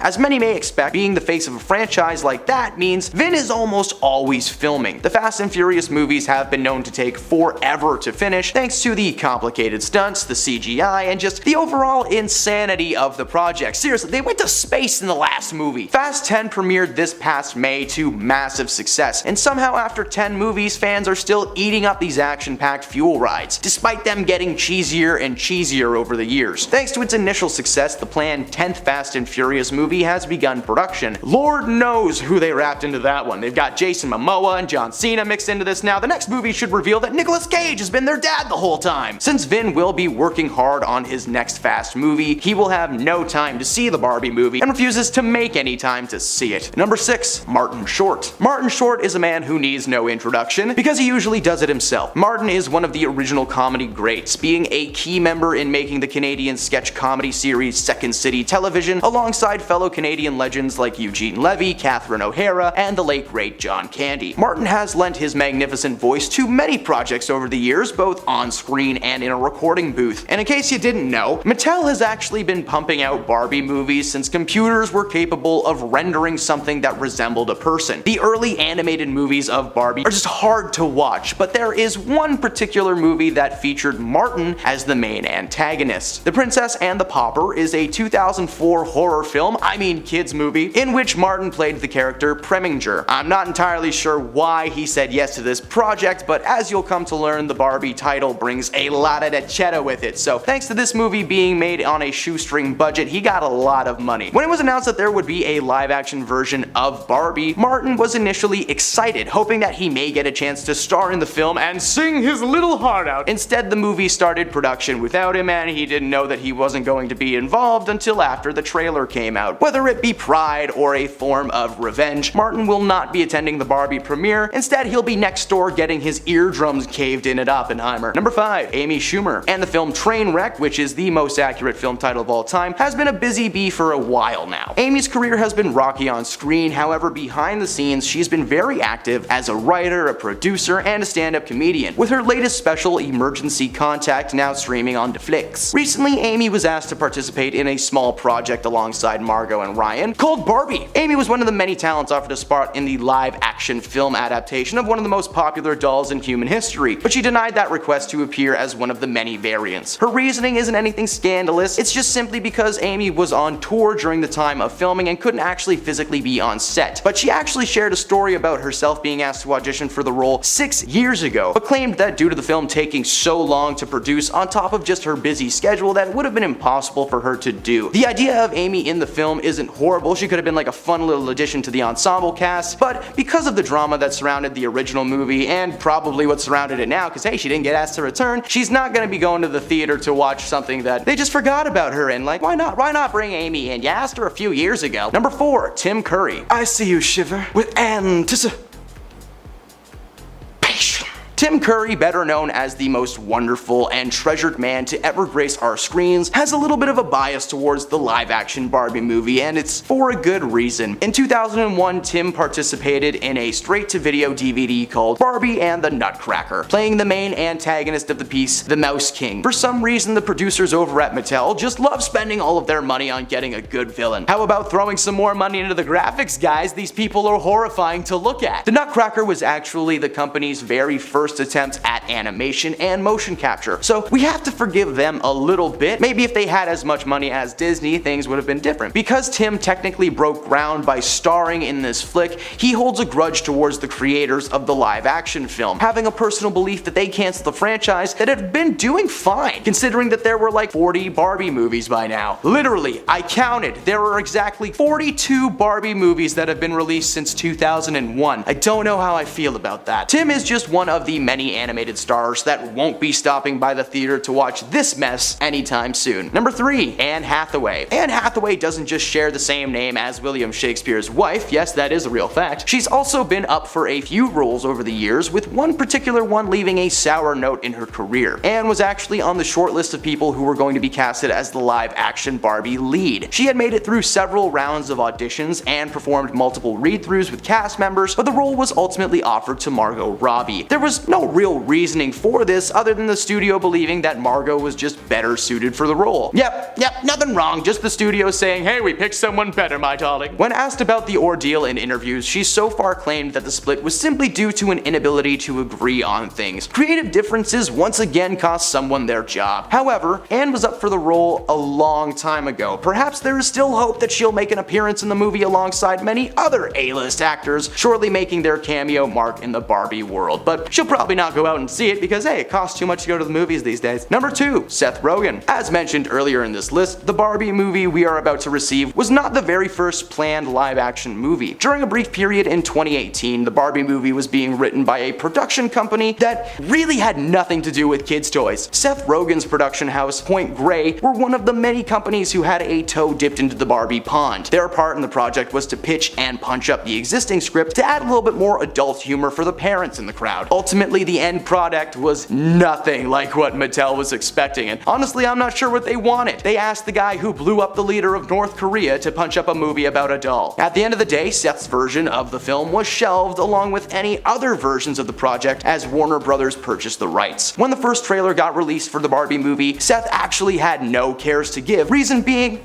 he already moved on to his next passion project, an animated reboot of the Teenage Mutant Ninja Turtles, which so far just looks awesome. Since Seth has spent the last year developing his new movie, he has little to no time to actually go out and do things and watch anything in theaters, so something tells me that if he could go though, he'd be more of an Oppenheimer kind of a guy. And at number 1, Margot Robbie. Taking the number 1 spot on our list is Margot Robbie herself. Now, many actors have famously refused to see their own movies, and it's usually as simple as being uncomfortable with seeing themselves on such a massive screen. With Margot being the lead Barbie of this movie, we are surely going to be blessed with loads and loads of screen time dedicated to Margot and her feet, which are for some reason causing the internet to lose their mind. Think the whole heel thing is impressive? I watched this woman suffocate a man, walk across his chest, steal his keys, and unlock herself, all with her feet. For that, and I'm sure a million other reasons, she will not be attending the premiere this time around. One of those reasons is probably not wanting people to stare at her feet instead of watching the movie. Hey y'all, her eyes are up here!